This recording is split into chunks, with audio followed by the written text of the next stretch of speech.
ATM Hotep, peace. Hopefully you all can hear me.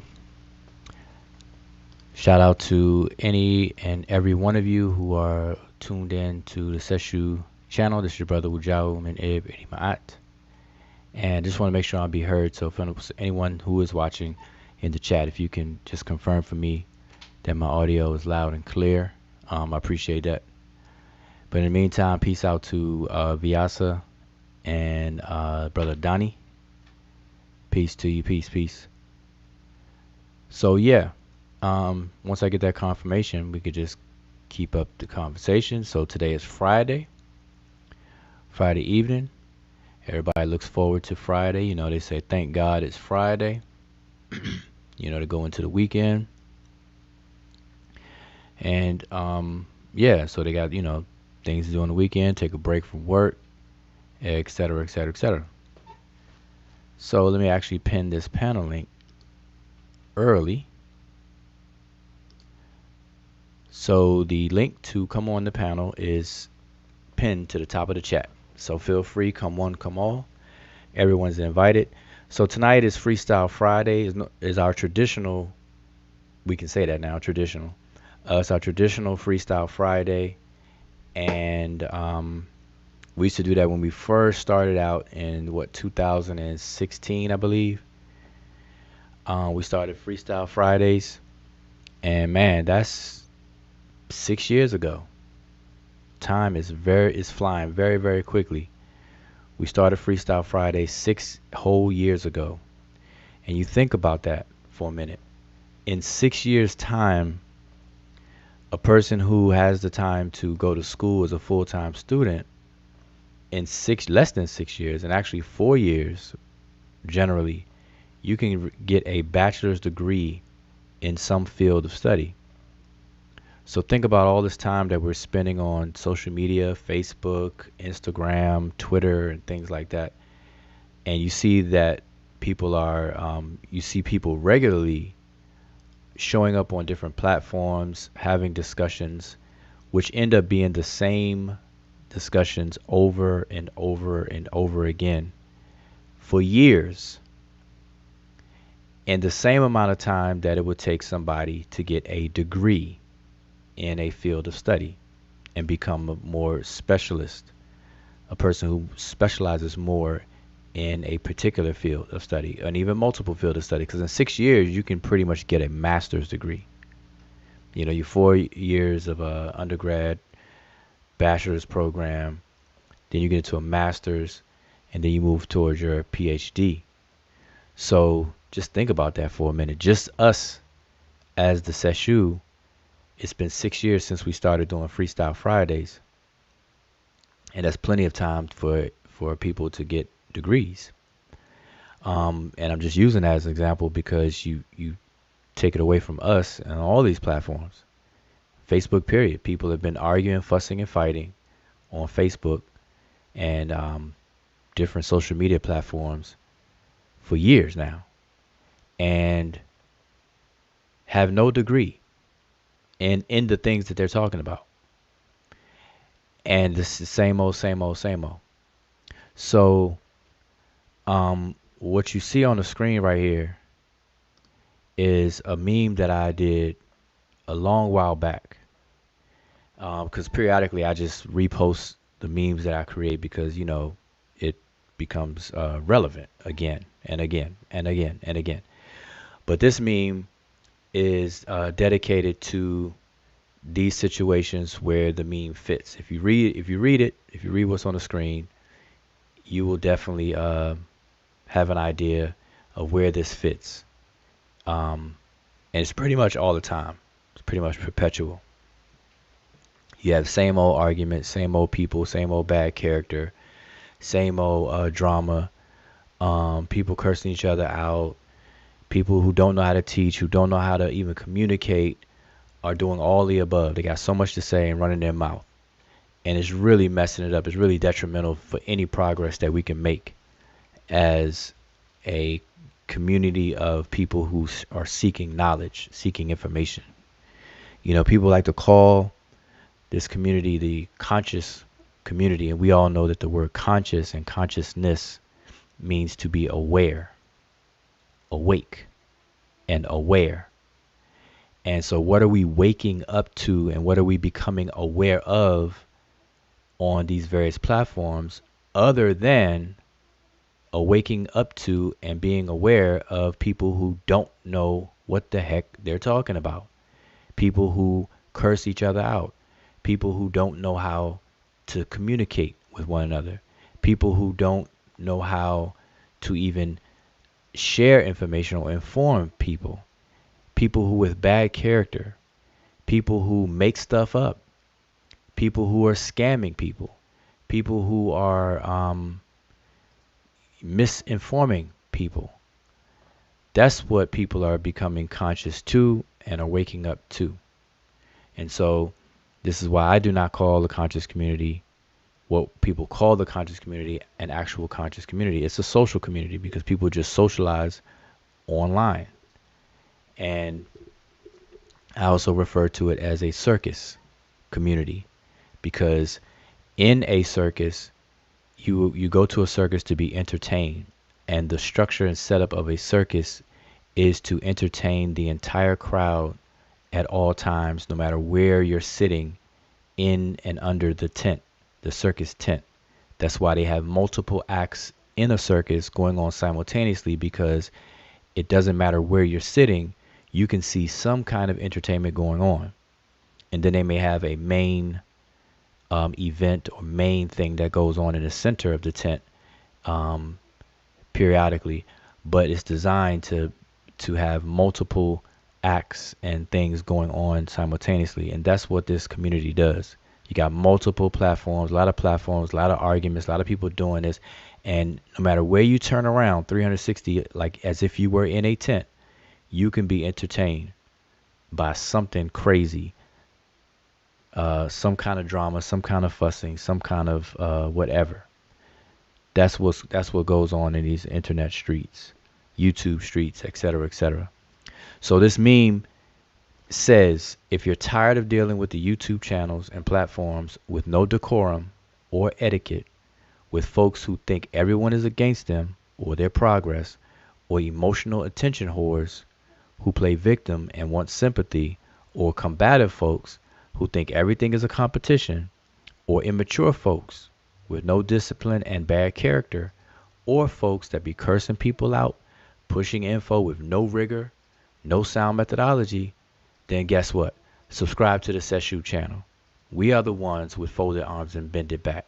We are the mature ones. We are the disciplined ones. We are Sesh Ma'ani Medew Netcher. All right. Now I did that meme, or this image meme, years ago, and so every now and then I post it up because it still applies to this very day.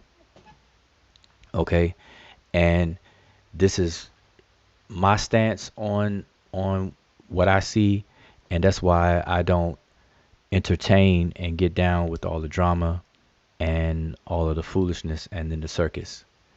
So, I like to have fun, but you have to know the place and time to have fun and how to apply it. And people don't seem to know that. All right. And so we make no progress. No progress. I've been on Facebook since 2009, late 2009 or 2010. And I have literally seen the same arguments over and over and over again. And to some degree, you would understand how that can happen, because you may find people who are brand new coming into the fold, coming into information. So they may have questions that previous people may have asked, and then a topic will come up again.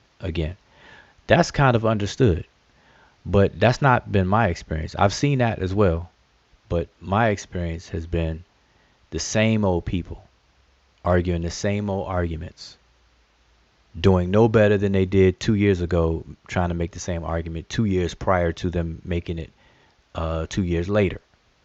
They haven't gained any method. They haven't tightened up on their method or any of that stuff. Don't know how to teach, don't know how to share information, don't know how to articulate points, and so on and so forth. And they do it over and over again with the same outcome. Same outcome. And so right now, there's an ongoing topic that's been going on for over a month now about the race of the ancient Egyptians. People talk about DNA where it doesn't apply. People want to talk about the north part of Africa versus the central and southern part of Africa, supra-Sahara, sub-Sahara. You got that argument. You got East Africa versus West Africa argument. You got whether the Egyptians are black or white argument. Whether African Americans are ancient Egyptians argument. All these arguments are the same old arguments being argued by people who don't really study the information. They don't study the information that they're arguing. They really don't. And this has become the norm. And so people take it in as if it's educational. Then you got people who will go live and have sessions just to hear people big them up for sharing information, for providing information, and so on and so forth, as if it's not entertainment, as if they're actually doing something and pushing progress. And it's not. It's not. Sorry to say, it's just not. It's not progress at all. And so we got to really make a decision. What do we want? We want to be entertained. Do we want to become what the stereotype was that we as a people, African Americans, among other blacks, how black people are seen on the planet, just as athletes and entertainers? Do we just want to entertain the world and ourselves? Or are we going to make and be a force to be reckoned with on the world stage? It's bigger than these YouTube streets. It's bigger than all these, circus communities and things like that. We're not making progress. We're making very little progress in a grander scheme of things. Because on a very small scale, you may say, well, hey, this person's making progress, that person's making progress. Yeah. But that's thinking very small. That's thinking very small. We don't have prominent thrust of progress in different fields as others do. Except for what I just said, entertainment and sports and entertainment. The world seems to give us that with no problem. Yeah, they can have that. They can have that. But when it comes to pioneering discoveries and pushing forward and pressing forward on other areas of inquiry and so on and so forth, nope, we're lacking. So we don't have, the luxury to do it to ourselves. We can see other people saying and doing and these things to us, but we're doing it to ourselves. So anyway, that's my little intro soapbox and sharing. And I say all those things unapologetically. All right, so I posted the link, and as a matter of fact, let me because I wanted to share this meme, and I'm not even paying attention to the chat. So peace to anyone who is tuned in. Let me take a look at the chat while my co-host introduces herself and gives her soapbox.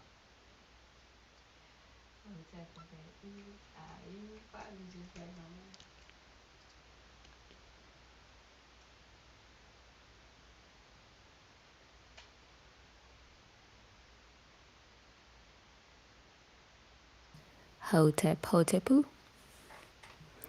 Yeah, you definitely read my mind because I was like, shoot, I'm going to have my ton of rant.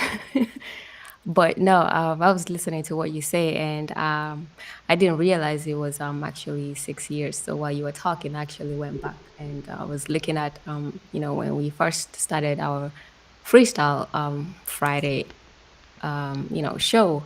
And that was actually, yes, it's just, I guess, 3 months shy of 6 years. And actually, we were doing that before actually doing the shows. So we were working, we were doing freestyles behind the scenes. And I guess, what most people don't know with this issue is that we do a lot behind the scenes, a lot of studying. And that's why people don't see us for the most part. But it is interesting that the one group of people that actually seriously takes this study, like take it really seriously, is the one place, this issue. This place is that one place where most people who tend to have Egypt in their mouth, those kind of people usually are scared to, kick it with this issue because everybody knows what time it is. Because we've literally been extra focused, just not in everything, but on ancient Egypt. That's Kemet, the language, and its culture. We've been seriously focused on that for the last 6 years, and I know you, Ujao, you've been doing that a lot more. But for the other members, also actually doing it outside and before this issue, but as the group for 6 years. And I think it's actually where we started. Nobody was talking about good character. And one of the things that we say from the gate is to be a member of this issue, there's two things that you have to have. We don't care about everything else, but it's just two things. You have to have one, good character, and two, proficiency of Sesh Medew Netcher, because obviously you're not going to be talking about Sesh Medew Netcher related things or Kemet and his culture if you do not understand the language, because that's what we have.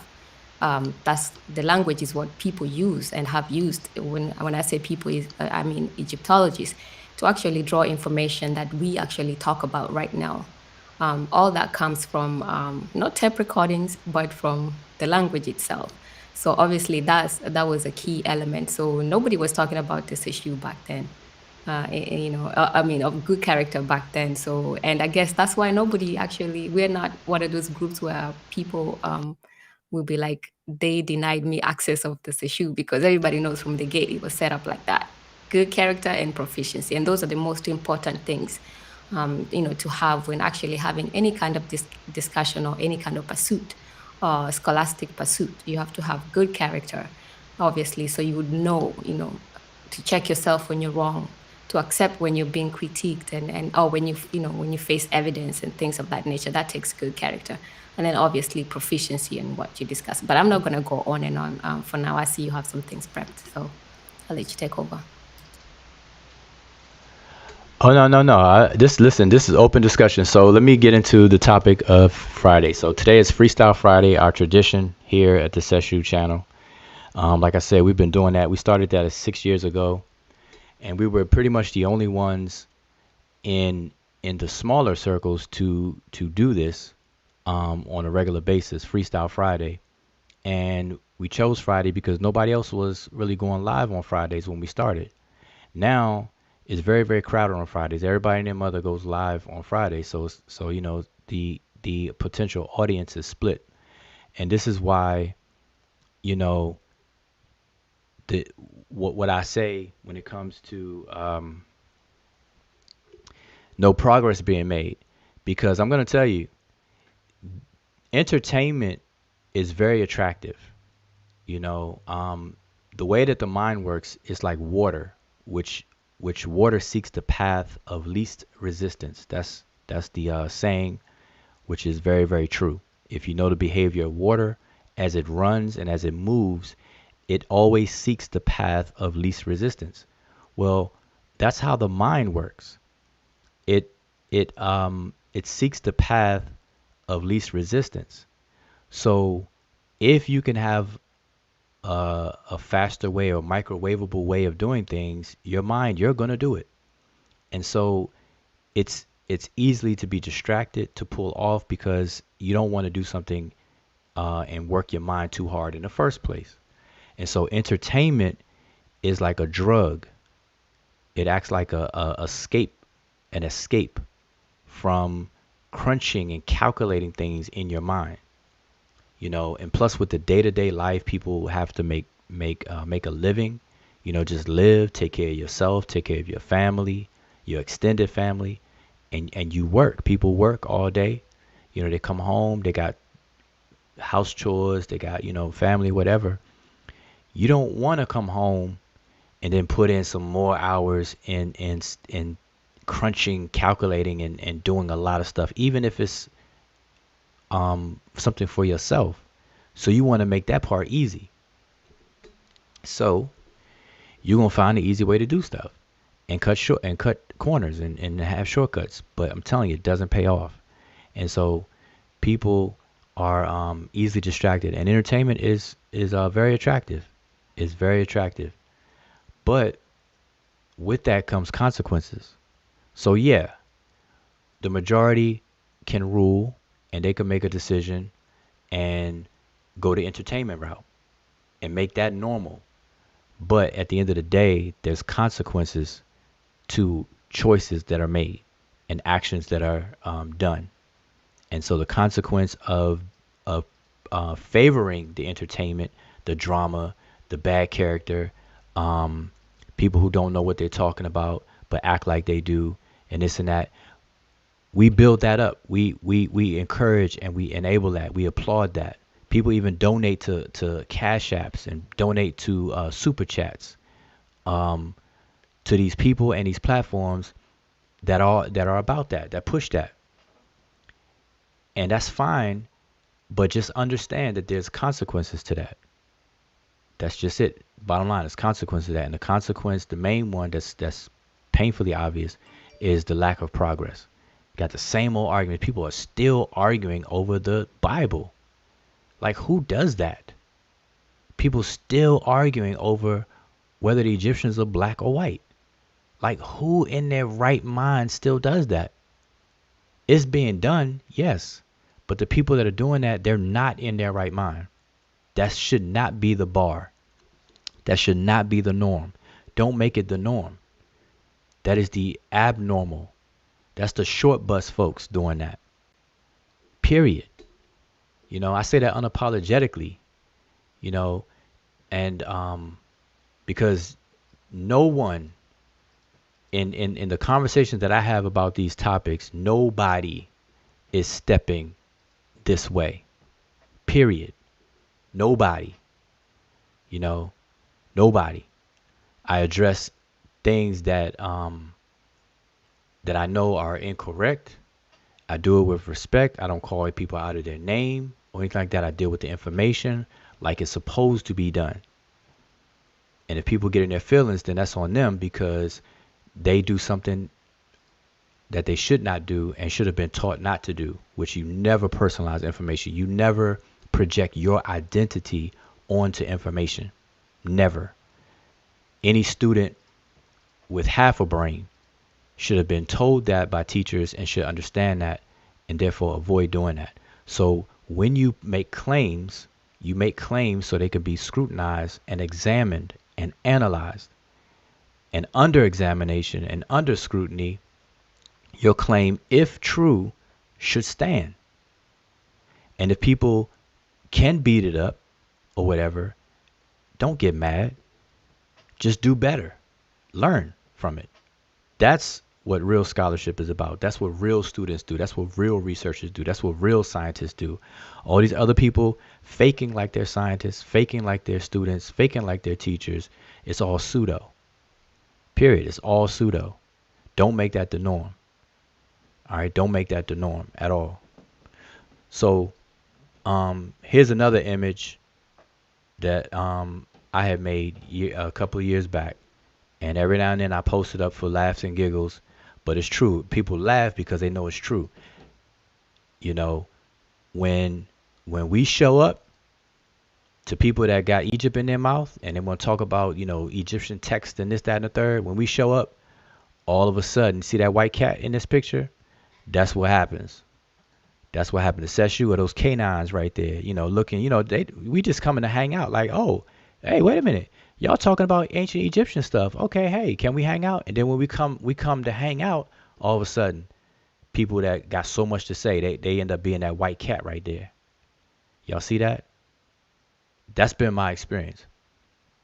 People want to talk about this, talk about that. got so all these books, all that backwards. The moment you pull out some primaries, the moment you pull out, the more extensive parts of the culture to be able to match things, to be able to make sense and connect the dots, all of a sudden they all you hear is crickets. They just like that white cat right there, you know.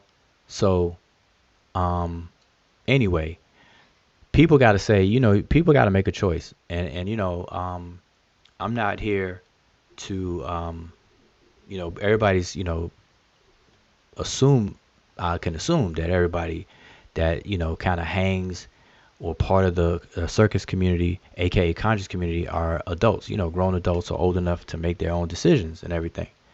That's the country we live in. Freedom, making decisions and things. Just understand there's pros and cons or consequences to decisions that are made. People got to make their mind up. Do you actually want to learn, or do you want to be entertained? And also there's a sweet spot. You can learn while having fun. That's a difference. You can learn and have fun. Have y'all ever had, I'm sure everybody who is tuned in right now, I guarantee you, everybody who's tuned in right now, in your educational career, K through 12, if you've been to college, some college, have a degree or whatever, I know that everybody who is tuned in has at least one teacher in your life that you learned from and it was fun.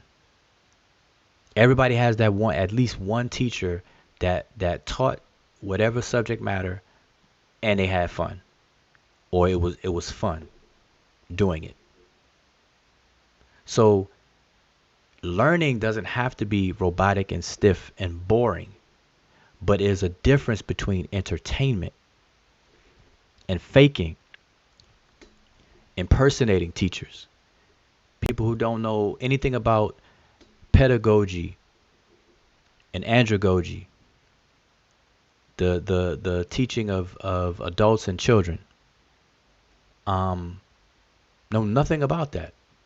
Don't even know how the psyche of teaching works, how the mind accepts information. Don't know nothing from nothing. All they do is read something, get excited about it, and then want to share.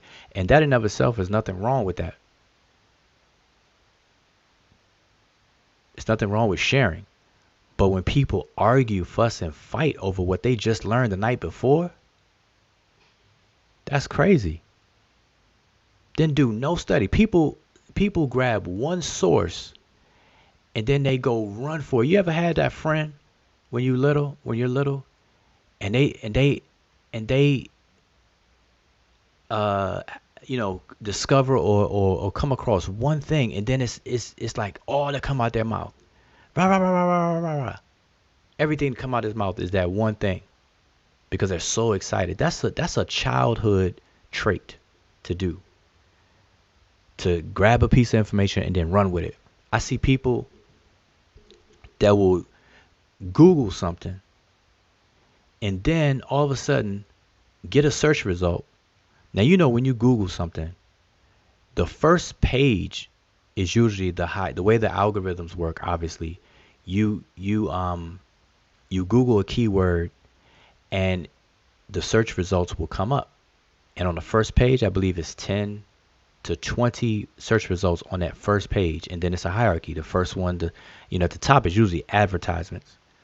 The first one below the advertisement is usually the highest hit for that keyword or SEO, search engine optimization, whatever, all the algorithms. But there are several pages. It's paginated, where you go to page 2 of the results, page 3 of the results, page 4 of the results. But this is what people do. This is what these pseudo people do. They will search something, find the first result, click it, and then just run with it. Or they will flip through and scan through the search results to find anything that agrees with them and then run with it. And then call that research, call that scholarship. I'm just going to listen to the experts. The experts at my first click on the third page of my search result. Yeah, that's an expert. Yeah. BogusPseudoism.com. You know what I'm saying? You know what's so funny with that is the minute you say, I'm just going to listen to the experts, you should realize that you have no business discussing because then just let the experts speak. Because the only reason why you're going to put yourself in a discussion, trying to figure out, or not even trying to figure out, because obviously you do that in the background, but, trying to tell people what is right. And then you say, I'm just going to listen to the expert. That's a dagger. Because obviously you're not qualified. The minute you do that, then you just need to sit on the bench and be quiet and let the experts do what they do, you know? Yes. All right. So let me shift gears a bit because this show, this live session is supposed to be our traditional Freestyle Friday. Even though we don't even have an image, I was hoping to get some participation from the chat. So very early when we started the stream, I posted the panel link, and it's pinned to the chat. Excuse me, it's pinned at the top of the chat. So feel free to click it and come on in. In the meantime, I'm looking at the chat, and I want to say shout out to everybody who's listening in. Um, and yeah, I am, did my soapbox intro and extended intro, but I guarantee you, nothing that I said, anybody in the chat or anywhere else can refute what I said, because I could back up everything that I say. From my tenure on Facebook, from my experiences and things like that, or what I'm saying about my assessment of what's been going on. And I know y'all know, we got to stop pretending and stop beating around the bush and address the elephants in the room. And that's another thing, I post. And that's one thing. If you are my Facebook friend or not, my page is public. Like, I don't block anybody or whatever the case is. But if you go and you just happen to go down my timeline and see the posts that I make, and see, I post things under hashtags so that I can easily organize my posts and then look for them later. Like if I put, search a hashtag, kill the noise. That's my hashtag, kill the noise, one word. Another hashtag, Iman Wujao, which means from the desk of Wujao. Another hashtag, Seshu Mani Better Netcher. I got many tags that I use, but if you were to search for any of them, you could see the things that I post. And I've been very consistent over the years on everything I'm saying right now. Everything. It's one thing that I've been, very consistent with, all of the above. But let me address some questions. So anyway, kind of lighten it up a little bit. If y'all, anybody want to come in on the panel and drop a topic, share something, by all means, because this is open discussion, Q&A, open discussion, whatever you want. It's Friday night. We're just hanging out, and I really appreciate everybody tuned in. So shout out to everybody. Shout out to Robert Rand. We got Monica. I didn't say Monica. Monica Lamb. Brother Zane. Already shout out Vyasa. We got Sharp. Spear, I see your question. Matter of fact, let me post this up first. We're going to address that. We got Aaron Edwards, Hotep, Teddy Wasamat, Ra Seneferu, Hotep, Donnie Williams, Indonesia 5,000. Peace. All right, so let's get into something. So y'all, we need some participation. We're gonna be motivated by you all's participation. I'm looking at the chat. So the first question I see, at least, let me see, make sure I didn't miss anything before that. If I missed something before that, somebody point that out. Oh, we got Sundiata, Hotep. We got Mika in the house, Hotep. I'm sorry, y'all. I'm scrolling back up. I missed some people. Okay, Miss Mika and Sundiata, Hotep. Okay, so this is the first question I see. Is Mesriam or Mesraim in the language of Kemet? The answer to that, well, if I understand your question properly, are you asking, and I know there's a delay, so I just want clarification. Are you asking, is the word Mesraim in the language of Kemet? Is that what you're asking? And so because there's a delay, I'm going to first assume that is, in fact, what you're asking. And then obviously you can correct me, and then we could go from there. But the Hebrew word Mesraim is not in the ancient Egyptian language in that form. So that's the short and skinny answer. No, it's not. Misr or Misr is a Semitic term that they use for Egypt, both in Arabic and Hebrew. And Misraim will be more on the Hebrew side, and Misr is or Misr is on the Arabic side. All right. Now, I have seen people try to break down that word Mesraim in in the ancient Egyptian, and they try to piece words together to form that word. Same thing that they do with ta ma re. They say ta is earth, ma is water, and re is the sun or fire. So you got earth, water, and fire. See, the Egyptians were onto something. Ta Mary is really ta ma re, is earth, water, and fire. You know what I'm saying? Earth, Wind, and Fire, the singing group. They were onto something, boy. That's why they spoke about Egypt all the time. See, I heard it all. And I'm telling you, pseudoism is a profitable enterprise. That's why people do it. Pseudoism is the new hustle, because you can make there's a lot of money in pseudo stuff, because people are gullible. They will believe whatever. If you make it sound good, you put the right trimmings on it, and if you as a person, if you look good, if you're pleasing to the eye, and you got the gift of gab, man, I'm telling you, you can make a killing. But I'm gonna tell you what that really is. It's Satukian behavior, what we refer to as Sutek or Setian behavior, which means it's very manipulative. Because Set, or the deity Satuk in Kemet, is known as the manipulator. Like Jehuti is known as the conflict resolutionist. Or Set is known as the mother figure, you know. So different deities are known for these attributes that could be summed up into some kind of description. Well, Set, the deity Set, the brother of Usir and Set, and the uncle of Heru, is known as the manipulator. And so that's manipulating behavior when people use pseudoism as a hustle, knowing that people are gullible and open, and to take advantage of it.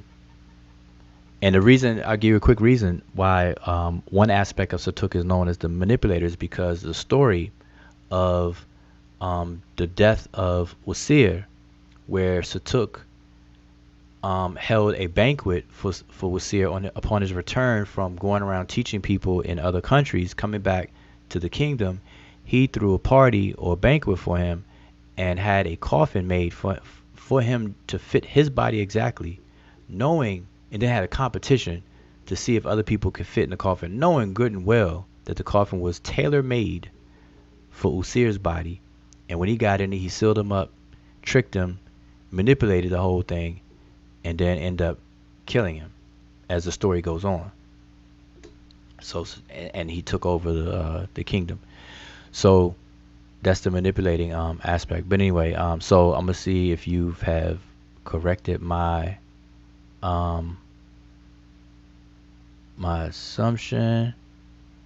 So sharp spear, I'm looking for. Oh, you're saying someone said it means Asar? The word Misraim? If that's what you saying, somebody said, man, run the other way of Asar.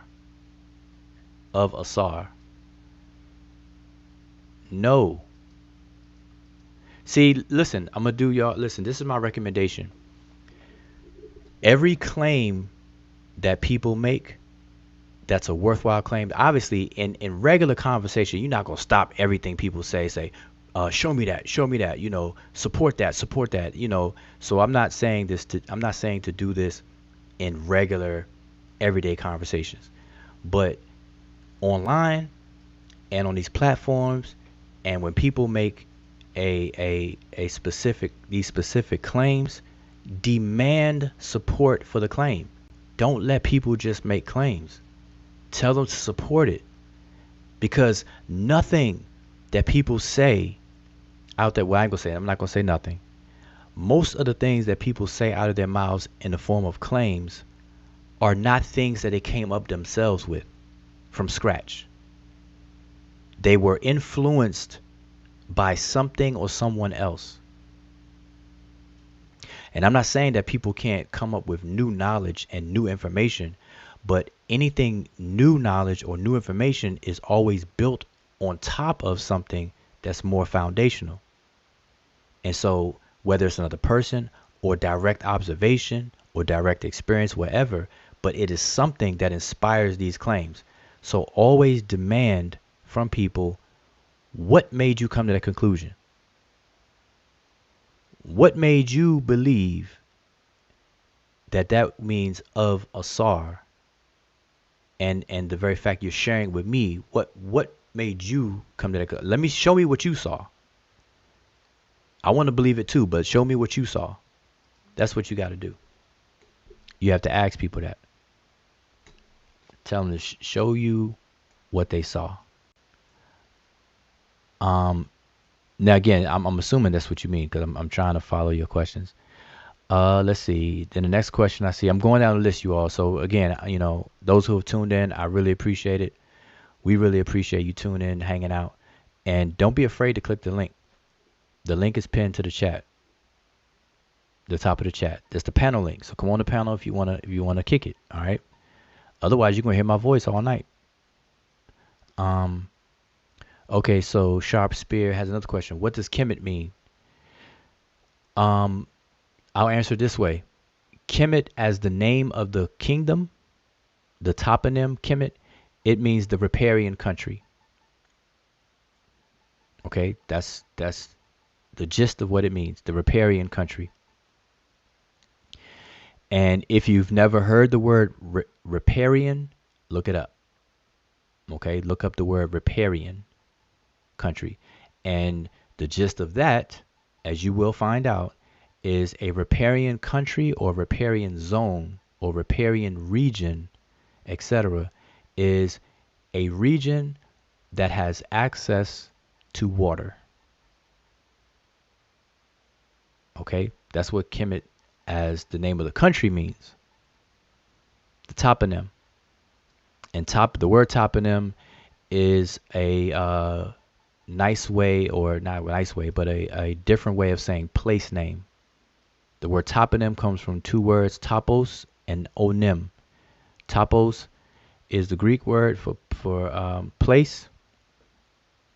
Topo is where we get topography from, and so on and so forth. Topos means place, and onym is name. So it's a place name. So the place name Kemet means the riparian zone or riparian country. Okay, that part of the country that was near, had access to water. We had a lot of irrigation channels. We had the Nile River itself that fed irrigation channels and tributaries, etc.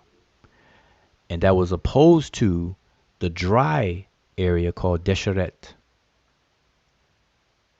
All right, where we get, people say the word desert. It's a desert. Okay, in the territory of the country or the kingdom, they had both deserts and fertile areas. And the fertile area was fertile. Why? Why was it fertile? It was fertile because it was near water, accessible to water. All right. Now, secondary to that is the mix-up that people have is with the color black and red for those two words. Kemet meaning black, and Desheret meaning red, or Kem meaning black, and Desher meaning red. The confusion comes because of the lack of understanding of how ancient Egyptians used figurative expressions and plays on words. Last week, I showed a primary example of how the Egyptians played on words, even to the point of naming themselves with the use of a play on a word. And that word is Remech. They call themselves the Remech, which means people, literally, but it's also a play on a word for tears. remi or remit, tears. Remi is a verb which means to cry, and remu or remit is that which is the tears itself, that which comes from the eyes, which are the tears itself. And so, in their cosmogonical story or so-called creation story, the ancient Egyptians say that they came from the tears of Ra. And they came from the tears of Ra, and as those tears, which are remu or remit, they became the remech, the people. It's a play on words. So again, with the word kim, meaning black, as an adjective, and the desher is red as an adjective, that which gets wet gets dark. That which dries out gets light. If you don't believe me, take your shirt that you got on right now, or go to your closet, grab a shirt, grab a colorful shirt. Whatever color shirt you grab, dip it in some water. Whatever color it was while it was dry, when it's wet, it's darker. When it dries back up, it's going to get lighter. So the focus of that word is not black or red when it comes to the toponyms. The focus is on wetness versus dryness. All right, so hopefully that answers that question, because I don't want to keep going on and on. I'm waiting for any of you all to come on on the panel. So, Sharp Spirit, hopefully that helps you out on that question. I'm just going down the list, y'all. I'm going down the list. The chat, that is, just to see, if y'all want to, if y'all don't want to hear my monotone, put you to sleep, boring voice, y'all better pop up on this panel.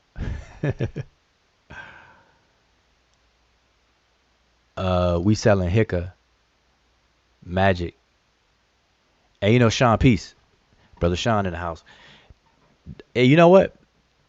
Sean may mess around and make me pull up a presentation I did. I'm not gonna I wouldn't do the whole presentation right now, but touch on it, which is magic. I might do that. Let me just go through here. We got Mongo Slade in the house, Hotep. Let's see. Why did I know Wu was gonna take it there? Earth, Wind, and Fire. Yep, you're right. Man, anybody that knows real music is gonna have Earth, Wind, and Fire right in their, front part of their mind. Nobody messing with Earth, Wind, and Fire on like that. They don't make music like that anymore. Yep, the hustle is real. The hustle is real. And you think about it, I'm telling you, look, just do your own observations. And when I say this, see, I'm not saying this with malice. It's like at a certain point, we just got to be honest and take an inventory, an assessment of ourselves as individual, and then the community we claim we're a part of, or the community that seems to represent us. We gotta be honest and take an assessment. You have to. Any endeavor you do that. Like if you were striving to be, let's say you were striving to be a good basketball player, and you on your road to become the best basketball player you could possibly be. Well, guess what? During your training and during the time you take to work and train and perfect your skill, you're going to periodically take an assessment to see where you at, to see what you need improvement on. What have you already improved on? What's missing? Where you doing too much at? All those kind of things. So we got to do that. We have to do that with intellectual subject matter as well, in this whole community. So we got to understand that the hustle is real, and a lot of people who are now in the YouTube streets were on the literal streets and used to be hustlers. Think about it. I mean, just go through a Rolodex in your mind of the people that are prominent on all these various platforms, and ask yourself. I mean, listen, y'all. It seems like y'all scared to ask the right questions, but just ask the question. Ask yourself this question: the majority of people that have become popular on the various different platforms, because I'm not going to single out any one platform. I'm just going to leave it open for the so-called conscious community as a whole. All the people that became popular or who are popular or who are widely known or whatever, just ask yourself, did they come from a background of a collegiate background, stepping foot out of college and stepping on a YouTube scene? Or did they come from hustling or the street and come on the YouTube scene? Just ask yourself. Just go through your mind and choose the names. Just go through the list of names of the people who you are familiar with, and you tell me where the majority of those people come from. Do they come from that scholarly background, scholastic background, collegiate background, or do they come from that street hustling background, vending tables, hustling this, that, and the third background? Just ask yourself, and when you get to the answer, you're going to know what I'm saying is on point. You're going to know what I'm saying is on point. Bro Ray, peace. Hotel blessings. Wajao, you once explained to me that the wearing of the leopard skin dealt mostly with a positive position title, excuse me. Can you also explain how totems were used, and was it in conjunction? Thanks. Yes, totems were used, and totems were also used with what do you call them? It's on the tip of my tongue. Goodness gracious, I can't believe I can't think of it, and I see it right here in my head. I see the object in my head. The for example, the Netcher symbol, standard. There it is, standard. So clans totems, or totems of smaller groups of people and places, were held up very high on standards, and those standards were that's what's held up high, or whatever the case is, elevated, which is what Netcher is, the word Netcher, and what symbolized what people call a flag, a cloth on a flagpole, or whatever the case is for that symbol. But the answer is yes, totems were used. Matter of fact, the so-called gnomes, or what the Egyptians called the sapats, are each one of them had a totem that was used as a sign or symbol of their location, their area. No different than when you watch these movies or shows like Game of Thrones, Vikings, and these older European castle type shows, where people will march under a banner and a flag, and they have their symbol on it. It may be the clan of a lion, like it'll be their what do you call it, their arms, their symbol in their arms, and it'll be a lion or a wolf or a buffalo or what have you, and these will be animal or zoo type totems and things that are used. And so the ancient Egyptians did the same thing. You can look at a list of the sapats, or aka gnomes, and you'll see them. All right, you'll see the canine being used. You'll see the Jehuti bird, or the ibis bird. I said Jehuti bird, but the ibis bird as a totem. You may see other things. So that's a short answer. I'm trying to, we can have whole conversations on some of these questions, y'all. Just letting you know. Let me see. Dasharab, he said peace, Remich. Now the Remich were the ancient Egyptians. Let's see, what else? We just regurgitating info from other people at this. At this point, yeah. See, and it's nothing wrong with regurgitating information because new people may need to be exposed to it, but we have to tighten it up. Like you don't you want see regurgitating in itself is cool because it hits new people, but there's dangers to it. There's a dangerous side of regurgitating because if you never fact checked the information in the first place, you can potentially be regurgitating false information, misinformation, incorrect information, errors, and all that kind of stuff. So regurgitating by itself, yeah, that's cool. But if you're regurgitating foolishness and pseudo stuff, then you're part of the problem. And so we gotta, we just gotta be careful doing that. We gotta be careful. See the brother Garfield. Garfield's always gonna have my I'm gonna call Garfield the Hebrew killer. Garfield is the Hebrew killer. Now I say that people talk about the Bible over and over again, and Garfield Garfield popped up. Uh, but I want to separate Garfield from the people I have in mind when I say people talk about the Bible all the time and so on and so forth. And I will separate Garfield from that because Garfield does more of what's called a meta analysis of the Bible, which means outside of the Bible to examine the content of it. And I hope y'all understand what I mean.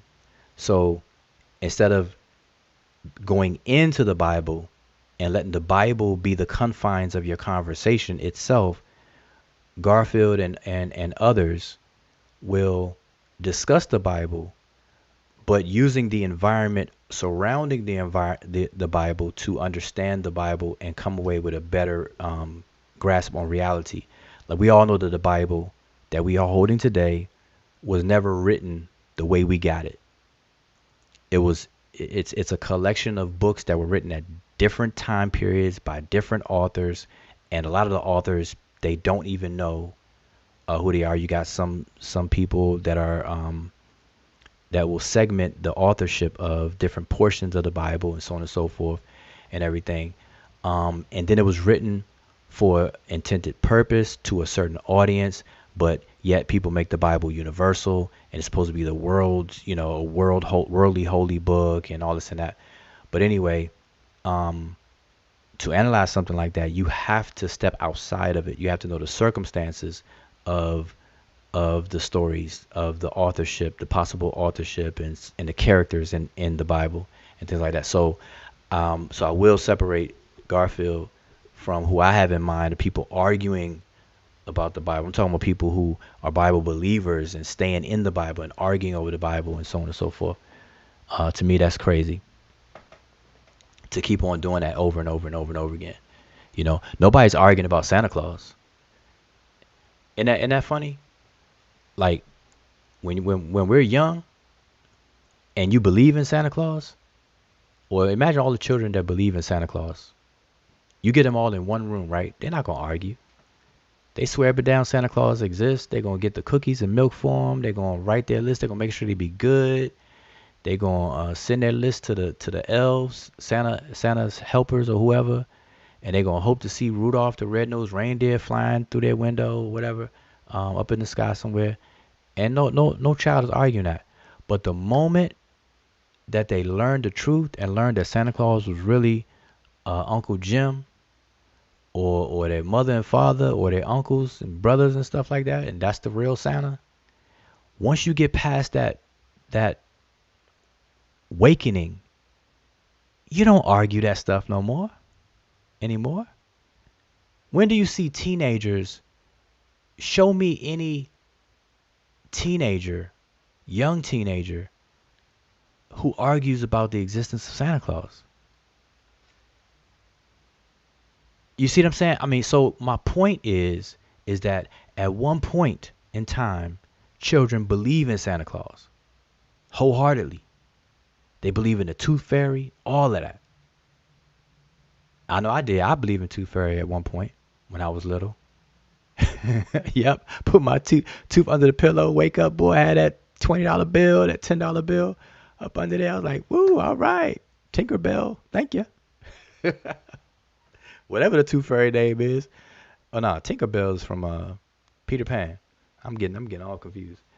But the point is, once you learn the truth, you don't argue about that. Like no teenager is arguing over the existence of Santa Claus. So my point is that with the biblical stories and the characters in there has to be a way for people to come to the understanding that a lot of the biblical stories weren't designed to be taken literally. Now, a lot of stories are anchored in some kind of reality. And if you all understand how literary devices are used, such as figurative expressions, tropes, symbolisms, metaphors, analogies, and things like that, all these different literary devices, if people started to learn how these things are used, you'll understand that yes, they have to be anchored in some kind of reality and truth. But then it is elaborated, it is embellished for memory's sake and creativity. A lot of it. So a lot of the Bible, I mean, who in their right mind is going to think a snake can talk or ever talked? Who in their right mind is going to think that a human being is going to be made from dirt and then given mouth-to-mouth resuscitation or CPR from a ghost and then put back to sleep only to take a rib out and then totally create a whole woman?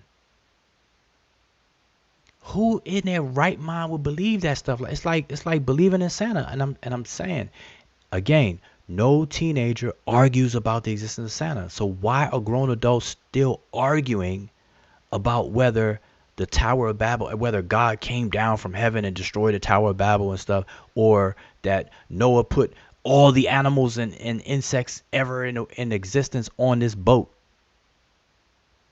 or that a man got swallowed by this big fish called a whale and chilled out and watched some cable TV for 3 days and 3 nights, and then get spat back out on an island, and where they get Gigglin's Island from. You know what I'm saying? The Professor and Marianne here on Gigglin's Island, whatever that show was. Y'all remember that? Destin. You had the Professor, Marianne, Gigglin. Tag, what's the what was the captain's name? Man, Gigglin's Island. What was the captain's name? Anyway, so y'all, that's the story of Jonah. So you got Jonah going on in the Bible. All these things, nobody argues over. Nobody should be, but people argue over that. All right. So anyway, I don't want to dwell on that too much. Anyway, so I wanted to kind of highlight Garfield because Garfield actually put some work in, wrote a book, and he is approaching it in a way that I feel that it should be approached, and stuff like that. So I just want to say that. Let's keep going. Let's see. David Roll said it on Wikipedia under Mizraim. Okay, let's pull it up. He said it on Wikipedia under Mizraim. Let's pull it up. So let's do that. Let's go to good old Wikipedia, the Universal Encyclopedia. So you gotta say that. Oh no, the free encyclopedia, excuse me. Wikipedia, the free encyclopedia. All right. Mizraim. All right. Let us see what David Roll is saying. Let's pull it up. We're going to pull it up and we're going to share it. Give me a second. I'm going to share it. I'm going to share it. Don't forget, y'all can hit the link because, man, listen, I'm doing all the talking now. I don't mind. But it gets scary when I'm the only one doing all the talking. All right, move your comment. All right, here we go. So you said David Roll. let's search for David. Let's just go straight to him. Here we go. However, the author. All right, so we'll go straight to it. It says, however, the author David Rohl has suggested a different interpretation, and I guess it's quoting him, amongst the followers of Meskiag Kasher, which is a Sumerian ruler. And I see you, Brother Tone. Give me 1 second. Um, excuse me, young brother. Okay, in his own right, a strong and charismatic leader of men. He is the head of the Falcon tribe, the descendants of Horus, the far distant. The Bible calls this new Horus king Misraim, but this name is, in reality, no more than an epithet. It means follower of Asar or Asar, Egyptian Arabic im Asar, with the Egyptian preposition im from. Misraim is merely im Isra, with the majestic plural ending im. Likewise, the other great Semitic-speaking people, the Assyrians, call the country of the pharaohs Msuri. Msuri, im Usri. Let me bring the brother Tone in. All right, there you go. Hotep to you. You are definitely on here. But let me just finish reading this. Hopefully you can hear me. You can hear me? Okay. All right. So now without reading this whole the whole book, obviously it's coming from Legends, Genesis of Civilization. This book title right here is where this is coming from. But I want to bring to your attention. Notice he's saying Egyptian Arabic. He's not saying ancient Egyptian. So who was that? That was Sharp Spear. He's making reference to Egyptian Arabic and not ancient Egyptian, what is called Rani Kemet. Okay, so that's the first thing that sticks out to me right away. All right, so I'm not sure if you picked up on that. And that's exactly what I answered before. I said Misr or Misraim is the Semitic rendition of these terms. Misr in Arabic and Misraim in Hebrew. In fact, if you let's look up Egypt, the country of. You see that right there? Egypt. In Arabic, you see Misr, Misr, and romanized as Misr. Misr. Officially, the Arab Republic of Egypt. And if we show this, you see what it says? The name of the country, Arab Republic of Egypt, but in Arabic, it is Jumhuriyat Misr El Arabiya. You see that? You see that. Jumhuriyat Misr El Arabiya. That's Arabic. Alrighty, so we'll answer that. So yeah, Tone, what's up? Nothing Stop much, sharing that. man. Like I had said in the chat, man, I was confused on what the conversation was with some of the other people. I was like, they went from the Egyptians are not African, then it was not sub-Saharan African, then they was talking about African Americans saying the Egyptians, then it was they wasn't black, and then it was now he's talking about the language and then the DNA, and I'm like, dang, we got to stay on a topic, like like let's address one thing first and then get to the next, because I mean, saying putting on, and I heard you guys say it plenty of times, putting terms of today back then, like the little black thing, is kind of crazy because I mean we can go into India and there's people that's jet blacker than any African American here in America, and I'm pretty sure most people wouldn't call a person from India black, but you can see their skin complexion is about as black as anybody they probably have ever came across of. So the whole conversation is just kind of cloudy, and I think it's really just for fun. And I love it when I told Unc, I said, man, when you killed him when you had told him that India was, in Asia, but you wouldn't like, what I'm saying, say, and then one of the people names, I mean, one of the people that said, oh no, but that's South Asia. I mean, yeah, South Asia. I said, well, what the heck? I'm like, what's Huh. what's the difference? It's in Asia, so it was just like all over the place. So I Right. just, I'm just jumping on here in the conversation. I'm rocking with you with a lot of stuff, man. But it's a lot of, and it seemed like it's a lot of people that want to get you with I got you moments. You know what I mean? Yep.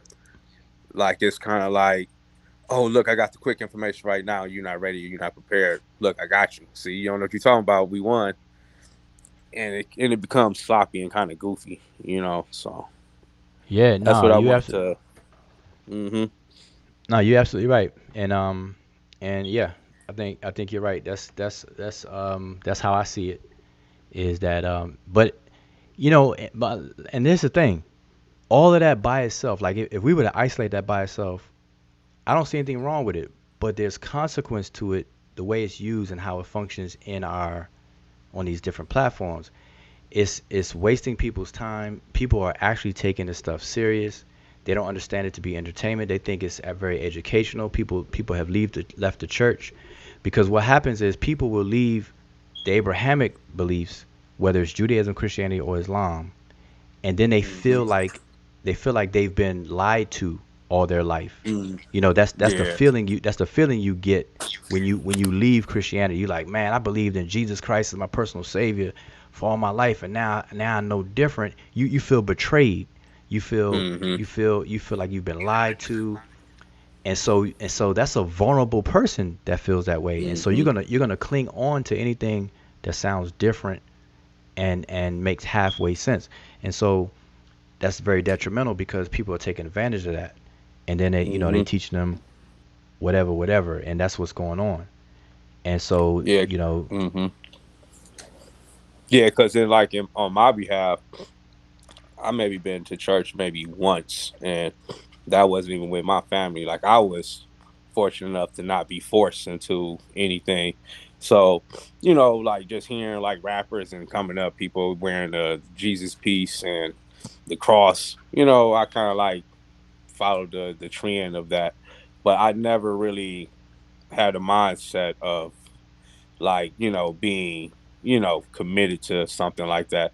So like when I first kind of like started hearing things and kind of like got into, like you say, the circus community, the conscious community, whatever you want to call it, hmm and I started hearing people bang on the religion, I'm kind of like, oh man, I've been thinking about this for a while, but I never say nothing to it because people don't talk about it on every day, on the ground roots, especially right. back in like the 90s and stuff like that, where as far as where I was from.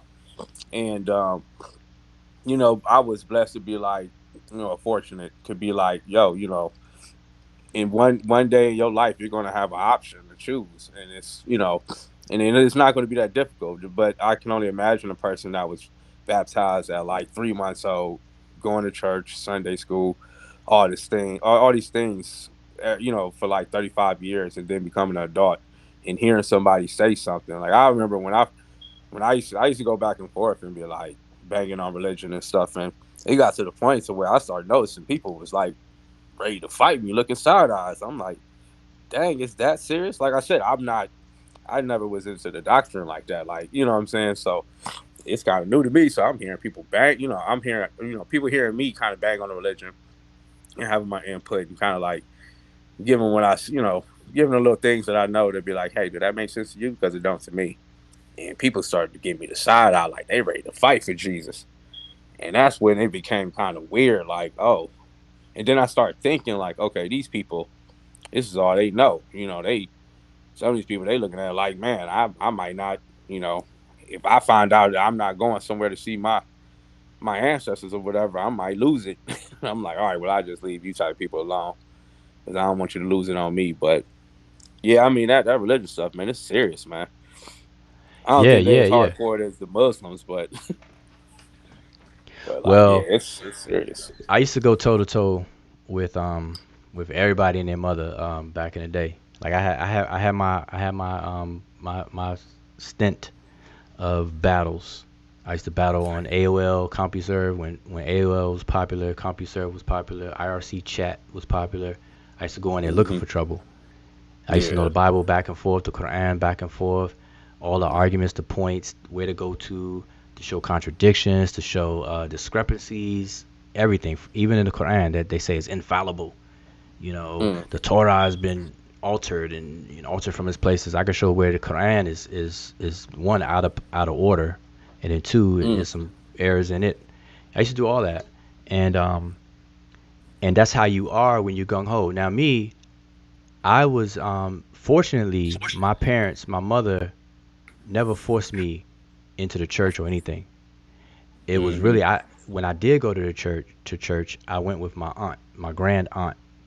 And I Mm. did that because I was young and my sister was going. She took me and my sister and we went and and even in there it was like a cheat because she was good friends with the it was a Catholic church, so she was good friends with the Father Mundell. I can't forget his Mm. name. And he gave me what they call a missile. It's called a missile, but I think it's spelled not like a missile as in a bomb missile, but I think it's called a missile. And what it is, it's a whole book of all of the sermons that they're going to talk about, all the topics they're going to talk about for a full year. And I don't Mm. know if people know this, but in the Catholic Church, they have a calendar of certain days where they're going to talk about certain things. And then every year it repeats, it repeats, it repeats. It acts just like a calendar. And Hmm. and it's called a missal. And he gave it to me. It's this big red book, and I read it. Mm. I read it, and then I used to bring it with me during the Sunday mass, and I would follow on like a script. Like everything in that book is what they do. Is what they're gonna talk about, when, what song they're gonna sing, what hymn they're gonna sing. When to Mm. kneel in the pew. You gotta kneel down. You gotta stand up, kneel Hmm. down, and stand up. All that stuff was in there. It was like the teacher's guidebook, you know, um, Yeah. Yeah. and whatnot. So I was like, man, this is. And I remember asking him a question. I was like, um, and I was young too. And I asked him a question. I said, if because he was explaining baptism. I said, well, if that's what baptism is, and it's like it like guarantees you to get to heaven, then why do people get baptized when they're so young? Why don't they just wait until Right. wait till they get older Yeah. after they do their dirt and they get baptized and they all good? Hmm. And I remember, man, He was he was he pissed, was wasn't he? He was mad. no, he wasn't mad. He He- was just shocked Oh. that me being so Mm. young would ask that the way I did, Yeah. and he stumbled across his answer. And then I remember my aunt kind of stepping in to kind of soften the kind of soften it up a bit. You know what I mean? Because Hmm. he I don't think he could find the words to really answer me, but he did say, obviously people don't want to take a chance, because you never Hmm. know when you're gonna die. He gave me that spill, Yeah. but but It's an act of fear. That's what they how they drive. To me, it seemed like that's how they drive people. It's like an yeah. act of fear. So what's funny is it's not funny, but it's kind of like But what's crazy is my grandmother just passed away like a year and a Mm, half ago, right? And so my grandmother ain't never went to church. And what's weird is I remember my nephew when he was about like maybe 9 months. I came in the house and she had him on his lap and he had like a little fro, or whatever. So I'm like, I come in the house, I'm like, Grandma, you got it's like two sticks in his head. It was kind of like it was like in a pattern. So she was like, yeah, he's sick, right? And so I'm like, oh, okay, I'm a little bit younger, and I'm like, oh, okay, whatever. So I ended up looking this, and what she was doing up, and ended up tracing some part of Africa, like some little tradition and stuff. And she probably don't even know where you know what I'm saying. It was just some tradition that was passed down. It was kind of weird, but mm, when she passed away, none of my family has ever. It was always like in funeral homes. Don't do churches and stuff. And when she passed away, you know how some people they have like the pastor or whatever talking at the end, kind of mm, spitting his little games to get people to come to his church or whatever or whatnot. And mm, he's sitting up here saying all these things about, going to heaven and stuff, and make sure you like basically submit to Christ and all this stuff. And I'm thinking in my head, like, he don't even know that my grandmother, you know what I'm saying, never went to church or anything like that. So Oh, you basically technically like in there, but I don't know if the majority of the people knew. But I'm like, you basically in here saying that my grandmother's going to hell, So it was just kind of like I was sitting up there, and my kids know how I think, and they like at that time they like 7, 8, and like, well, my youngest, she didn't know, but 7, 8, and they looking at me like smirking, like, yeah, you want to jump up and say something to him, don't you? I'm like, nah, I'm cool. But it was just like weird, like like the way, like I said, like how I was brought up, I wasn't forced, but it wasn't like of course, like some people's gonna use like, oh my God, or some people be like, well, I guess, oh my God, and say some things like Jesus to respond a certain way just because it's a part of the language. And also, it's kind of jumping off of that topic, but also what I've learned is most people that's real kind of somewhat religious freaks, or think they're, in a religion, whatever, they don't even know anything, or they know two or three things. They know God, the Bible, and they know Jesus. They don't know anything about the Bible. Some of the stuff you guys be talking, especially Garfield. Some stuff Garfield be talking about, these people don't know who them characters is in that book. And mm-hmm. that's the thing. You so committed to the doctrine that you don't even know it. You know what I'm saying? And you said it earlier, is that you try to pinpoint a book that was written so long ago with multiple books and try to stamp that on the whole world when these people didn't even know, if any of the books are real. They didn't know, maybe no more than a few hundred miles outside of their location. Yeah, that's another point that that people need to keep in mind on that is that the entire biblical theater of activities takes place in a very narrow portion of the planet. Hmm. And so when you hear words like world and this and that, it's only talking about that portion of the planet. But I want to address some more of these questions, and the Oh, go questions that's ahead, do up your on the thing. okay, that's up on the screen. Not a question, but he pointed out my name.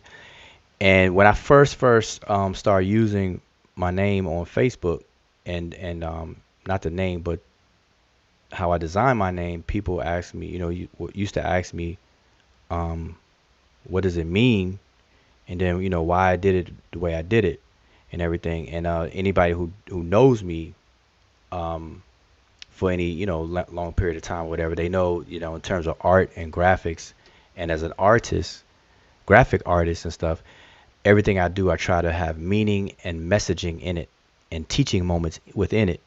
Pretty much everything I do, like anything you pull up that I did, I could, it becomes like a conversation piece. But anyway, it's no different with my name. So, as I explained on Facebook, I'm just going to share this with everybody now. So, one, my name Wujau is the word that people mispronounce as. Well, I'm not gonna say mispronounce because all this is Egyptology speak, but they pronounce it as Uja, and they ignore the W on the front, and they just say Uja, as in the three words Ankh Uja Seneb. So my name is the same as that middle word Uja, but it's the stative form of the word, and it's better to pronounce Weja or Wuja. But mine is Wuja U, which is a stative, and it means to be in a state of something. So Wuja'u is he who is in a state of prosperity or soundness or vitality, etc., etc. And so I designed my name in the spelling of it, but the W is spelled with the glyph, the Ja glyph, which is the fire, uh, the fire drill, which is the word Ja, and it's the abbreviated form of the word Weja, which means prosperity. So I use that glyph itself in the name, in the W, and then you have the cobra that's representative of Wajet, which is very similar to the word waj, which means green. That's why my name is colored green, because green is the color of prosperity, wholeness, health, and soundness, and whatnot, which is all the semantic shading around the word prosperity, to prosper. All right, the color green is associated with that. And then Wajet is a deity of lower kemet, the kemet that is at sea level, which is represented by the red crown, the Deshret. So that's why I have the red crown on the head. So that's the short and skinny story behind my name, and then the rest of it is simply, fancy cursive uh, form of it, to finish spelling it out. But it's the W where I have my symbolism. And so the comment that was made about totems and things, people use totems to be a container for a lot of information and to convey meaning. And so that's what people use totems for as well. So let me get back to this and stop sharing that. All big. All right. So let me keep going down the list. So let's see. John Clark, Kawa committee served in the army, etc. So I thought people in the conscious committee were ex-soldiers. Oh, he said he thought people in the conscious committee were ex-soldiers. Yeah, some of them are. Let's see. Okay, question from Tahuti Wasir Ma'at. Question: what's the real name of the halls of columns in the tomb of Seti the First? Okay, you got to kind of elaborate on the question. When you say what's the real name of the halls of columns, um, yeah, you got to kind of clarify that question. If you're talking about the um, the columns that are holding up the ceiling and stuff, that are usually made out of made to mimic the lotus plant or the papyrus plants and stuff, those lotus or papyrus columns, you just clarify for me if that's what you mean, and then what you mean by the real name, because I'm not sure if there's a fake name for them. People really just refer to them as yun, which is a word for column or pillar. Okay, so I'm trying to make sure I didn't miss anybody. We keep going. Okay, Garfield comes out of academia, not the streets. But listen, so yeah, any heret. So Sean, uh, so based on my comment about coming out of the streets and stuff, you can pretty much tell who comes from where, like whose background is from where and from what, you know, just just through observation, you could tell. You could tell who was a hustler and may have been good at it or not so good at it, and then who came out of the collegiate scholarly background. Let's see what else. I'm just trying to see if any more questions. I don't want to miss anybody. Yes, there was one just in case. It was from Shop. What's the name? Let me go back to it.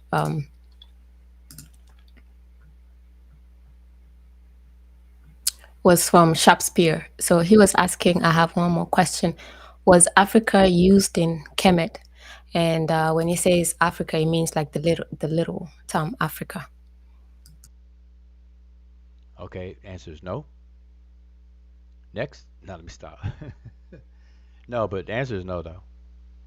The ancient Egyptians did not use the word Africa, and I've seen people try to break down the word Africa to mean Af, and then Ra, and then Ka. And see, people trip me out where they piece together um, disparate Egyptian words to come together to form words we use today. They play around with that, and that's nice. That's interesting and fun to do, but it's just not um, a sound thing to do. It's not accurate. We can do that with a lot of words. We could do that with a lot of words, and I went through some examples of cross linguistic homonyms or homonymy, where a word in one language will sound the exact same as another word in another language, but they mean two totally different things. You know, two totally different things. And but anyway, so the answer is no. They didn't use Africa. All right. Now I have seen somebody try to break that word, the word Africa, down into three Egyptian words: Af, Ra, and then Ka, and then also Af, and then Ra, and then Kayet. Afira, Afira, Afiraka, and Afirakaet, or whatever. And that's just not what's in the word Africa. Period. That's that's fun, but um, that's not etymology at all. All right, so no, they use Africa. Yeah. So, I remember there was a point where everybody was going over the word Alkebulan being the the original name of Africa, and I remember at some point, my pseudo days, I actually just believed that was the truth, and actually had shirts and whatnot saying Alkebulan, and I would explain it to people. So I like these people asking this kind of questions because it's good to know things so you don't go out there looking a fool. Like at some point, I had to like when once you start researching things, you figure out like, man, I've been getting some things wrong, and you just need to be accurate with this stuff. So yeah, keep the questions coming. They're good. Yeah, Alkibu line is another like a folk etymology type of thing, you know. And I think the the prominent theory behind that word is from Arabic, from El Qibla, which is the focus point, and Al Qiblan and whatnot. But no, Africa is not an Egyptian word, or the Egyptians didn't use that word or anything like that. And in fact, um, you're not going to find a word for the continent. You're not going to find, see, the continents weren't in the consciousness of ancient people like it is today, in our consciousness today. Not to say that obviously continents did not exist, but they did not have it in their everyday consciousness to speak on it and to talk about it and to use it and to function that way on a level of continents. They didn't do that. All right. The Egyptian word ta is a word that means region, and depending on the context, it could carry a different few semantic um, changes or nuances. They say they people translate ta as earth, but it's not talking about the when they translate it as earth or they're talking about it as earth, they use it as an opposition to pet, which is the sky. People translate that as heaven. So you have heaven and earth. So you'll say ta and then you'll have pet to make that distinction. But then also ta as in ta mehu and ta shema'u and so on and so forth. Obviously, it didn't mean earth. It in those instances it means region, a what we would call a region today. So ta mehu is the lower region of the kingdom. Ta shema'u is the upper region of the kingdom. We call it today Upper and Lower Egypt. Ta Mehu and Ta Shemau. You know, you have Ta Meri, Ta Seti, Ta Nehisi. These are all regions. All right. So, but they didn't have a thing for continents like that. Egypt was the world to them. The kingdom was the world. They were the center of their world. Egypt was, and listen, they called their kingdom the center. People don't really, may or may not know that, but before the ancient Kemet or ancient Egypt was called Kemet, it was called by other names. Ancient Egypt was not called Kemet until the 11th dynasty. Okay? Egypt was not called Kemet until the 11th dynasty. So from dynasty 1 to the 10th dynasty, Egypt wasn't called Kemet. It was called Tawi, which is short for Sama Tawi. It was also called Khenu. And the word Khenu is the word that I'm referring to. It means the interior or the central place, the interior place, headquarters, home, all those different meanings. That's what it would be, the interior, Khenu. So Egypt was the center of their world, and everything else revolved around that. All right, on the three cardinal points. To the south, where it was the Nehisiu. To the west, or to their right hand side, which is the west, was the Chehinu and Chemehu. And to the east, which is on their left hand side, Yabet, the east, was the Amu, the Amu. So you have the Amu, Nehisiu, Chemehu, and then the Remech themselves, smack dab in the center. And behind them, they didn't even mention what's behind them. And you know, behind them would be Europe. They didn't even mention that in terms of those cardinal points and delegating people for that. Okay, but I have this comment on the screen. Desharab, he says, Misir is a Kemetic word. It's also used by plenty of other Africans.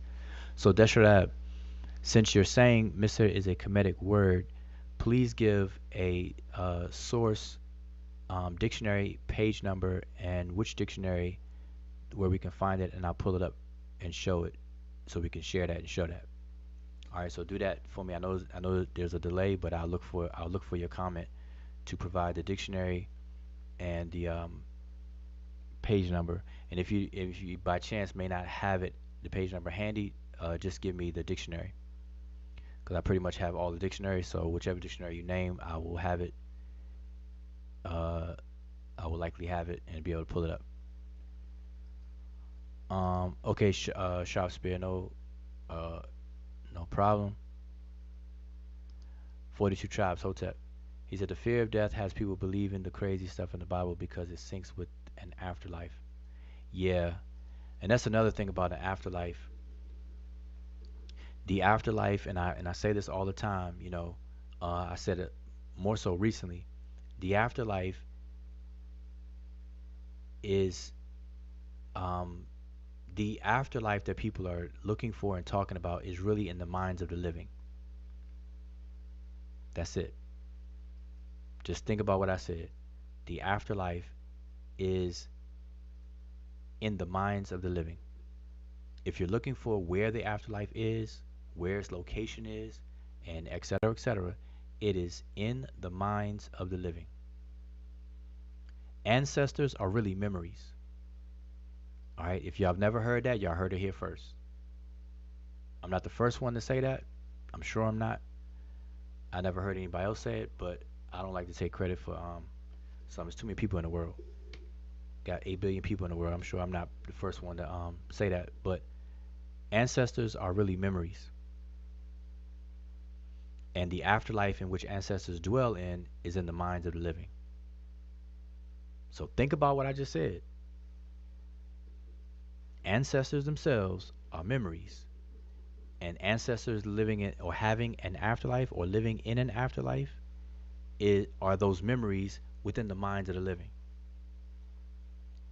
Okay? And if you want to discuss that, hey, pop on in here, join the panel, or we could bring it up as a whole topic. But see, and I'm saying this because of 42 Tribes comment, because if people were taught what I just said, then it removes the fear. You won't grow up living in that fear to be in a gullible to anything. And see, if you really check out Christianity, it's a long con, really. If you really look at Christianity, think about this. Christianity,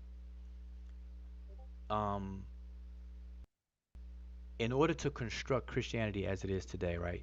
Forget the different sects of Christians, but look at Christianity as a whole. In order for Christianity to prevail or to thrive, um, the people have to create a demand. Okay, first they have to create a product. Then they have to create a demand for their product. And so Jesus Christ, or Jesus the Messiah, is the product. Now, in order for their product to be in high demand, they had to create a situation for it. And so what they had to do was they had to convince everybody that you are born in sin. Now, before that statement of being born in sin, for it to have any effect on somebody, you have to first describe and define sin and the consequences of it. So you have to describe this place called hell, and then you have to describe this place called heaven, and you have to describe heaven and hell, and optionally a third option as what do you call it? Not obligatory, but is it obligatory? It's heaven, hell, and whatever the middle ground is, where you just you don't Purgatory, something like that. Purgatory. purgatory. There you go, purgatory. I said obligatory. That's crazy. Purgatory. Purgatory. Obligatory to be the purgatory. Purgatory. So you have heaven, hell, and purgatory. Now some people don't deal with purgatory, but anyway, so they have to teach about these two places. So here's the deal. Every human being is going to die, and so death is like a guarantee. Okay. Now, because it's such a guarantee, people wonder, well, what's after that? Like what's next? And so they shortcut that question and query and curiosity by saying after death or after life, when you die, you're going to go in one of three possible places: heaven, hell, or purgatory. And so they describe heaven and hell. Heaven is this fluffy, nice place where everything is all good, roses, peaches and roses. Hell is described as this tormenting, fiery, bad place where you're going to suffer, suffer, suffer, suffer. And nobody wants to go there. Everybody wants to go to heaven. So once you convince people of these two places and concepts, now now you can usher in your product. But before you usher in your product called Jesus, you have to create the condition for it. So you tell people and you convince people that you are born in sin. And if you sin, you're going to go to hell. And by you being born in sin, you are born to go to hell. And so that creates a demand or a need for a savior to wash those sins away to get you into heaven. And that's how the game is played. So so they convince you that you're born in sin and that Jesus Christ came by the orders of his own father, or God himself came as his own son to sacrifice himself to himself to wash away the sins of the world so that people can go up to heaven to be beside him and next to him and all their relatives and loved ones. That's the game that's played. That's the game.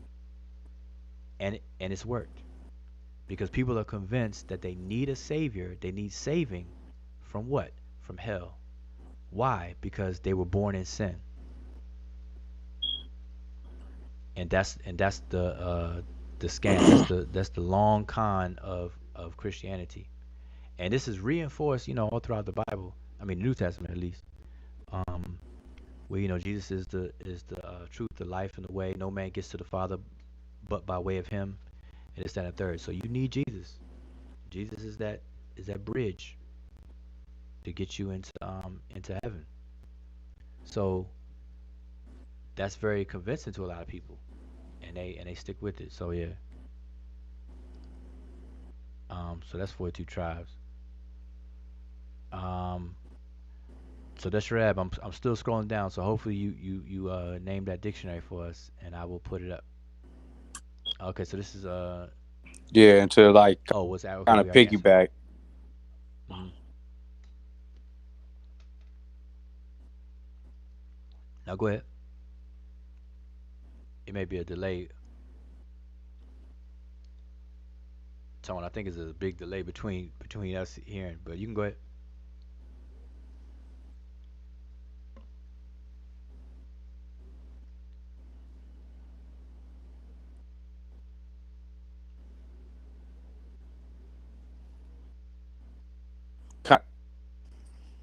Hold Yeah, I on, can. give Can me you a hear me? second. Yeah, you can hear me.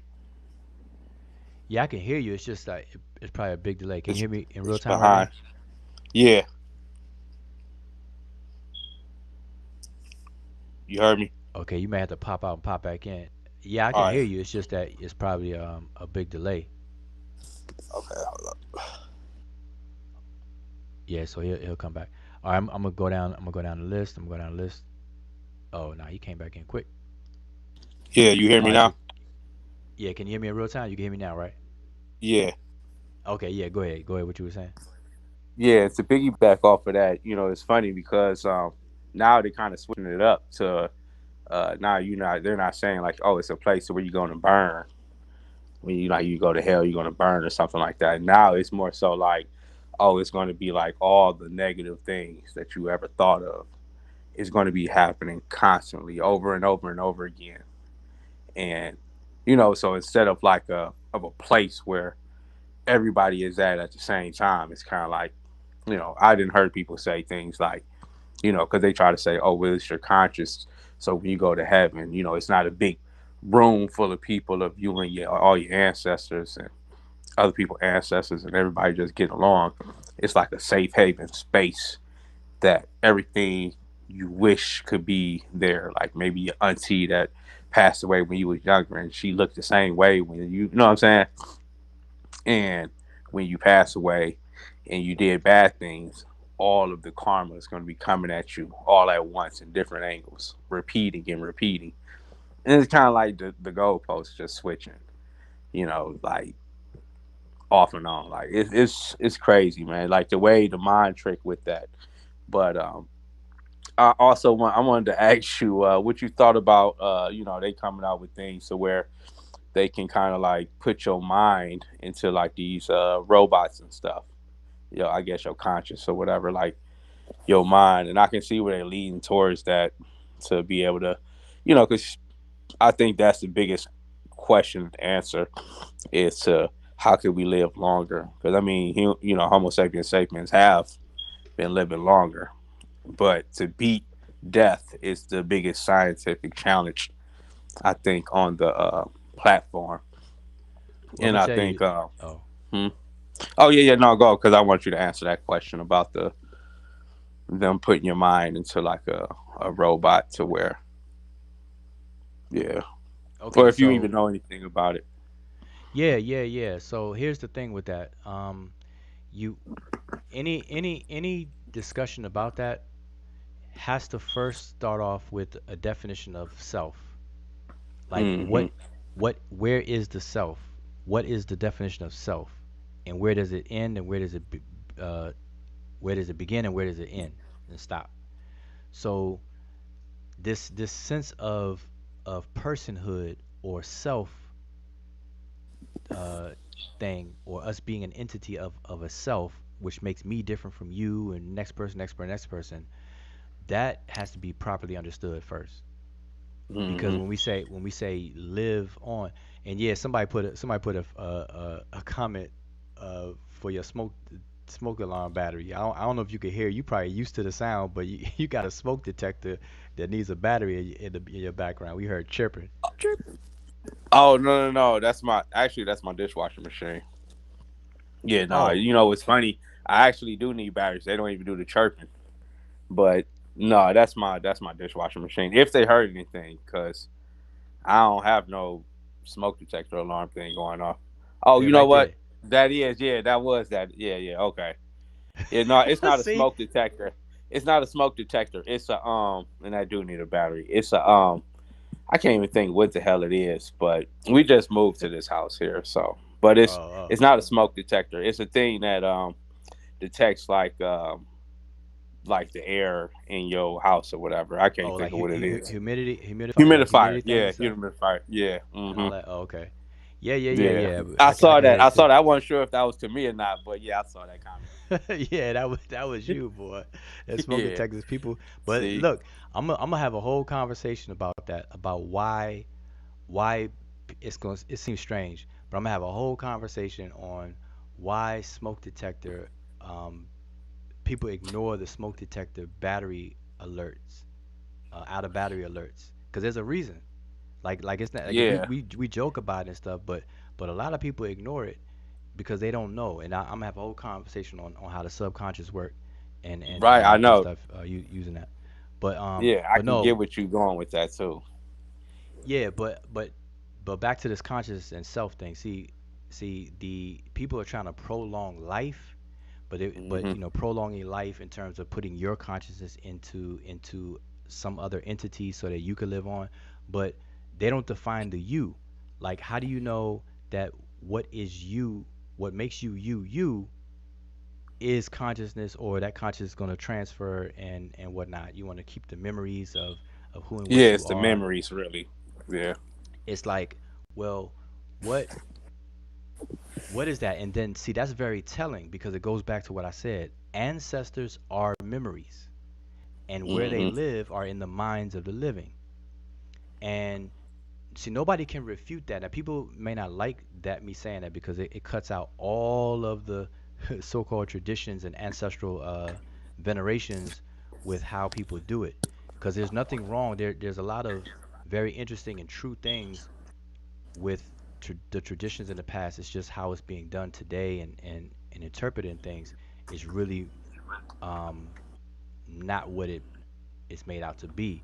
But it connects to what you were saying with the mind and people trying to prolong life by thinking that they can transfer their consciousness into another object, and then therefore they can live on, and so on and so forth. But they don't define the them, what makes them that person and personhood. And the Egyptians, strangely enough, to my knowledge, or just in my scope of studying, had a very good theories about all of this stuff. And this goes into how the ancient Egyptians broke down the human as a composite being made up of the Kat, Kaibit, Ka, Sahu, Ren, Sekhem, Ib, and Ak, and Ba. I probably already said Ba already. But those Hmm. various different components is totals up and packaged up to create the human experience or the human being. And so they had different functionalities, each portion. And so Tony, I'm gonna mute you because I hear background noise. Yeah, that's my dog. He playing. He playing with this toy. All right. Okay. So or you can mute yourself. So but yeah, so the ancient Egyptians they described the human as a composite being, and all the things I named had different functions and different purposes and functions and attributes that make up the totality of a human. And it's very interesting because people want to talk about the afterlife and stuff, but in order to talk about any of that stuff, you would have to understand the Egyptian concept of a human and its composite breakdown. What is the Khat? What is the Kaibit really? What's the reality behind that? What's the reality behind the Ka? Um, and even in English, people don't even grasp the difference between a soul and a spirit. If you if you ask the average person what's the difference between a soul and a spirit, you're gonna get some very overlapping, vague stuff. Like you're not gonna walk away from that conversation knowing the answer to that question. What is the difference between a soul and a spirit, or what is a soul and a spirit? If you just ask it flat out like that. And I see you, the real Heru. Let me bring you in here. Hotep. Oh, tap saber. Yeah, I want to be around when you do that show on the smoke alarm. The only reason I put that message is because my dog hears it. So whenever I go to anyone's show online, my dog will come up to me when he hears somebody's smoke alarm going off, and people don't even realize it so much. It's all online. I mean, I hear so many people online live, and their smoke alarm is beeping in the background. But my dog, he will come let me know whenever somebody's smoke alarm is going off. So your dog is a smoke alarm, smoke alarm. Yeah, He a smoke alarm alarm. He detects the what do you call it? The um the malfunction of smoke detectors. That's crazy. No, but you know what? I detect them too, because it irks me because the moment I realize that that's what's going on, like I can't shake it anymore. I used to be one of those people that would ignore it, and but I know why. I know why people don't people ignore it. People don't even realize that it's going. They be like, "What? What you mean?" Oh, and I be like, "Listen." They be swearing. I had people swear up and down that their smoke alarm is not chirping. And then the moment you quiet, I say, "All right, we're gonna be quiet for 60 seconds. Watch." And sure enough, chirp. And like, "Oh man, snap! I ain't even hear that. I ain't even know." You know. But there's a reason for that. But yeah, so I was just saying that ancestors are really memories, and the afterlife where ancestors live is in the minds of the living. And all the things that people do centered around ancestral veneration, all of those things around ancestral veneration is has to do with memory, has to do with memory and the mind of the living. And you don't have to accept what I'm saying, but I guarantee if you take time out and think about what I'm saying, you're gonna be like, man, okay, he got a point there. But I can demonstrate and show you exactly what I'm saying though. But let me just get through these comments because let's see. And it's good to hear from you, Damo, because Damo, boy, you be MIA, boy. I mean, not MIA, because you be popping up on the chats all the time, so I can't say that. But you know, as far as coming on the panel, though, yeah, man, it's good to have you on the panel. Yeah. Has anybody heard from Atiba? Damo, if you can still hear me, have you heard from Atiba? nope, Celebrate haven't Atiba? heard anything about a T-Bone. See, my thing is I'm not on Facebook no more, so I may glance on Facebook around birthday, but that's about it. So I'm really not in tap with people when y'all go live or something like that. I've been a lot of other things, but I sure haven't heard from Atiba in a while, like a couple of years, I think. Oh yeah, that's what I'm saying. Check in on him. You know, out of sight, out of mind, boy. Somewhere Atiba. Okay, so Teddy says in the Legends of Gods, Ernest Alfred Wallace Budge called Halls of Columns the destruction of mankind. Hmm? That's weird. He said it's on the four walls of the small chamber. Okay, I think I know what you're talking about. Um, so now I think I understand your question better. So you're not asking what the columns are called. You're because by you referencing Budge, you're talking about a book that's called The Destruction of Mankind, that scholars have called Destruction of Mankind, but it's really the salvation of mankind or humans. And it's in the book of the Heavenly Cow, and it's within the tombs, the book of the Heavenly Cow, where it talks about it's the story where Ra is getting up in his age, and he is the ruler, the king of the Netcheru and humans, gods and man alike.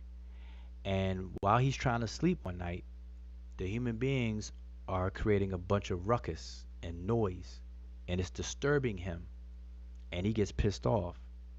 And in his anger, he sends. I'm paraphrasing and giving you the cliff notes, but he sends his daughter, um, Sekhmet, to go handle business, and he sends her down. I say down. I'm act like I'm in the Bible. God, let's go down and see. Nah, but he sends Sekhmet to the humans and want her to straighten things out. Sekhmet goes buck wild and start killing everybody, and then Ra repents that he sent her, cause he's like, man, I told you to handle it, but I ain't mean for you to murder everybody. So then He does some magic or whatever, turns water into wine, or make water into wine, or some wine to make it look like blood to get her drunk. So Sekhmet is as bloodthirsty as she was drinking this wine thinking it was blood. She got intoxicated, she passes out, and then she becomes docile again. And then she stops killing everybody, and then that's how the story goes. So the story is aptly called the salvation of mankind, not the destruction of mankind, because mankind wasn't destroyed. It was actually saved. And so that's the story that you likely are referring to. But that's the story. And that's also the same story where Ra retires. They should call it the retirement party for Ra. They should call it Ra's retirement party, where Ra is Sekhmet is getting drunk to her father's retirement. She goes buck wild to start killing everybody, and then she passes out. She ODs on alcohol, has a hangover, and then everything's all good. And Ra retires and gives the crown to Geb, I believe it's Geb, or Shu first, then Geb, and then Geb gives it to Usir.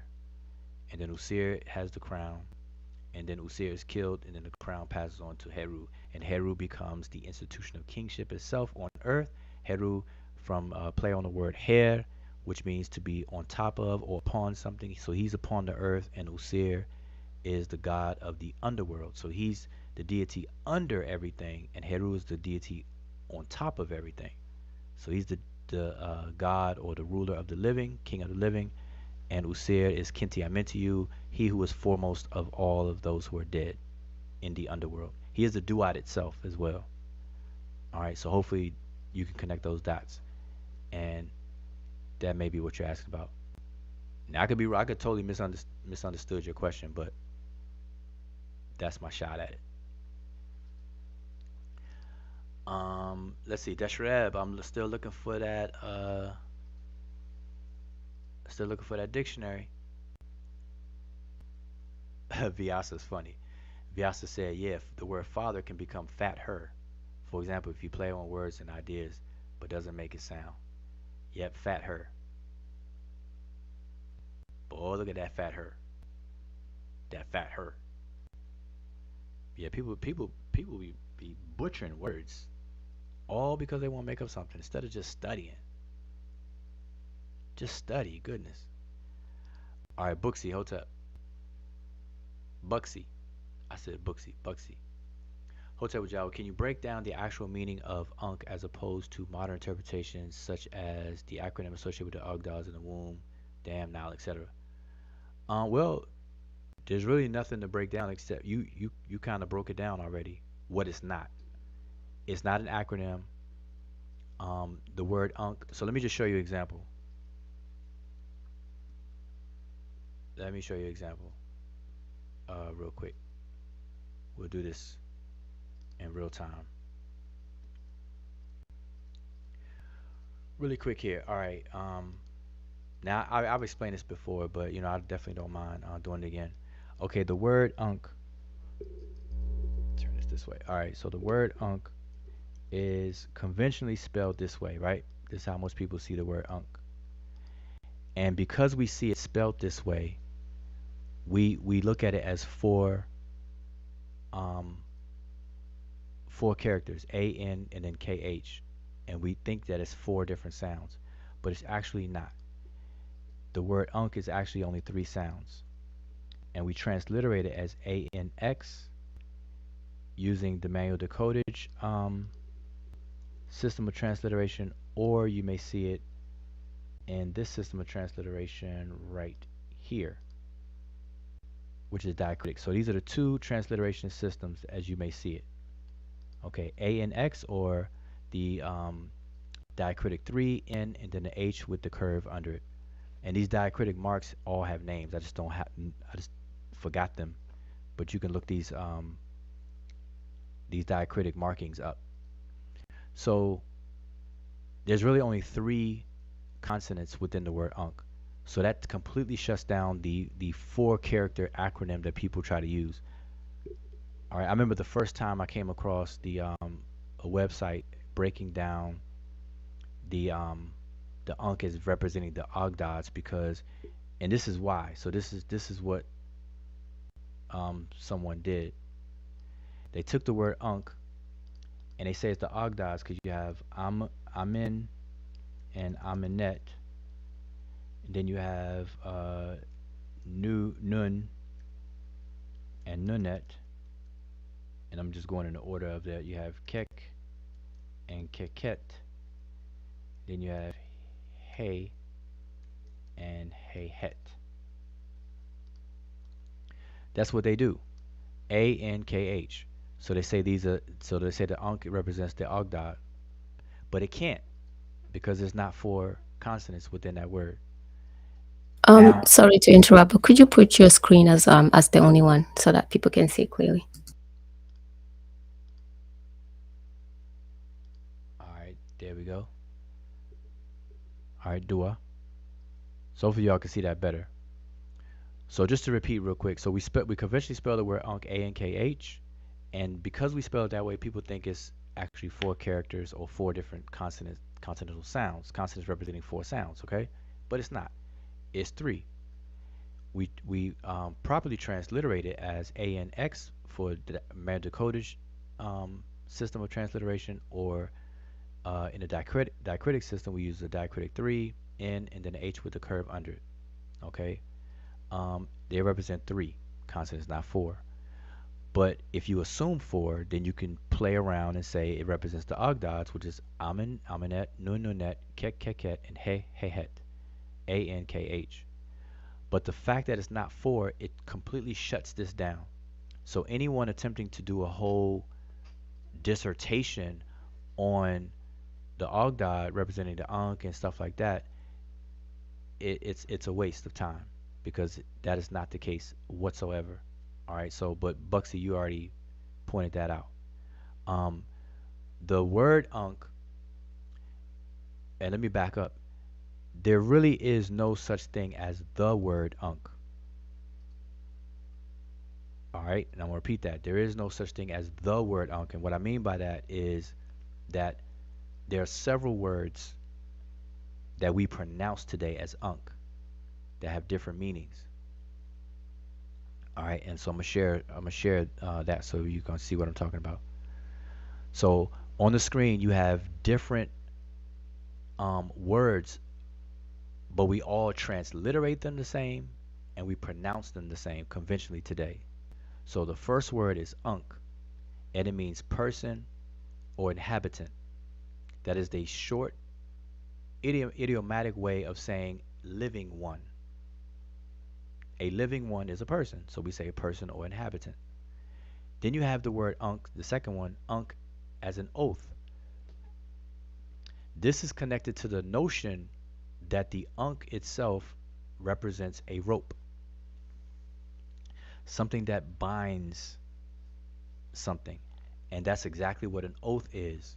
And when you take an oath, you are binding yourself to an obligation. You are obligating yourself to something.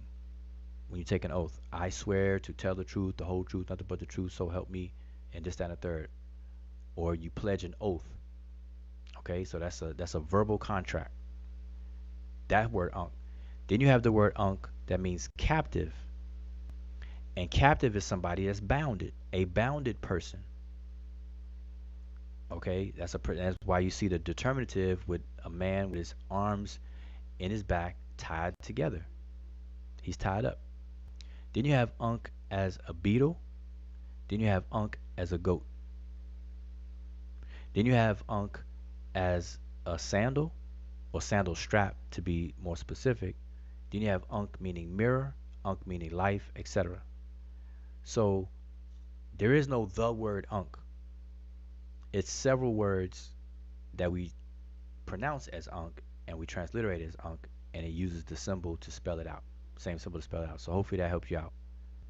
So it's really to nothing extraordinary to break down, other than the fact that there are several words Ankh. you know.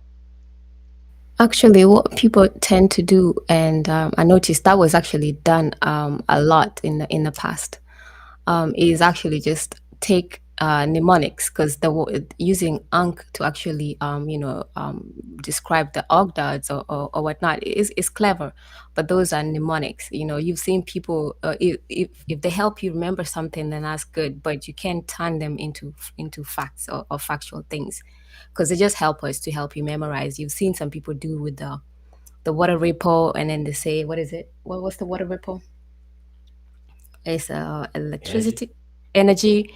You have the wick, the candle wick, as DNA stuff. Like, some people tend to use things that help them memorize or things, or remember things a certain way, and then you take that and then teach people that is this is what it means. But you have to be careful when you do that, because it's not factual.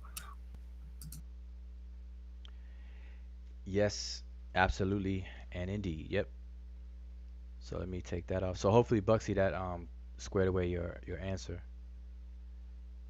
So I have another question from Jehudi Ra Netcher. Is Medu Netcher is not my field of study, but I would like to try and read and understand some of it, and also to make sure what I'm reading is correct when I come across it in my studies. Then I think the second part is, what is your recommended dictionary for Medu Netcher to English, hard copy preferably, or digital PDF should I invest in? Okay, so number one, I strongly recommend that you take a beginner's course in Sesh Medu Netcher. And um, yeah, so wherever you go, I would recommend that. It just so happens that I teach a beginner's Sesh Medu Netcher class. Been doing so for over 10 years now, and I can actually say, over a decade um, now, and make it sound like it's longer than it was, but over a decade now. And so if you're interested, just contact me, or just go straight to sableuniversity.com website, and you can enroll in a self-paced beginner's study course. All right, that's what I would recommend. Now, the next thing I recommend outside of that is, as far as dictionaries, I recommend get all the dictionaries.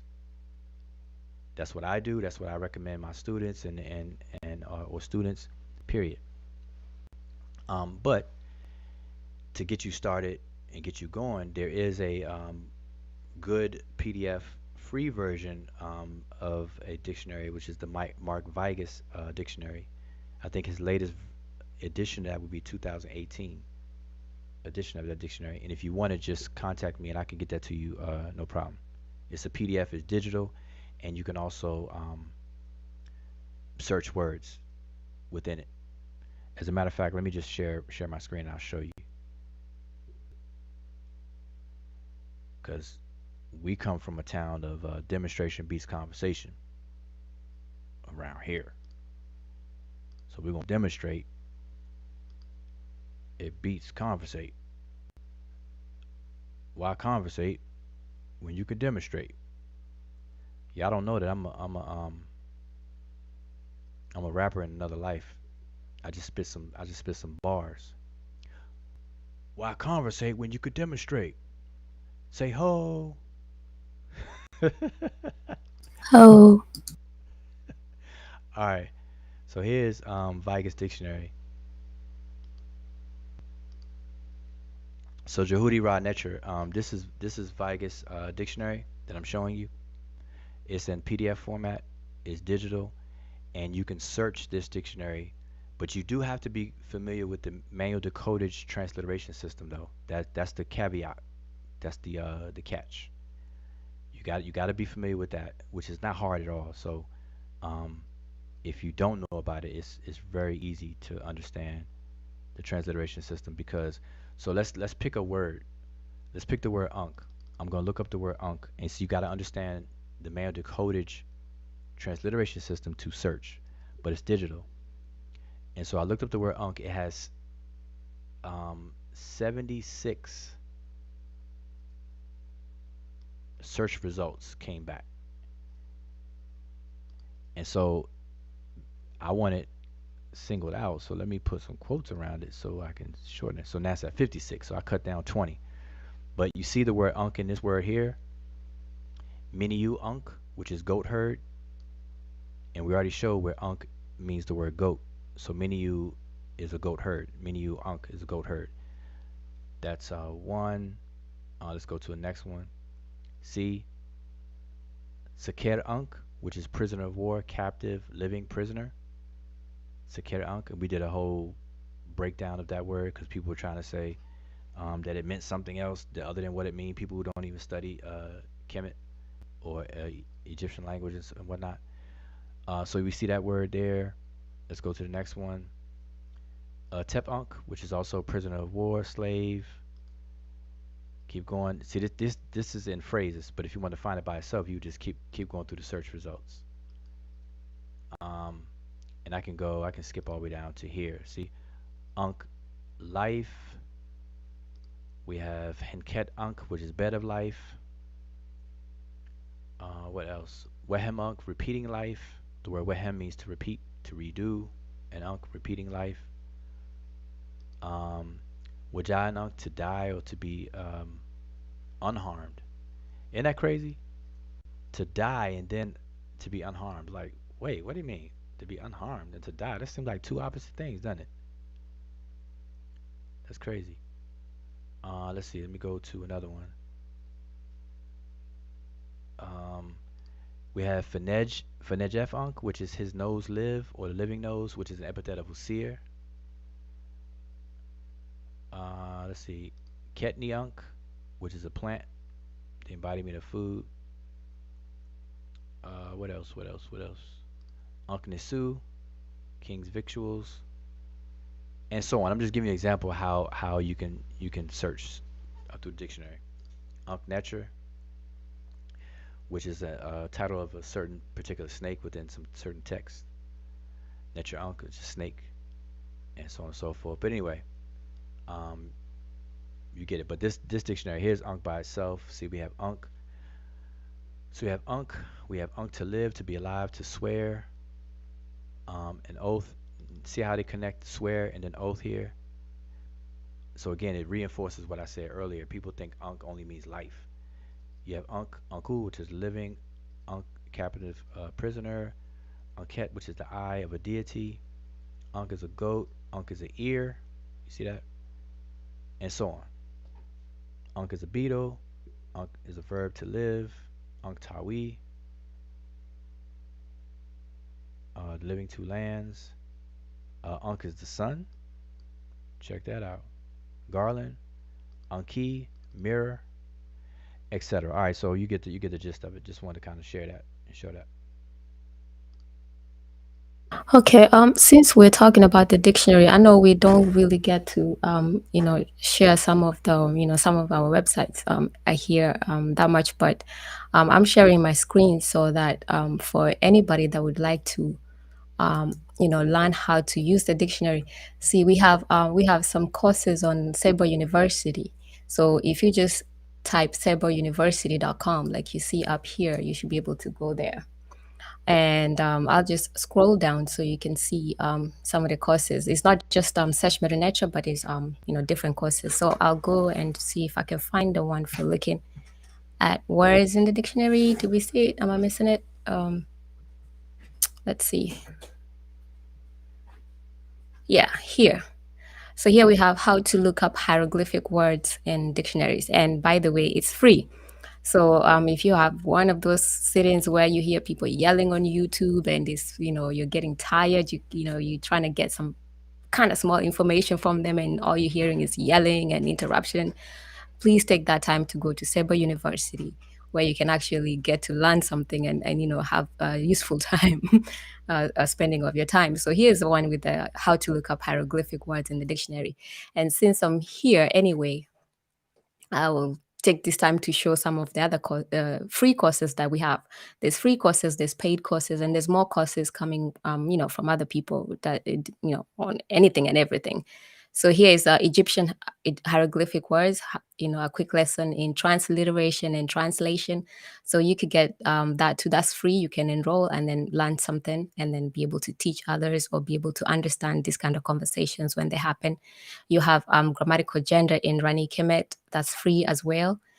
We have this one, which is actually free. All you have to do is buy the book that we, as the Shu wrote, is Has the Egyptian Hieroglyphic Writing System Been Deciphered? A Rebuttal to Walter Williams. So it says here 1995, but that's actually buying the book. So you can buy the book on Amazon, or if you buy it here, you pay the same price, but then you get the course free.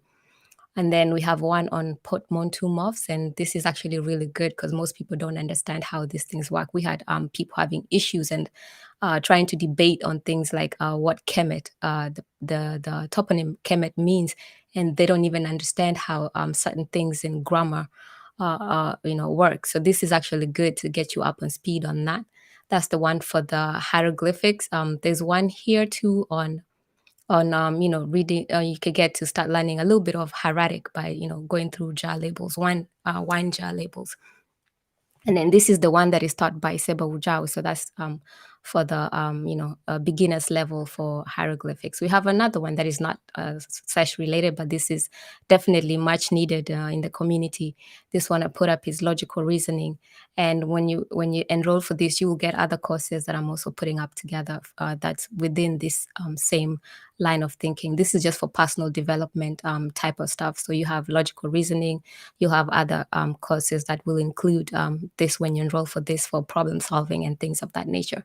So there's a lot going on there. So it's at Sabre University, and that's where you can get to enroll and spend some nice time on your weekend doing something productive. Just wanted to share that.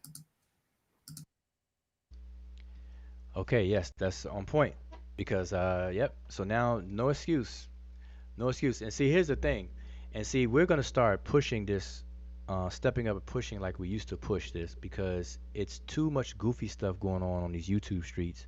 People who don't study ancient Egypt, but they got Egypt coming out of their mouth all the time, and they'll just be so wrong about it. And so we take certain claims that are made and turn them into teaching moments, and we go live and we discuss it and correct it and whatnot. And we try to do it strategically without adding to the drama that's involved, because people argue, fuss, fight, curse each other out and whatnot, and cut up and act a fool on these various different platforms. And so some of the claims that are made, we know that we can turn them into teaching moments. And so we will go live here and just address it and educate people, inform people. And so Sabre University, first of all, the word sabah is the word for instruction, or to instruct, from a verb, to instruct or to discipline. And this is where you get disciple, discipline, and disciple, and so on and so forth. It is to instruct. And so sebait are instructions. Sabah is also a word for student and a word for teacher. So it has everything to do with learning, pedagogical things, that's what the word sabah is. And so Seba University is, the name was chosen because it's an environment for instruction. Okay, a university. When we think of universe, we think of a cosmos. So we think of a totality of an environment. And so we have the environment or the universe of instructions. So Seba University, similar to how university has many colleges, Seba University will have many subsections of different topics. Not just, it doesn't have to always be about specifically about Egypt, ancient Egypt, and so on and so forth. So we got one about evolution, biological evolution, what a theory is, the theory of evolution. We have something on that. We have something on logical reasoning, and there's gonna be others that we're gonna be putting up there. All right, so y'all be on the lookout for that. But go to sabreuniversity.com and enroll in something. Most of them are free. The beginner's course is $100 if you already have the textbook. If you don't, it's $130. Okay, it's a self-paced course. I used to do it in 12 weeks, where I guarantee that you will walk away being able to transliterate and translate simple inscriptions, like museum type inscriptions, and everything. But I kind of redesigned it to be self-paced, because people had different. It was hard for me to really organize people's time on different time zones online. Face-to-face classes I used to hold were easy because people show up. You say, hey, we're gonna meet. Come to this location at 7 p.m. or whatever. That was straightforward. But online, got people on the West Coast, Midwest, East Coast, London and Africa, had students in Africa that was 7 hours difference, 8 hours difference, and so I had to convert it to a self-paced where I meet once a week in person to answer any questions and have these real nice discussions and explanations, and it's really, really, really good. So if you're interested, definitely enroll. And we just rock it out. Yeah, and not to forget, there's also community page on Sabre University. So trying to get out of the foolery that comes with people on Facebook and whatnot. There's a community page for different group pages for different topics or different group settings and whatnot. So that's also there. So it's actually a really good working or a learning environment that is being put up there. I would definitely recommend it. All right, all right. So, all right, do it. So I'm just keep going down the line. So, again, I appreciate all y'all hanging out. I know it's Friday night, late Friday is getting later and later. So let's keep going. I just want to run down the list. So Jehudi Ra Netcher, hopefully that was sufficient to answer your question. If I didn't, um, you could follow up with it. I'm gonna get to it. So I'm going down the line. I'm almost at the bottom. So Brother Ray says, I'm explaining of your name. I believe strongly that the priest with title and totems, that is leopard skin, like you explained in Netcher of your name, would have been the first spiritual writing ideology. Your opinion? Um, I don't know if I quite understand your question. Um, you say you believe that the priest with the title and totems, like the leopard skin, like to explain Netcher in your name, would have been the first spiritual writing ideology. See that's the part that you kind of lost me with that part. So if you could rephrase your question, I'll definitely try my best to address it. But I don't quite understand your question. What's throwing me off is when you say would have been the first spiritual writing ideology. That's yeah. So if you can break that down, explain it to me. All right. Um, because leopard skin was worn by priests, yes, but you have the bull's tail worn by kings. You can see it in some. So there's meanings behind all this stuff, yes, but I'm not quite sure what you mean by first spiritual writing. We got the brother Boom. Did the people who were called Nahisi agree with the initial unification of Egypt, or did they reject it? And is that why they were eventually seen as a different people by the Egyptians? You definitely warm in that statement. Yes. But so yes. Um okay, just to like give a quick 60-second rundown.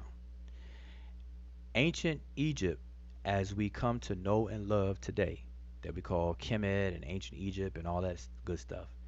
It has its genesis, the bulk of what what made it up comes from an area that is in southern Egypt and northern Sudan today. And it just so happens that scholars call that region Nubia. Now, the word Nubia is problematic. I've had several videos explaining why we should trash it, so I won't go into that right now. But that's pre-dynastic Egypt, pre-kingdom, pre-unification, everything. The elements that make up the ancient Egyptian culture that we come to know and love has its genesis in that area, among the people in that area. Then it has an upward movement, and over time, unification process started to take place. And what was left behind, because I actually did a video on this, boom. Over time, that upward movement left in its wake residue. And the further it moved north and the further upward it went, or downstream it went, the starting point or going in the other direction, those people did not unify or did not partake in that, and so they became or they chose to have their own organizational and structure um, societies. And so this is where you get these different monarchs in those areas of Ta-Nehisi, eventually forming kingdoms in their own right that were contemporary to Kemet. So you have Kush, you have those kingdoms, kingdom of Kush, and so on and so forth. And later you have Napata and Meroe, which was the capital, became the capital of different kingdoms and whatnot in that area. And so yes, but there was always a certain relationship that was with Egypt and then their southern neighbors. At times they were beefing, at times they were trading, at times they were beefing and trading at the same time, et cetera, et cetera. All right. So, but the answer is yes. And they were one of the nine bows or one of the enemies. Kemet had a stereotypic enemy layout of nine, the Paget or the nine bows, and the nine bows weren't always the same nine, but it was always the number nine. And so they were considered the roster of Egypt's enemies for whatever reason. And the people in Nehisiu, the Nehisiu people, um, were among those nine bows. All right, at different times. So yes. So when people say that they were the Egyptians and the Nubians are the same, on that sense, absolutely not. They're not. I got primary sources. I did a whole presentation where I show you how the Egyptians talk about them, how they see them, how they spoke a different language, everything. They're not the same. But if we toss the word Nubian in the trash, we can understand what happened. Because the real Nubians are Egyptians themselves. Put it to you like that. Two prominent cities in Egypt now called Ombos and Kom Ombos were once called Nubit, and that's where you get the word for gold.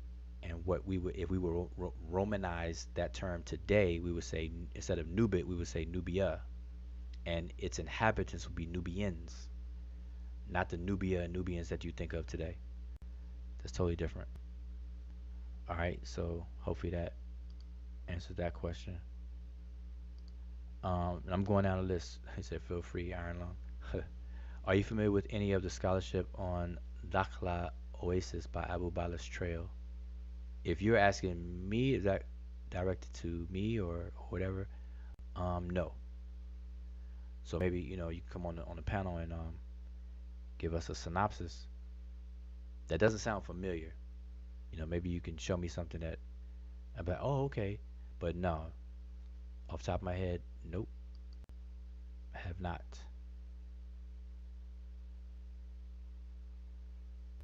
Oh, my mic. Wait a minute. Y'all said my mic went down?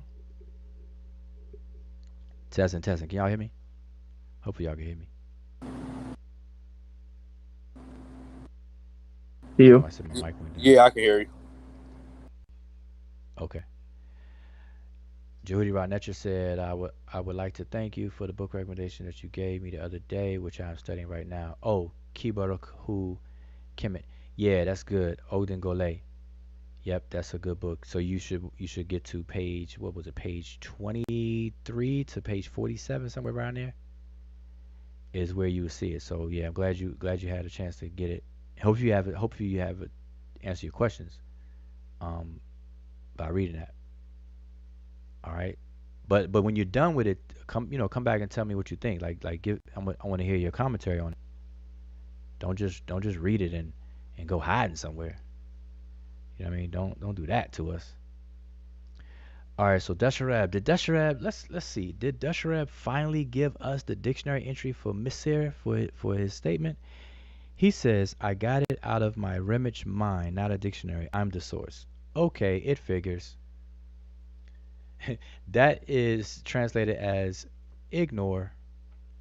Desharab, I'm sorry, man. That's just not how we do things around here. You're not going to just pull things out of your mind and then expect us to just accept it. Sorry. It's not going to happen. All right. So I just want to make it clear that Desharab, I asked you, you said the word Misr is a Kemetic word and blah, blah, blah. But I asked you, to support that with something that we can share or whatever. Because the moment you know you mentioned dictionary, I got it. And I'm gonna pull it up. And you didn't find it in a dictionary, you just pull it out your mind. Now, some people will say you pull it out of another area of your body. You know what I'm saying? Pull out the clear blue. But anyway, all right.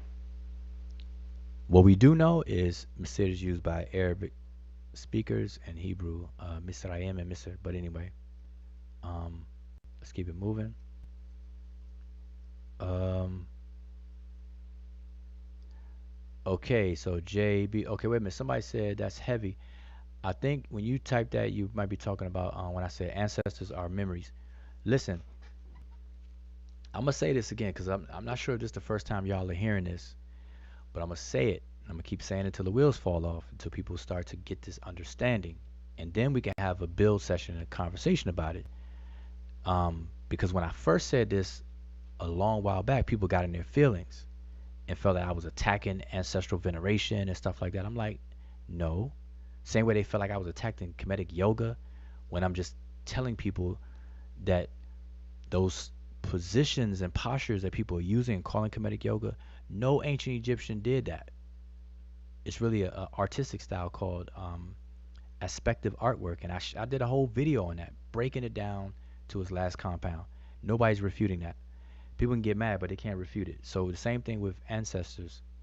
Ancestors are really memories. Where do these memories, i.e., or aka ancestors, live? They live in the afterlife. Where's the afterlife? The afterlife is in the minds of the living. And so let's look at it a little further.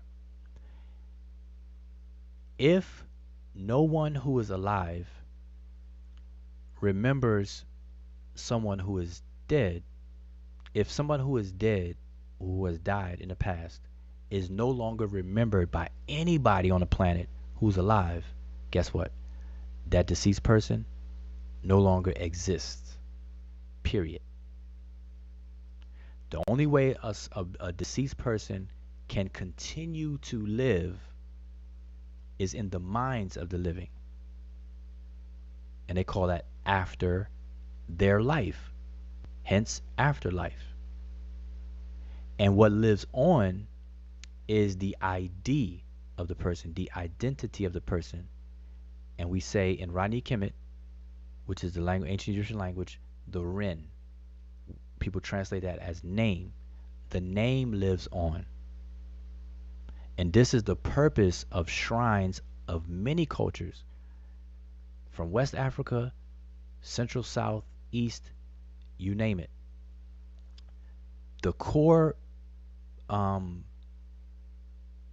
concept behind building a shrine and dedicating it to an ancestor is so that you can remember that person. So you set aside a sacred place in your home or somewhere that you have access to. You keep it neat, you keep it clean, and you put things in that corner that is going to constantly and consistently remind you of X, Y, and Z person. Person A, B, C, D. Today, it's a lot more people have an afterlife and longer afterlife than in antiquity. Why? Because we have technology. We have pictures. So you could take a picture of a relative, and if they pass away, you can always hold on to their picture and put their picture up, and that will be the mnemonic device for you to remember them. Back in the day, in antiquity, they didn't have pictures, they didn't have computers, they didn't have photography, and this, that, and the third. So they would have shrines and remember the name that encased their whole identity. And it's the identity that lives on. That's why the identity was protected with a rope and sealed off, protected from within and without. People call it a cartouche or shenu. The word shenu comes from the verb sheni, which means to encircle. So it was a protective circle, and it was tied with a rope at the bottom. It looks like a gun cartridge or whatever that they called a cartouche, but it's a shenu. And it protected the identity of the person, called the Ren. And the most protected identity was the king. So you see the king's name in two cartouche or chenu. Two of them. The throne name is protected and the family name. So Ramses II, we still talk about him to this very day. So Ramses II is living a long afterlife because we still remember him to this very day. So he has an afterlife. His throne name is Waser Ma'at Ra Setepen Ra, and his family name is Ramesu, I think Meriamen. Ra gave birth to him, beloved of Amen.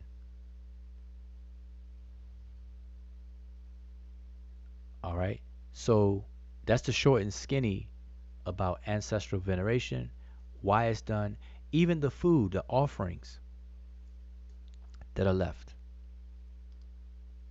It's all for memory. The whole idea behind ancestral veneration is to never forget. Because once an ancestor is forgotten, they cease to exist.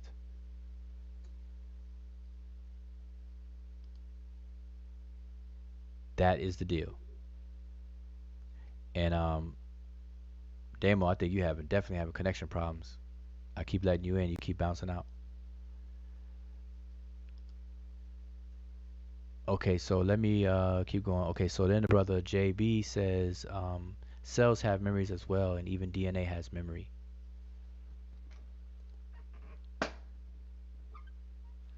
Well, let's well, see, that could be a whole conversation, but let me just say this about DNA. DNA are the instructions on, instructing amino acids and proteins on what to do and how to function and how to build and et cetera, et cetera. And it is a form of program. And your DNA is a combination of smaller instructions that come together to form larger instructions. And so through what's called DNA recombination from one generation to the next, or parents to their child, you're going to get this scrambling of instructions to where you become for the most part, a unique entity of a set of instructions. And so when we say DNA has memory, what that means is not in the sense of memory in the mind. What that means is that these sets of instructions are inherited from parents to the children. Now, on this subject, I want to say this and be very clear about this. I'm going to give you an example. Two full-blooded siblings, two siblings who have the same mother and father, do not have the same set of ancestors. I'm going to repeat that. Two full-blooded siblings, brother and sister, brother and brother, sister, sister, even if they have the same two parents, they do not have the exact same set of ancestors. And here's why. Just look up DNA recombination. When the sperm meets the egg and the egg is fertilized, the 23 chromosomes that you get from your paternal side and the 23 you get from your maternal side and everything, you get 50% of your DNA from each parent. But guess what? Child A will get 50% from his father and 50% from his mother. Child B will get 50% from his father and 50% from his mother. Yes, that's absolutely true. But guess what? Child A and child B, they don't get the same 50% as each other.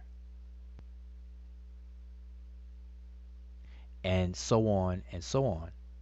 So as you walk backwards through the DNA lineage and everything, you're not going to share the same pieces of DNA as each other throughout your entire genome. So again, two even full-blooded siblings do not have the same set of ancestors. There's a lot of overlaps, but you don't have the exact same set of ancestors. So when people do ancestral veneration and they want to deal with the the physical linkage to those ancestors, you're on your own. You have to do yours. Your brother, your siblings have to do theirs, and your parents have to do theirs, and so on and so forth. But people have this family shrine doing one person. That's how you know that this people drop the ball along the way. And I've like I said, I've done a presentation on this before and stuff, and in the past, like a few years back, and some people, um, it didn't sit well with some people because they didn't understand it. But I'd be happy to do it again and explain. Damo, boy, you having issues. Okay, is he talking about Semitic Africans and cognates with Semitic and other African languages? Don't know. 42.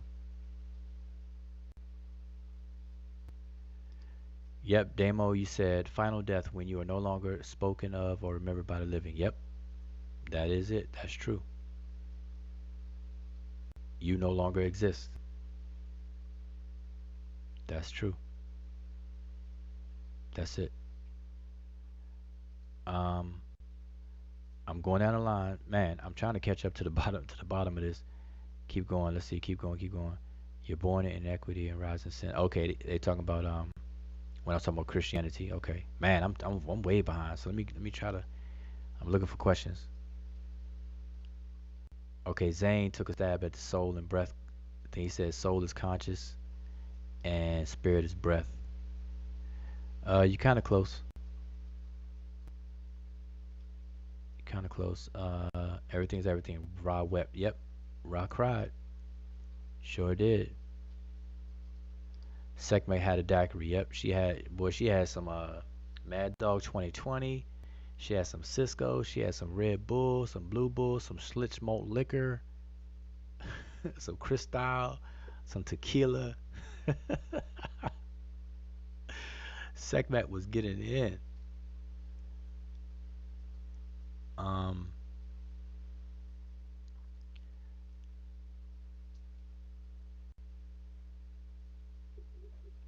Let me see.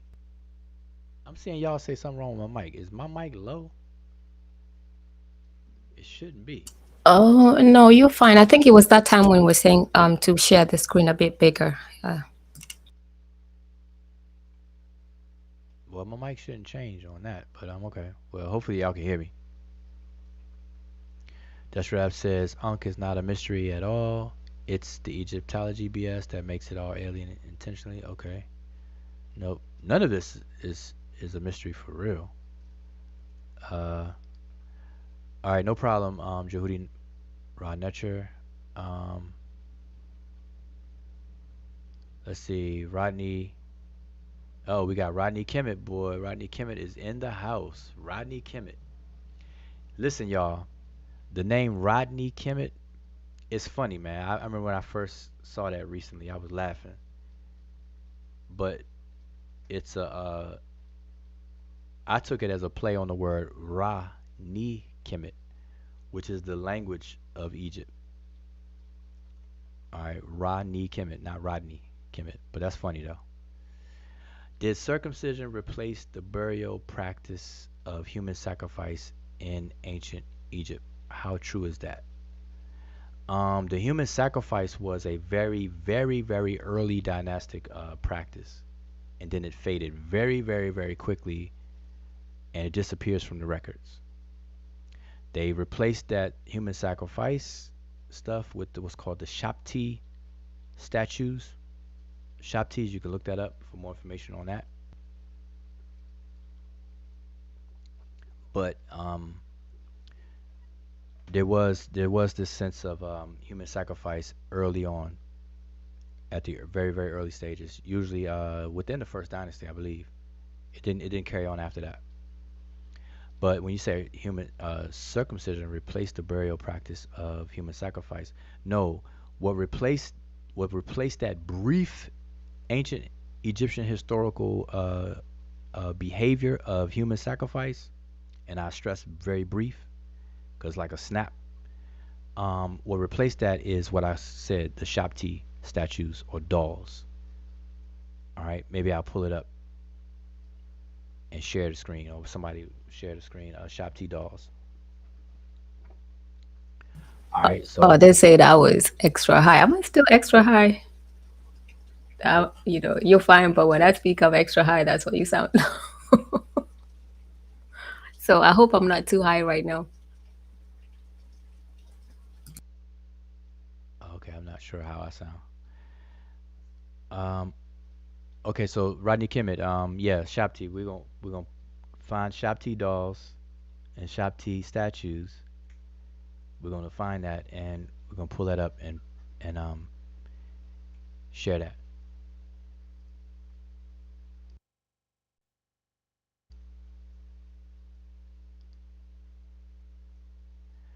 All right, so thank you. Okay, cool. All right. I'm trying to go down, trying to go down, trying to go down.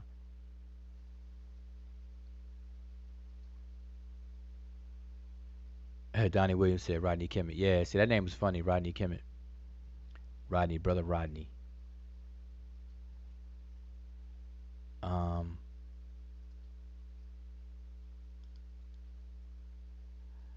we're not going to tolerate entertain that goofy Rodney Kimmett BS over here. Oh, okay. Yeah, Rodney Kimmett. The name was funny, but the question's cool. The question's cool, but the name is funny. Rodney Kimmett. Yes, yes, yes. Rodney Kimmett.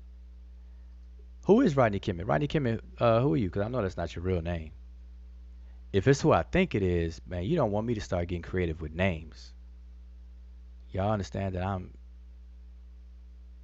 very resourceful when it comes to names and graphics and such. Don't get me started. Let's see. Judy Ra Netcher says, one more question, please. Where can I find a map of those ancient regions that I can refer to in my study? Okay, which ancient regions are you referring to? You got to let me know which regions you're talking about. All right, so type that in, then I could hopefully I could better answer your question because I have no idea which regions you're talking about. If you're talking about when I was talking about Ta Mehu, Ta Shemau, Ta Seti, Ta Nahisi, and so on, if you're talking about that, then let me know because I can show that on the screen. How did the original Nubians stop being Egyptian? They didn't. So Afro Ninja, that's a good question. They didn't. So here's the problem, and I'm gonna say this. We need to throw the word Nubian in the trash. No disrespect to the people in East Africa today that refers to themselves as Nubia, but for the purposes of conversation about ancient Egyptian issues and stuff like that, we need to throw it in the trash, really. And it's because of the simple reason that it was never used. And what scholars did, which is why we having such a problem with it, is scholars equated the word Nubian with the word Negro, which is black. So black or negro was negro or negro was simply traded. The word was literally swapped out with the word Nubian. So the etymological pathway or the semantic pathway, for that matter, would be Nubian goes back to Negro, which goes back to um, this whole notion of everything outside of Egypt is black and Egypt is non-black from these scholars who were trying to ascertain the glorious mystery of and all that in the bag of chips things about Egypt during a time of slavery at the birth of Egyptology, which happened in the 1830s. After Champollion is given credit to decipher the language, shortly thereafter was the birth of Egyptology, and everything that they studied about Egypt, they could not associate that with the same type of people that they were trying to justify to enslave. That was the status quo. That was just the move. That was it. That was the norm of that day among the intellectuals and so on and so forth. And I can show you this. I can show you the paper trail. I can show you where Breasted and his colleagues wrote about the areas south of Egypt, and they call those areas Negro land, but they were calling it black land. And people want to brag about the word Kemet meaning the land of blacks or black land. No, they got it twisted. Everything south was called the black land, Negro land. And I showed everybody that. Matter of fact, let me just show it real quick. Cause I don't mind showing it. I have it handy. I have it handy. Let's see if how handy I have it though. While you do that, could you repeat? You wanted to see the sharp teas and what else? Just the sharp teas. Okay. Okay. So just let me know when you're ready. Okay, let me just quickly show this to everybody.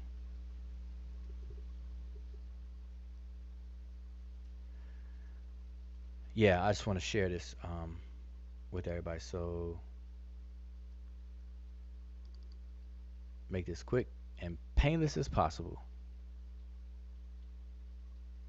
I showed this before, but I don't mind showing it again. And I don't think that's it. Yeah, that's it. All right, so y'all can see the screen, or y'all will be able to see the screen as soon as I share my screen. All right, there we go. Get your comment out the way for a second. Okay. So, all right. So here is from E.A. Wallace Budge's book entitled An Egyptian Reading Book for Beginners, done in 1896, page 450, where you see the Egyptian word Nehes, as he spells it, meaning Negro land. That's the toponym. That's the place name, Nehes. He translates that as Negro land. The word Negro is the word black. So he's saying Nehes is black land. He's calling the people who dwell there, which is Nehisiu, which he also spells Nehes. He calls the people blacks or Negroes. So of course the Negroes are going to live in Negro land. Or say it a different way, the blacks are going to live in black land. All right?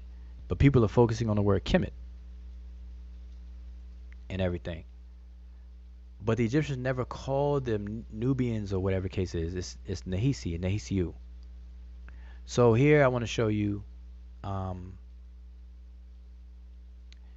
the text where we find these words. And I'm going to show you the word Cush right here. This is the word Cush here. And I want to show you here where we have different people in this region called Ta-Nehisi. Ta-Nehisi was the entire region, and then within that region you have multiple communities that the Egyptians knew by name. And so we have the Jam right here. This first one is Jam Nehisi or Nehisiu. So Jam Nehisiu. And I want you to see this pattern. So let me just do this again. Now I'm not trying to give a hieroglyphic lesson right now, but just memorize these pattern of glyphs. You have the water ripple, twisted flax, the folded cloth, and then 3 seated figures with a feather on their head. Okay? So just remember that pattern of glyphs, and it spells Negroes. Excuse me, he translates Negroes. So let's go back to this page here.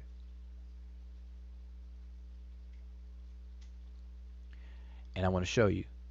So you see the pattern right here? Water ripple, twisted flax, folded cloth, seated figures. The pattern is right here. The pattern is right here. The pattern is right here. Okay?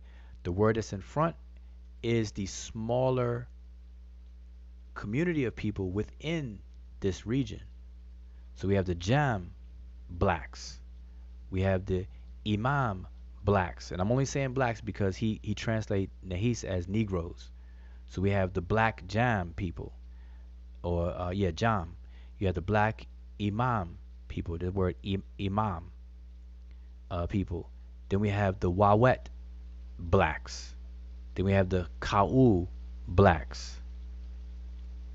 Okay, this is what the scholars have done in their translations. All right, they call these people black. All right, so going back to your question, and I think I lost it. Here it is. So coming back to your question, you said, how did the original Nubians stop being Egyptians? They didn't. The original Nubians became the Egyptians. They didn't stop becoming Egyptians.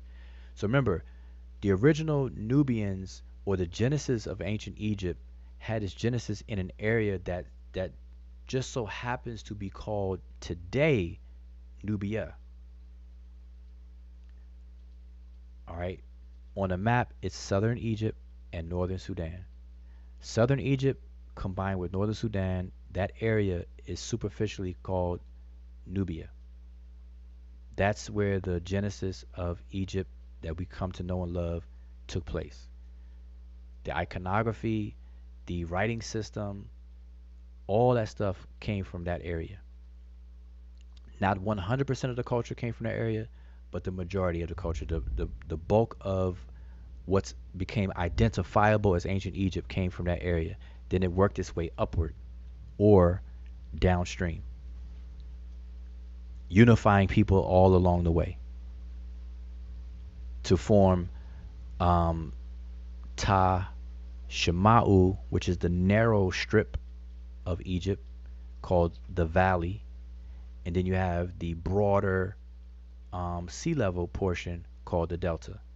So to all those scholars that say Nile Valley civilization, they need to upgrade that title and say Nile Valley and Delta civilization. Egypt was a Nile Valley and a Delta civilization, because Egypt was at all times seen as a duality. That's why they call it Tawi. The two regions, not Ta. They didn't call Egypt Ta. They called it Tawi.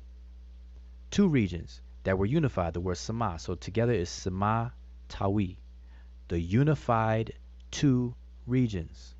And they always kept it as two. That's why you have the red crown in one region, the white crown in the other. You combine it, you have the red and white crown together, and the king ruled all of that. The other Tas did not unify. So you have, so let's go down the list. You have Ta Mehu, Ta Shema'u. You have Ta Meri and Ta Seti. But then you also have Ta Nahisi. Ta Nahisi did not get down with the unification process. So it formed its own entity. And the people who dwelt in that region were outside of the borders of the unification process. And they formed their own administrative structures and kingdoms contemporary with Egypt, popularly known as Kush, the kingdom of Kush, or Kash as they called it. All right. But they're not the original, they're not the Nubians. The Nubians are the Egyptians. Specifically, the Egyptians in the two main cities of gold towns called Nubit. Today it's called Ombos and Komombo. Go to Wikipedia, look up the word Komombo, Komombo, or look up Ombos, Ombos. Komombo and Ombos are anciently known as two cities called Nubit. If we were to Romanize those terms, we would say Nubia. And the people who lived there would be Nubians, the people of the gold town. Just that simple. And that's in the borders of Egypt. It never was outside of the borders of Egypt. Therefore, the original Nubians were Egyptians themselves. Mystery solved. Throw the other stuff in the trash. All right. So there you have it. All right, let me quickly go down the list because it's definitely getting late. Yeah, Desharab, I'm disappointed, man. I thought you were going to provide a dictionary, but you didn't. Mouse Zone 91. Are the Twa the original inhabitants of Kemet? Are the Twa the people depicted on the Namer palette? Okay, so to quickly answer that question, always remember that when you're talking about the peopling of the Nile Valley and Delta area, you're never gonna have a time where they were a homogeneous group of people.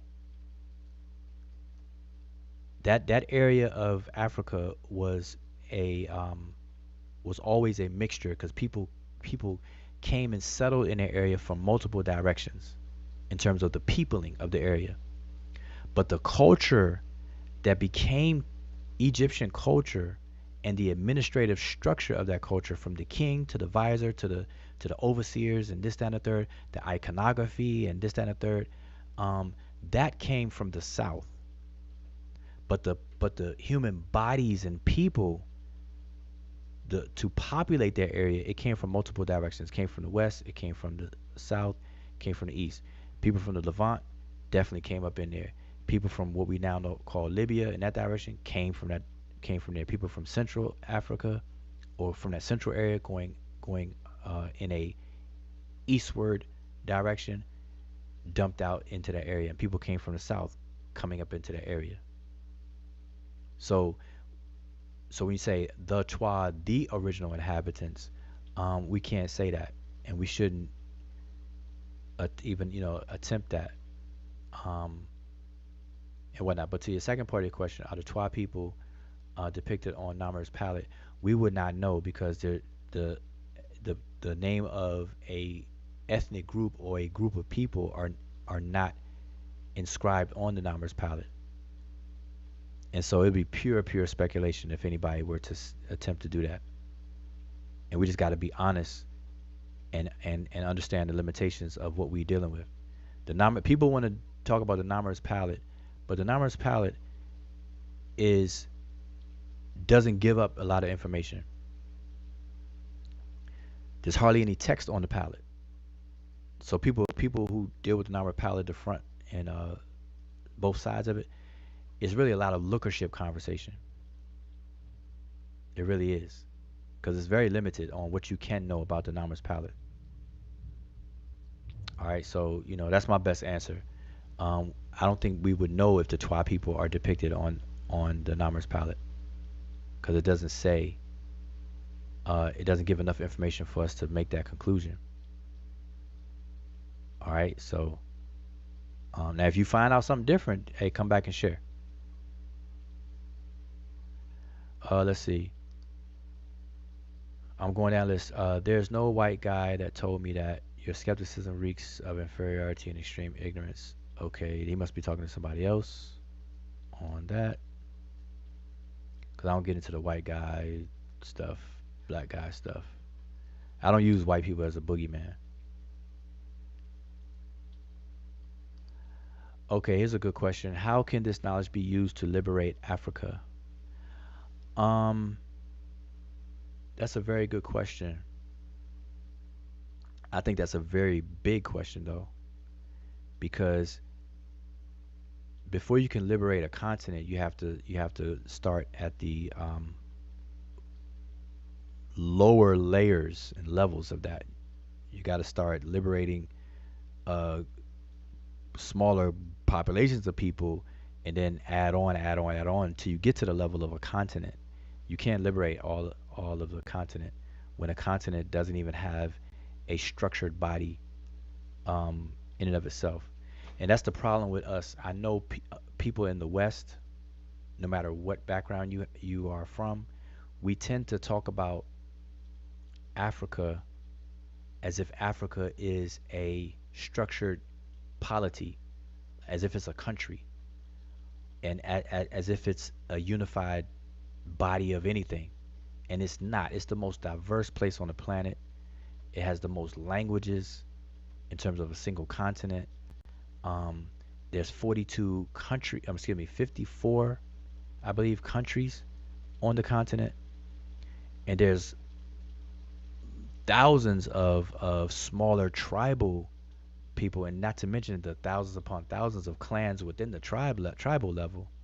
So you got the clan level, you got the tribal ethnic level, then you got the national level, then you get to the continental level. Even before the continental level, you got regions. You got East Africa, and its organizations, West Africa, Central Africa, South Africa, North Africa. So all I'm saying is that for us to even discuss how can anything be used to liberate Africa, I think that's pulling a cart way before the horse. The horse is down there in Florida, and the cart is up there in New York. With that conversation, we got to slow that one way down. Because first, how can this information be used to even help an individual? I think we should start there. So I don't have an answer for that. I think the question is too big. All right, I really do. And Judy might just shot it straight. We're not gonna liberate anything watching YouTube. That's true too. Especially the circus community. Not only we going what's the opposite of liberate? We're gonna anti-liberate people watching the circus stuff. Never doubt me, Remich. You see the name in a cartouche. Definitely don't know what that is. He must be having a conversation by himself. One more question, please. Where can I find a map of those ancient regions of Africa that I can refer to in my studies?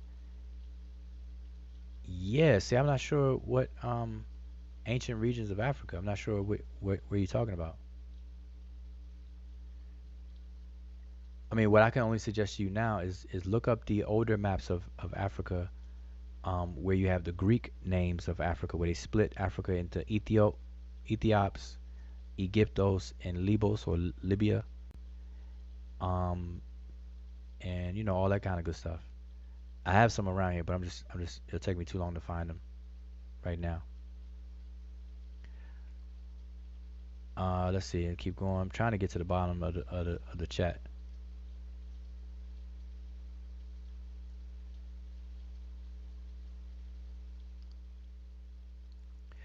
Damo, okay, sorry. I thought this was about Africa spirituality, some kind of empowerment. Yeah, but see, here's the thing with empowering anything and liberating anything. We have to fully understand what it is that we're doing and talking about. And so here's the thing. Continental conversations get nowhere. It really doesn't. And I'm gonna say this again. Continental conversations focus on the level of continent gets nowhere. You have to start on the lower levels. That's where you can make some headway in a conversation. But if you talk about Africa as a full continent, listen, the people on the continent of Africa are not even one people. There's no homogeneous anything about Africa except it's a continent that we name it. Even Madagascar is not even on the with the continent, but we call Madagascar an African country. Then you got South Africa. People don't even like the fact that South African. What's their original name? Board. The Boers? Yeah. So you have them in South Africa. They call themselves Africans or Afrikaans, but they're on the continent of Africa.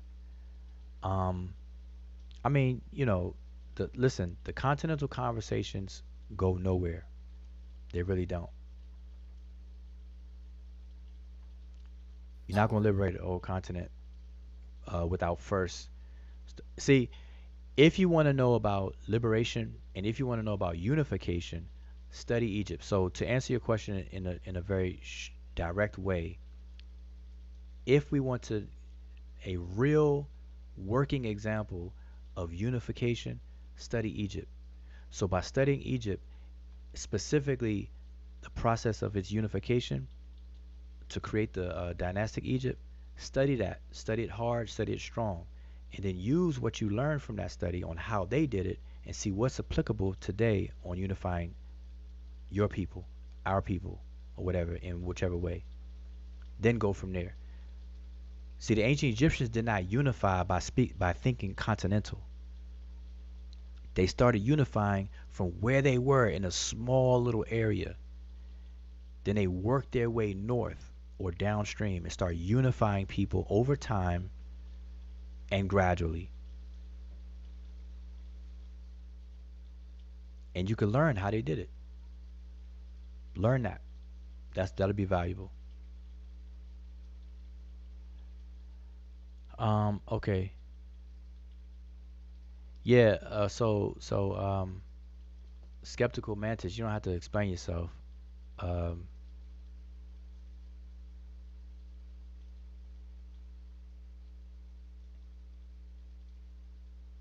and I know I didn't really answer your question. I mean, what I'm saying is that that's like a not the question to ask.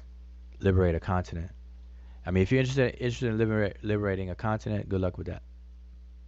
Yeah, I would say, and just hopefully I'm not too loud at this point because I'm actually coming off from the parking lot lit with the lights. But no, he did say that. Sorry if my question was too big. I'm trying to understand what is the goal of studying this. Like, what outcome do you seek? But I just wanted to add that when you talk about liberating Africa or whatever, you also have to be clear on what is it that you're trying to liberate, because you can't just say liberate from what specifically. And also the fact that if you're trying to liberate a group of people, even if it's just not on a continental level, from something, especially when people talk about Africa, there's different places, there's different studies that actually will help with that, politics, political science, all that stuff. If it's something to do with economics that you feel that Africans need to be liberated from, then you probably have to go to the appropriate seek appropriate information dealing with economics, African economics and things of that nature. So you always have to be very, very specific. But in other words, when it comes to to studying, ancient cultures, especially like we study ancient Egypt and the language and whatnot, it's a wide field of study, and everybody's trying to get different things out of it. So it's not just a one cookie cutter thing that we are studying this for purpose X and whatnot.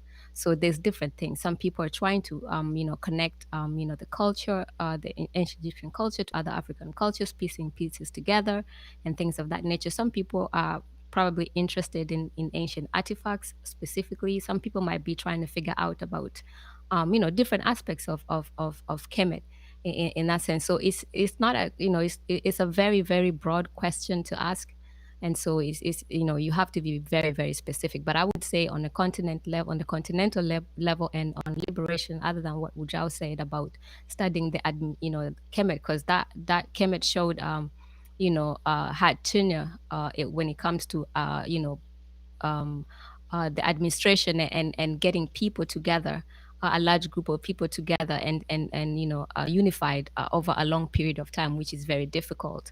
Especially when you study Africa, and the different different things that happen. You have tribal wars. You have all these kind of people not many groups of people see themselves on a nationalistic level in that sense, but maybe on a smaller scale, like tribal identification and whatnot. So it would be good to study Kemet in that sense, because they were very successful in that, and over a long period of time, which hasn't been done to date like that. So that's one aspect of it. But other than that, then you probably have to get into the different aspects of liberation on a continent. Is it economics? Is it politics? Is it infrastructure? Is it whatnot? Then you have to be more specific.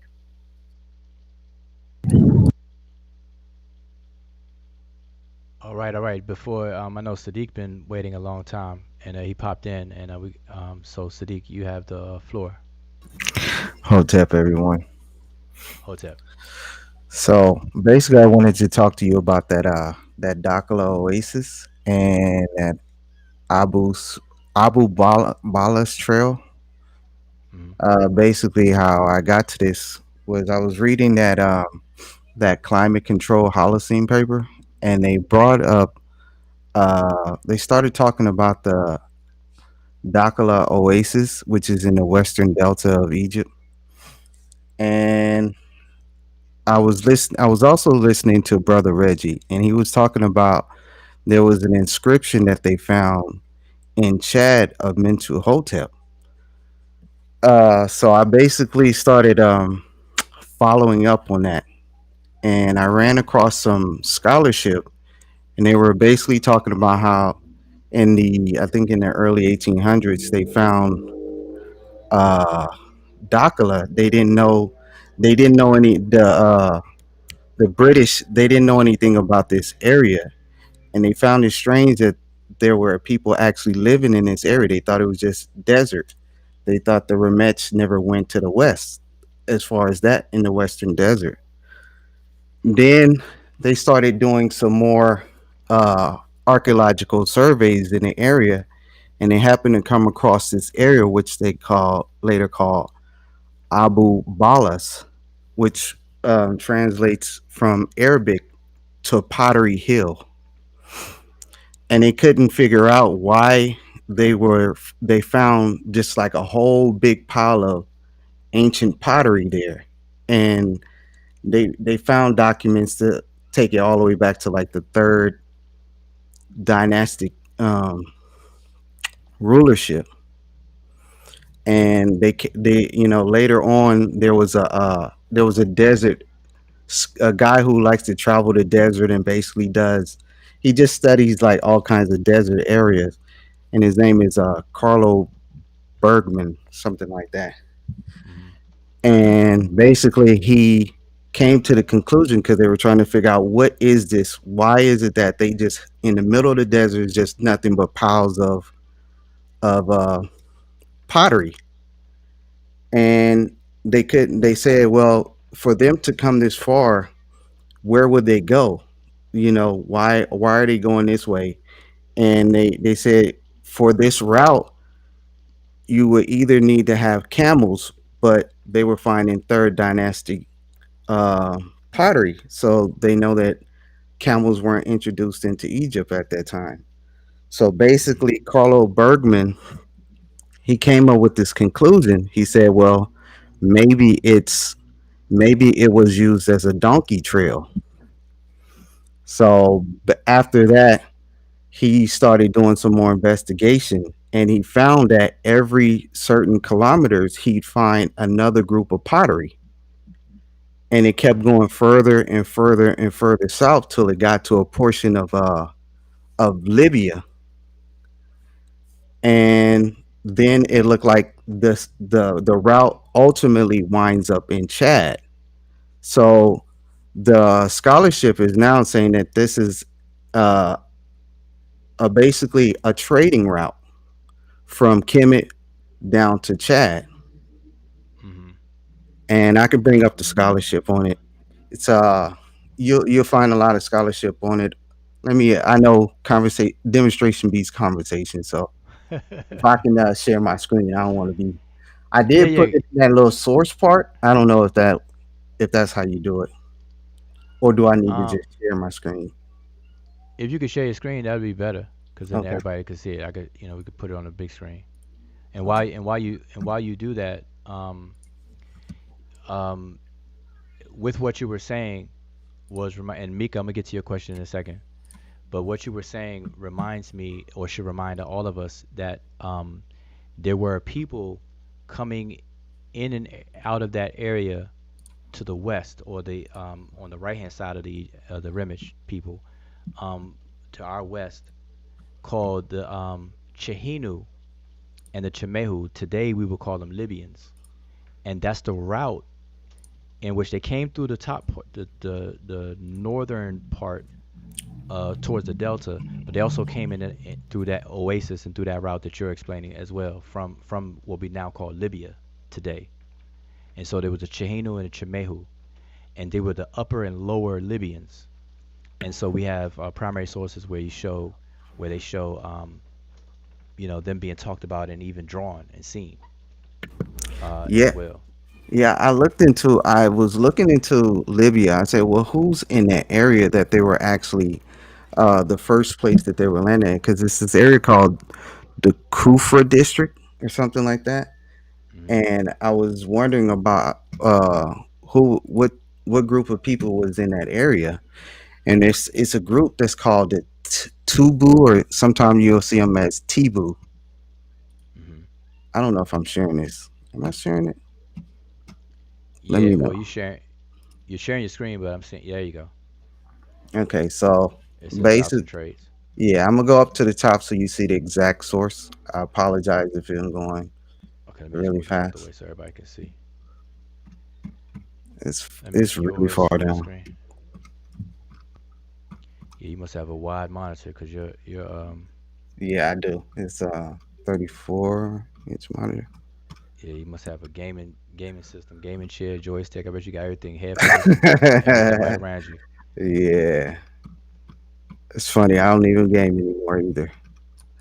Uh, I can always tell gamers by the size of the width of their monitors. yes, sirree. See, the thing about it is, I'm gonna go all the way up here, then I gotta scroll all the way back down. Anyway, so you What is see, that? Is that a this is basically the whole conference that they put together. Some of their work from that conference, and you guys remember that Holocene paperwork from what's his wait, wait, name? His stop, name stop is there, stop, scroll, put that map, those three maps. Yeah. So yeah, so I'm yeah this so okay. I think I know where. Yeah, so I have basically, those images right there. yeah, it's a oasis trail along this route right here. If you guys can see my mouse, Yeah. and then from here, roundabout here is Dakala Oasis, Hmm. and the trail leads from here all the way into this point in Libya, and then Hmm. from Libya it goes down to Chad. And there's a scholar out of the University of British Columbia who wrote in his journal for the University of Arizona, and I'm definitely going to need Asar's help on this because they start going into linguistics, because he's actually saying that based on some of his research and how he sees the first couple hours of Book of Gates, uh, he believes that those first hours in the Amduat actually are actually like coordinates, kind of where you can actually, if you use certain, I'll show you that paper as well. And you can actually get yourself all the way to Lake Megachad. So here's the paper. I don't want anybody thinking I'm pseudo or anything, but here's the paper. Uh, it's called the Atlas of Cultural and Environmental Change in Arid Africa. Here's who did the research. If anyone's familiar with any of the Green Sahara conversation, these are the lead researchers in the Green Sahara. Uh, I'm gonna stop sharing so I can scroll down when nobody get like sick while I'm trying to scroll all the way through these pages to get back to the Okay. page that I want to be on. All right. No problem. No problem. No problem. But what? But so, um, I hope I stop yeah. sharing. Yeah. Yeah, can you I'm gonna stop me wait. from sharing? Oh no, just hit the just click the share button again. It'll unshare you. It should be at the Yep, unshare that. Yeah, you go. Okay. So I'm Um, gonna scroll back down to that portion. okay. Well, while you do that, so don't lose your thought and everything. Like, I'm gonna go back to Mika's question, and then we will double back. So let's see where were we at? Oh, right here. She was saying, let people know that ancient Kemet had different group of people and should not use markers, haplogroups, and that Arabs came into Egypt last. Okay, well she already said it. Yeah, I already said that the territory that we now know as Egypt today and whatnot, the valley and the delta, were humanly populated by multiple groups. It was not a homogeneous um, undertaking. In Egypt was not a homogeneous uh, group of people biologically. They were homo or sameness. The sameness was on the level of ethnicity, in terms of their identifying themselves as Remich, and then on the layer above that, on national level, as being members of the kingdom of Kemet. Okay, having a membership, just like we have a membership in the nation of the United States of America. Therefore, our nationality is United States of America, or we shorten it as Americans. So our nationality is Americans, but we are an ethnic group that is a work in progress called African Americans. Just that simple. The next thing is, see, this is a mistake that people make. People having these conversations, not understanding the layers of identity. So Arabs is an ethnic group. Traditionally, Arabs would be the people that come out of a certain area, but people today associate, they equate, they have set up these equations in their mind that Arabs equal Muslims equal so and so equal so and so, and only 20% of Muslims are Arabs. That means 80% of Muslims are not Arabs. Arabs, in that sense, is an ethnic group, a large ethnic group, because Arabs, as an ethnic group, also have a diaspora existence as well. And so, if you look at it on that level, you would never say that Arabs are ancient Egyptians, because the ancient Egyptians ethnically would be the Rimage, and the Rimage were not the ethnic group Arab or Arab. It just wouldn't be that. On the level of culture, in terms of culture, a cultural population, the Muslim Arabs, or Muslims even living in the country of Egypt today, do not practice the ancient Egyptian culture, nor speak the ancient Egyptian language, and etc., etc., etc. Now, we do have some continuity in pockets and places among people, mainly though, the further down south you go in Egypt, you'll see more prominence of the continuity. But that's that. You can't bring up DNA. The J marker, E1B1A, all that kind of stuff is has its place, and it's not in the arguments that people are trying to have. And that just shows the ignorance that people have about trying to tackle these questions of identity. People need to just stop all that stuff, try to grasp their minds around the concept of identity and its layered complexity, then have the conversation. But I don't know if you found the page yet. Sadiq, have you found the page? Yes, I found the page. I was just waiting. I didn't want to break your Okay, yeah. wisdom. No, that's it. So yeah, I'm gonna re put your thing up there. All right, there you go. Okay. So right here it says the Abu Balas Trail, a pharaonic donkey caravan route into the Libyan desert. And like I said, basically what they found was it is believed that this is a trading route into Chad. And here's the name of the author, the and the Forster. study right here. His name is Frank Forster. Yeah, he does a lot of work with this guy right here, Rudolph Cooper, and the Stan Copeland. And like I say, if you read that Holocene stuff, all of the Holocene, uh, Green Sahara, all of these are all the guys who are doing all of that work in that Green Sahara area. And it shows, and here's that pottery hill.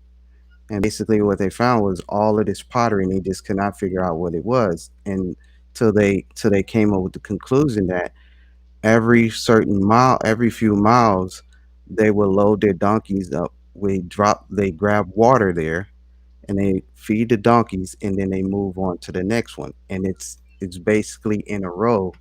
You'll see this little row right here, starting from the Dakala Oasis all the way on down until they get into this area, which is Libya. And from Mm-hmm. Libya on down to Chad, there are close enough oases where you no longer need these pottery deposits. You can actually just go on down. And right here, it shows like a storage jar with a donkey on it. And they use this trail all the way up into the Roman era, which is Mhm. interesting enough. Mhm. Um, and I remember the other day you were asking what would be the name of the people in the South if they were doing trade with Inner Africa. And there are a few people who actually think, and it's funny because you actually brought it up earlier, or is Yam, because they Yep. can never figure out where is Yam on the map. Some people believe it's around the I think it's Darfur is where they were believing it's at, but now after finding the Mentu Hotep inscription in Chad, they actually believe that is either in the Yam is either talking about somewhere in Libya or somewhere in the mountainous region in Chad. And so basically, this is where they're showing donkeys loading up. And another thing that they came up with while they were looking, they said, you'll find this inscription right here in Rek Mira's tomb. And they talk about one of the things, and I'm going to bring up a name, Sonetter. I intentionally said that though. But they were, because most of the time they actually thought that all of the incense were coming from the land of Punt. But during this route from a high official, his name is Harun Kuf from, I think he's from like the third dynasty or fourth dynasty. Yep. He talks about a route that he took from a certain area. He goes into Yam. He goes into a few stops into what they misterm Nubia and on back. And at all of the route just did not look like that was a route that they could take to uh they would take to Punt and then come back into Nubia. And so they found what this their conclusion is that it's more likely that they actually went southwest versus going straight south, because at that time they were having issues with certain groups who we mislabel again as Nubians. And so the easiest route would have been to go into Libya, then go down to Chad. See, here it speaks about the autobiography of Harkuf. In his rock tomb, we know about increasing difficulties at the end of the Old Kingdom in gaining access to desirable luxury items, gold, ivory, incense, ebony, animal skins, oils, etc., from the Sudan countries between the traditional trading partners in a region called Yam by the Egyptians and the southern border of the Egyptian state. Nubian chieftains consolidated and hampered direct contact, probably trying to profit from this situation. Just a few generations after Harkuf's journey to Yam in the sixth dynasty, one time he had chosen the so called Oasis Road through the Western Desert as an alternative route. The decline of Egyptian supreme power set in, marking the beginning of the epoch usually called the First Intermediate Period. Considering this historical state of transition, the utilization of the Bala's trail might have been an attempt to either open up new markets or maintain access to old ones by a bypass road despite critical circumstances. In view of the clay tablets from Balat mentioned above, a collaboration with Libyan nomadic tribes, perhaps acting as a highly mobile intermediaries or middlemen, is definitely to be reckoned with. Even though there are, as of yet, no traces of any merchandise found on the route, which is, of course, not surprising, this hypothesis seems to be the most probable one at the current state of knowledge. Hopefully, further excavations at the station of Abu Balas Trail, but also in Dakla on the part of the IFAO, as well as the Dakla Oasis project, will give further clues into about the, I don't know how you say that French word. But again, that's really what they're saying, is that they believe that that was the case. Mhm. And they were trading with they believe that they were trading with Central Africans, and this was their trade route. So that would be the answer to what would be the name. Possibly it was Yam. Right. So when I asked that question, about the I was asking the question specifically about what would be the name of the West Africans. I was saying, you won't find it. And Yeah. so Yam, yeah, so Yam, because we have a list of the names, right? And so if anybody wanted to claim that, okay, they did encounter West Africans, I'm talking about as far as Sierra Leone and Nigeria and Ghana and stuff like that. What were the names of the people in the Egyptian records? And so we know about Yam, we know about the Jam, Yam, uh, Imam people, which is all in the area of Ta-Nehisi, which is the region. And so this is why scholars would say that Ta-Nehisi, or the word Nehisi, reflected the idea of all other Africans. And that's where you get that like generalized, okay, so Nehisi is talking about all the other Africans, everybody who's black, inner Africa type stuff, southern Africa or inner Africa, central Africa, and all that kind of stuff. And so it could very well be, because on the map they do have a hard time placing Yam in Sudan, because they have Wawet, Owawat, they have the Magi, they have these other places, but not so much Yam. They would have difficulty. You were sharing something else? Yeah, I was going to share this other scholar that I was bringing up as well. Okay. So I wanna welcome brother Simotep on the panel as well. Oh, you did you share it? What happened? I don't know. Hold on. Let me bring it back up.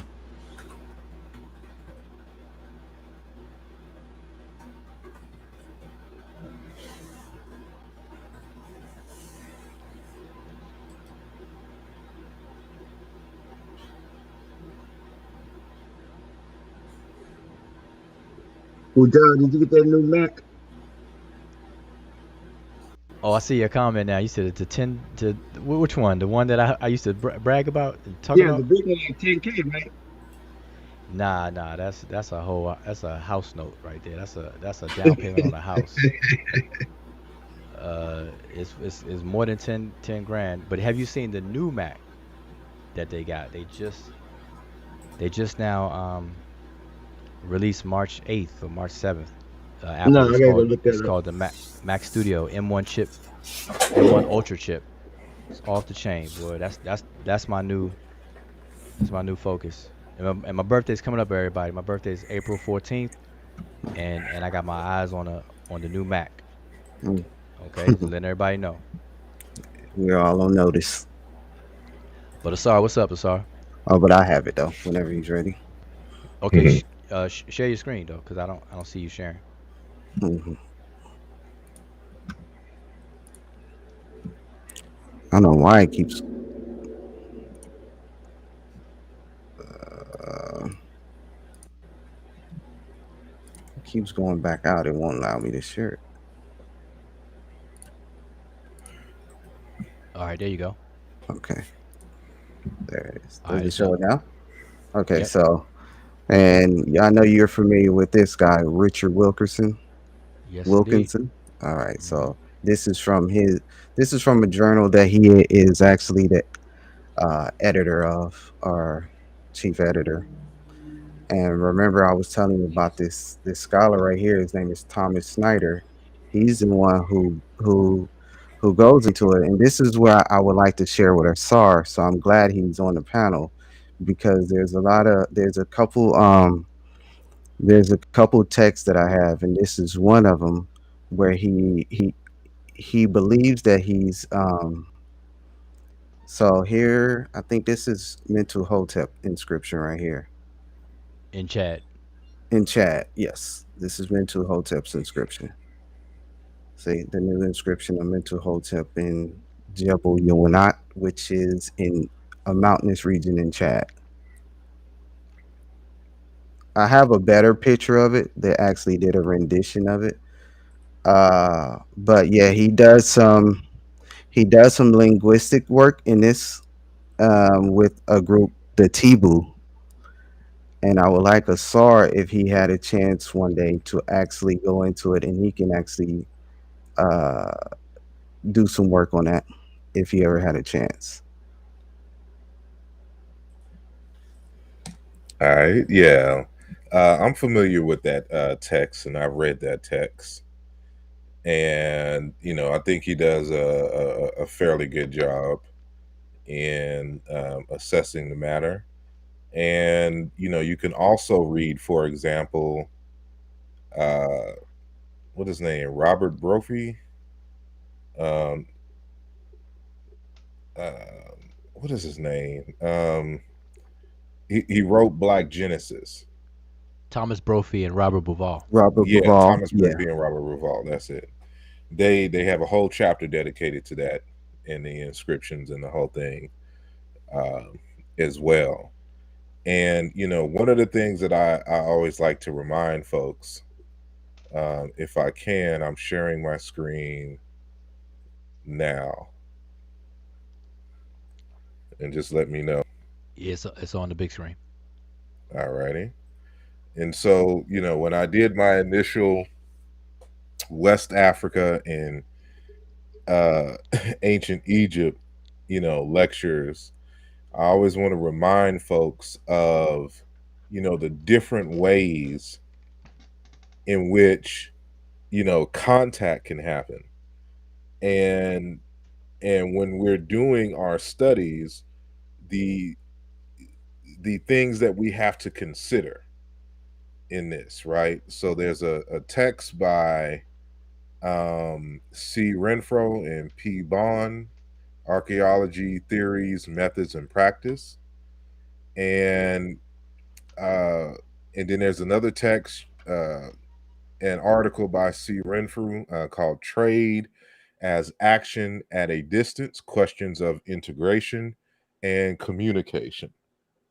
In J.A. Sabloff and C.C. Lemberg Kotrovsky, who are the editors, Ancient Civilization and Trade, Albuquerque, 1975, right? So he discusses this in both these texts, what I'm about to show. So at the top, you see 10 models of trade exchange. And so, you have on the left-hand side a graphic, and then you have on the right-hand side the text that accompanies each letter on the graphic. Excuse me, each number on the graphic, I should say, right? So on this slide, I have 1 through 4. So you see these graphics here and what it's supposed to be. So there's direct access, refers to a situation in which party A has direct access to the sources of raw materials, goods, and services without relying on the assistance of party B. So there's no middleman here. So this person on B has direct access to what is going on over here in A. Number 2, reciprocity. Home base describes the exchange of goods between parties A and B on the territory of A, right? So this is what you see in terms of this graphic here. 3, reciprocity. Boundary also describes the exchange of goods. So what they're talking about, like, let me just go back here. So 2. So if you have, let's use the physics terminology of an observer. So if you have an observer who is located here on A, he describes, for example, in number 2, access of B to A and A to B, but he or she is located in A. So number 3 is saying that there's reciprocity between A and B, but the observer is in between those two, describing the exchange, right? So if I'm in Atlanta and I'm talking about goods coming in from Houston, Texas, and New York City, and they all come through Atlanta, right? So that, that's what would be give that situation here that you were seeing 3. Number 4, down the line trade describes the exchange of typical goods for models 2 and 3 between A and B, but the participation of other territories and their representatives. For example, K and L. So there's A and B, but there's middlemen along the way, right? So then there's 5. The central place redistribution assumes the existence of a central territory with a representative of C. Both A and B supply goods or materials to C as tribute, imposition, or levy, receiving part of the other party's contribution in return. So this is what you see the graphic here in 5, right? So central place, number 6, central place market exchange assumes a situation similar to the 5th model, but without the participation of C. The exchange between A and B takes place directly in a central place. So that's what you see here. So that's like, this is Walmart, and then here's company A and company B who sell their goods at Walmart, but neither are at the home of Walmart, right? It's just a marketplace. And then 7, freelance middlemen trading assumes the existence of an independent middleman between A and B. Number 8, emissary trading also assumes the existence of a middleman, but in the case, he depends on one of the parties. In this case, party B has its own emissary who is in charge of exchange with goods with A. You can see the graphic here.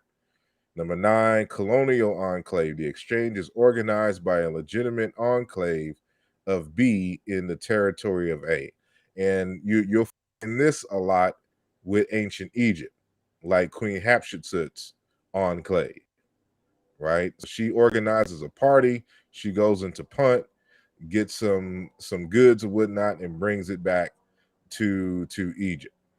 And lastly, number 10, where the place of the exchange between A and B is located outside the jurisdiction of both parties, a port of trade, right? And so when we're looking at all of these different,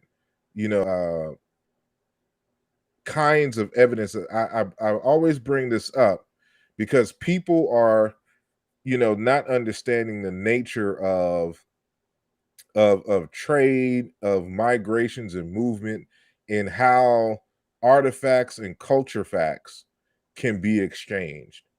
And so for example, when you start seeing stuff like this is a ram head metal, this is the medium is brass metal ornament that was created between the 17th and 19th century.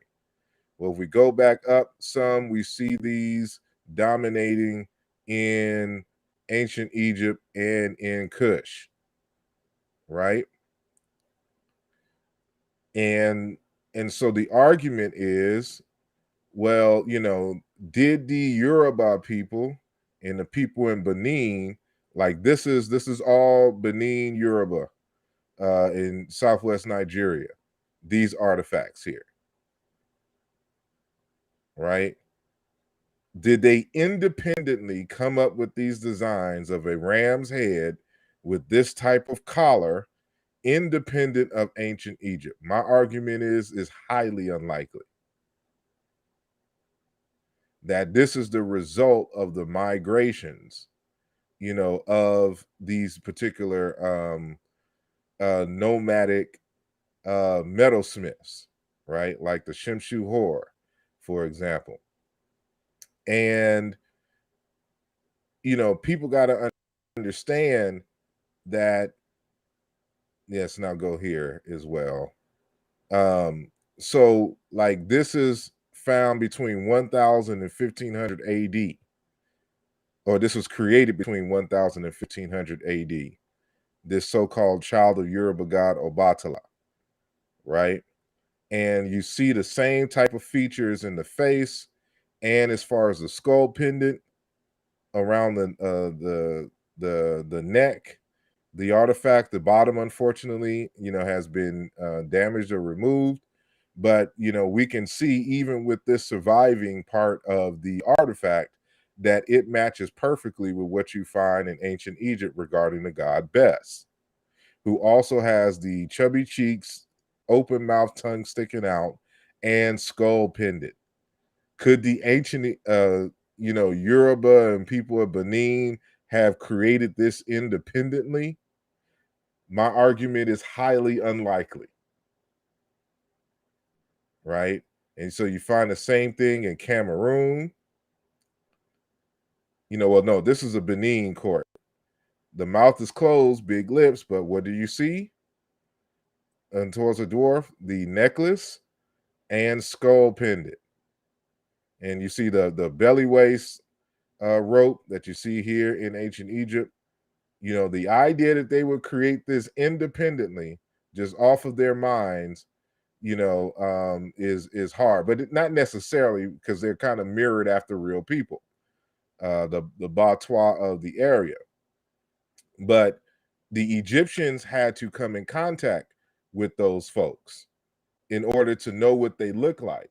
So remember that Harkuf, for example, sent an expedition down into, I don't know if it was Punt or if it was Yam or whatnot, and requested a so-called dwarf, dancing dwarf or whatnot, to bring him back to ancient Egypt.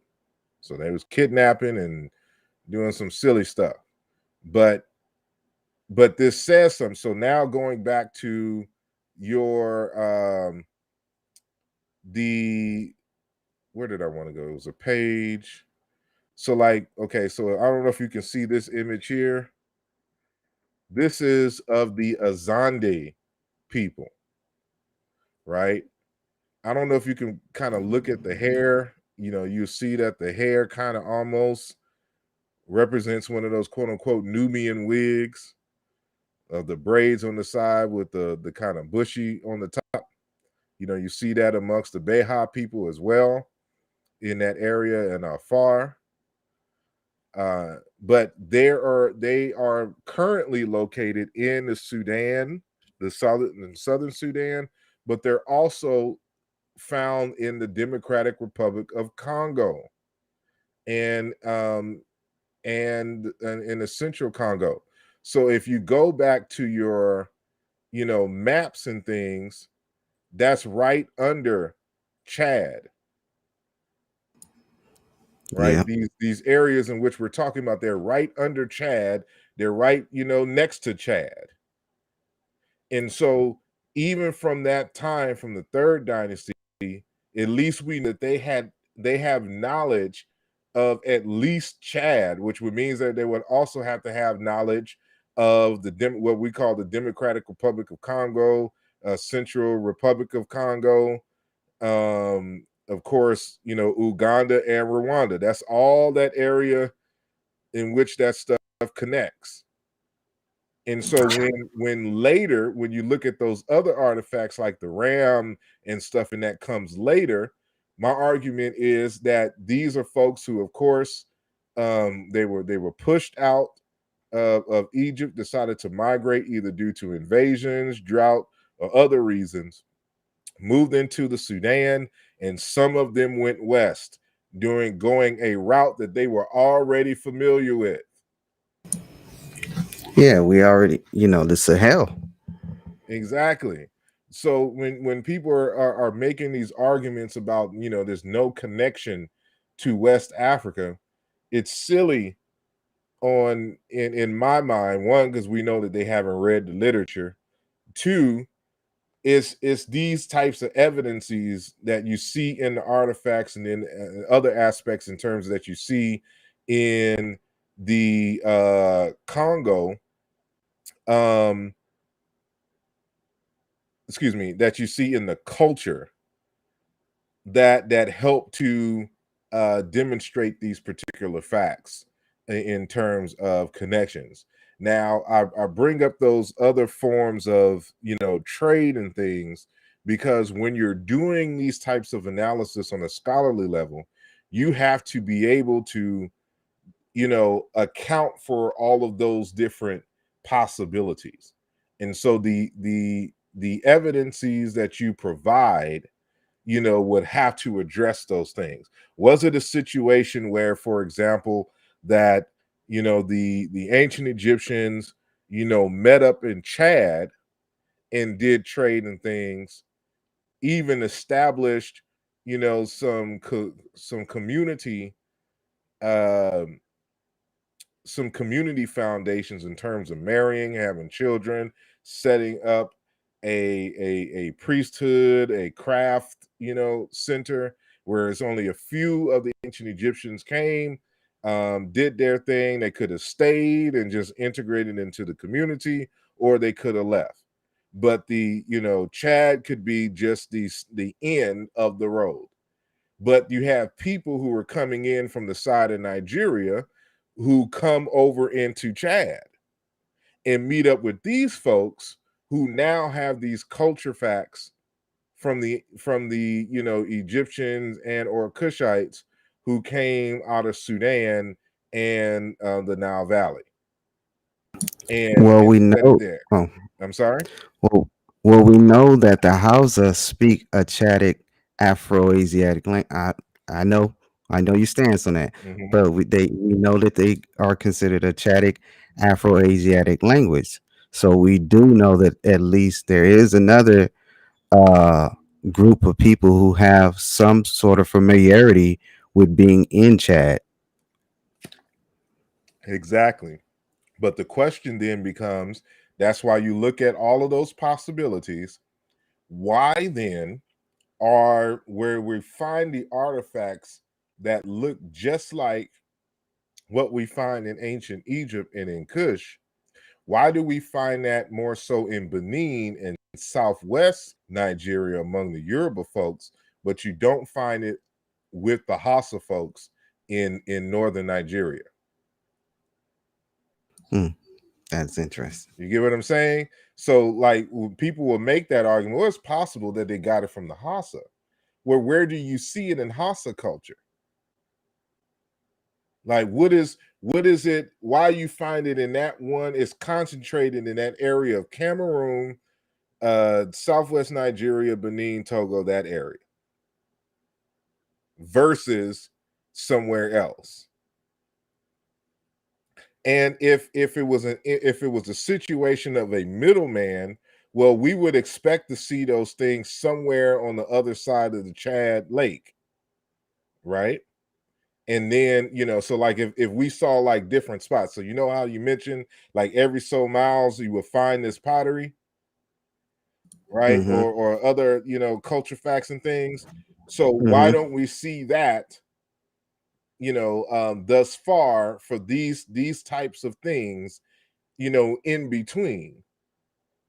So one could Well, conclude, or one can hypothesize at least, that either there was a direct from, you know, this area of Nigeria and Benin shooting in the opposite direction, going past Chad, going directly into Egypt, or Egypt coming directly, and these folks just shot directly and migrated and settled in the place called, you know, what we call today Southwest Nigeria and Benin, Togo, and Cameroon. And it would, for my looking at the evidence, I would argue for the latter, right? And you know, it is, you know, these types of things again that we just need to, you know, consider when we're doing our analysis, and we're expecting, you know, of course, any hostility to the proposal that we make for there being these types of connections and arguments. Now, I've done, uh, you know, I've done this lecture, you know, a number of times before in the past, and I may, you know, update it and do it again. But I have a lecture called "Ain't the Fall of Kemet as the Catalyst for the Transatlantic Slave Trade." And my central argument is that the ancient Egyptians were, um, they were basically the middlemen between Africa, what we call the larger part of Africa, and the Middle East, and just Asia and Europe. And but they were getting most of the business from Asia and Europe, but they were getting a lot of the supplies and things from inner Africa. Now, anybody who knows anything about business is that you don't let everybody know where you're getting the stash or who's the plug, right? And so my argument is that a lot of these mythological stories are in fact codifications for actual locations in Africa to where you will find certain things and certain people. And in that article, he alludes to that as well in terms of the Anwat. And matter of fact, if I can share my screen just one last time. And so this is something that lets me know something else as well. Let me just find it. I'm sitting here working on my my presentation for Detroit, right? And so let me start here. And I may not even get to this in Detroit. And so some of y'all have seen me present this in other spaces. So for example, in these books of the dead and the like, you will find, references to a quote unquote lake of fire. And then you will see them surrounded by baboons. And so this is from the tomb of Neska Pashuti from the 21st dynasty. And I forgot what this one is from, but you kind of see a similar thing where it's supposed to be representative of a kind of a hot lake and, surrounded by baboons. And this is from another, long papyrus of Tashed Kansu or Tashed Kansu. And what dynasty is that? I don't have it noted here in the Great One. It was around the time of Seti the First. So let me go down. So in Central Africa, I have this map here, Congo. So remember, maybe the bigger map will show, where we're at. But there's a Lake Kivu. And this thing says, it's believed to be harboring potentially explosive gases. And it's not believed, but we know it to be a fact. And so here's a better map. So here's South Sudan. And so this is where, the home of the Azandi and all of them are from. And so this is Congo. So you find them here and you find them on the northeastern part. And then in certain parts of Central Republic of Congo. But of course, this is the Great Lakes region, we call it. And Mozambique, where my maternal lineage is from. And of course, these folks directly come out of Congo, related to the Luba people. But this is Tanzania, of course, Ethiopia and Kenya. This is where Sister Emmy Ket's people are from. And, and so like, this is the hodgepodge, this is the central place. And then of course, Somali, Ethiopia, Eritrea, the kind of port aspect of Punt. And so what my argument is that they were frequenting in these particular areas. And this is, of course, where they were getting a lot of their goods.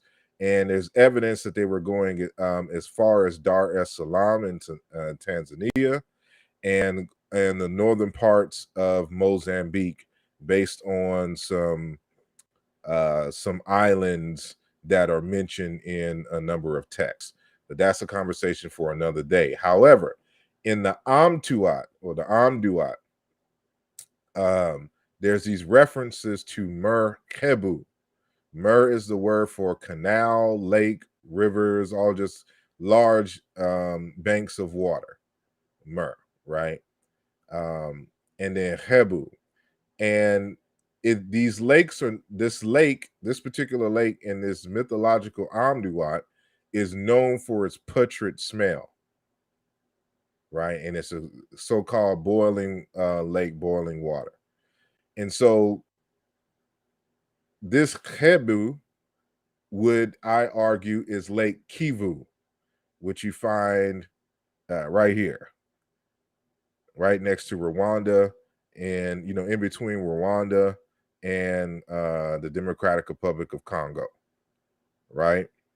And what we mentioned here in terms of these explosive gases is due to what they call limnic eruptions.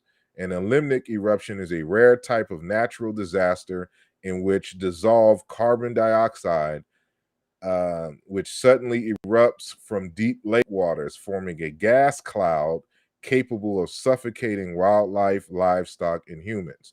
There's 3 of them in Africa, 2 in Cameroon, so Lake Nyos and Lake Monoun, and then there's Lake Kivu.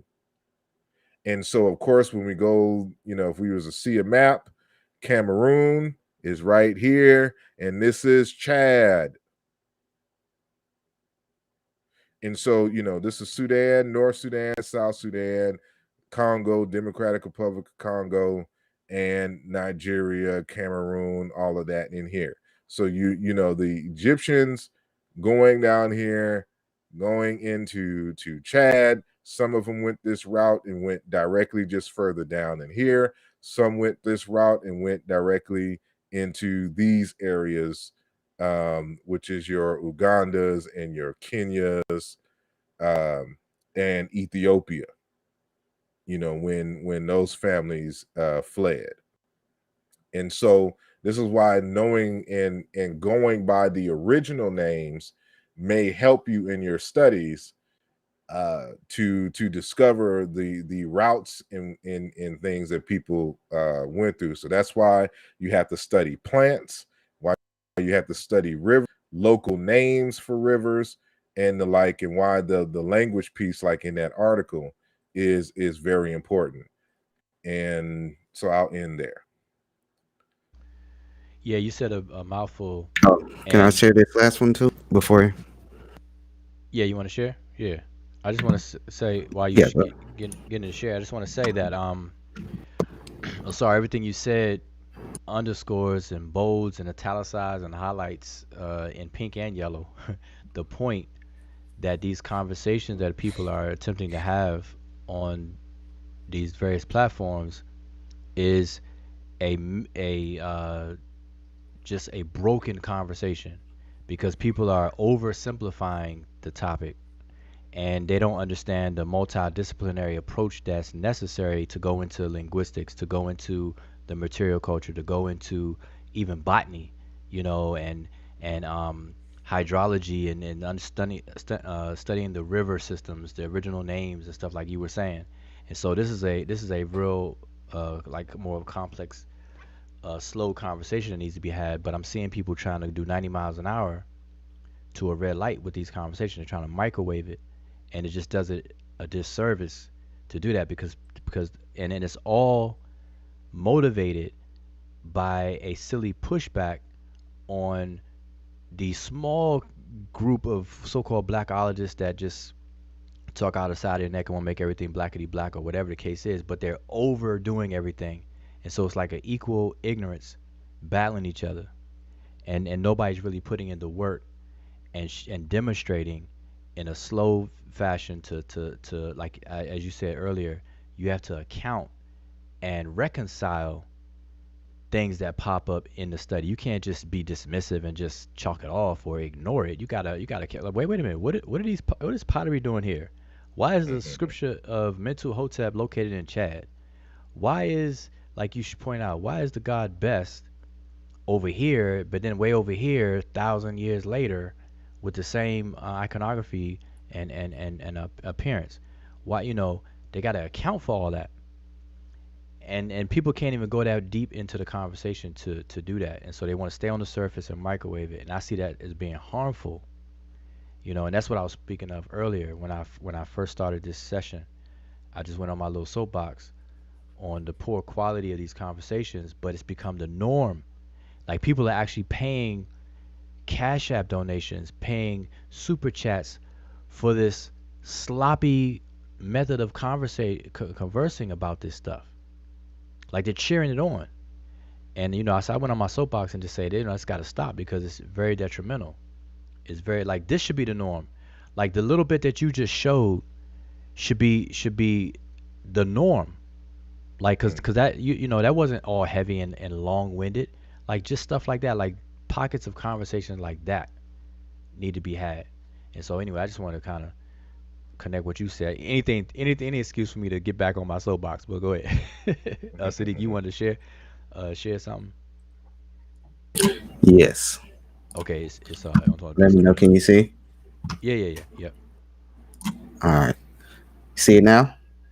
Yep. You got Sinetro, you got Okay. Hebony, So yeah.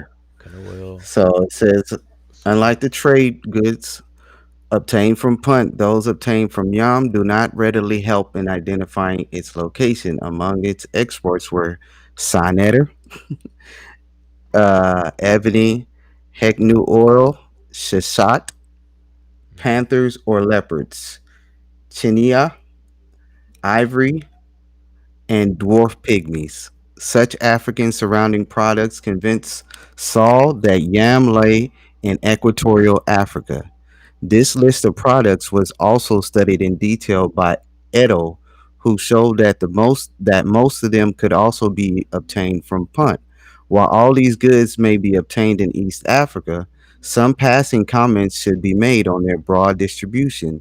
The aromatic cyanide associated with Yam in Harku's biography and the inscription of Setka's tomb has been scientifically identified with the resin of genus Pistacia. But Baum makes a convincing argument that cyanide could also refer to resin of Boswellia. Semantically speaking, it would seem somewhat taxonomically simplistic to assume that the Egyptians identified cyanide. Let me scroll down. These are all the sources Yeah, you keep saying as Sonetta. denote. That I know, that's got I some. know, I'm doing it intentionally. it's it's Sonetcher. I know, but I'm doing it I know, I know, intentionally. I know, I know. But hold up, but. Okay, go ahead. Say as denoting the resin from one particular species of aromatic, while Pistacia is found in the Mediterranean littoral, Egypt and East Africa. Boswellia is found in the savanna environments from Yemen to Cote Cote, d'Ivoire. I can't say, Cote, Cote d'Ivoire. Cote I don't d'Ivoire. know why I'm tongue tied on that one.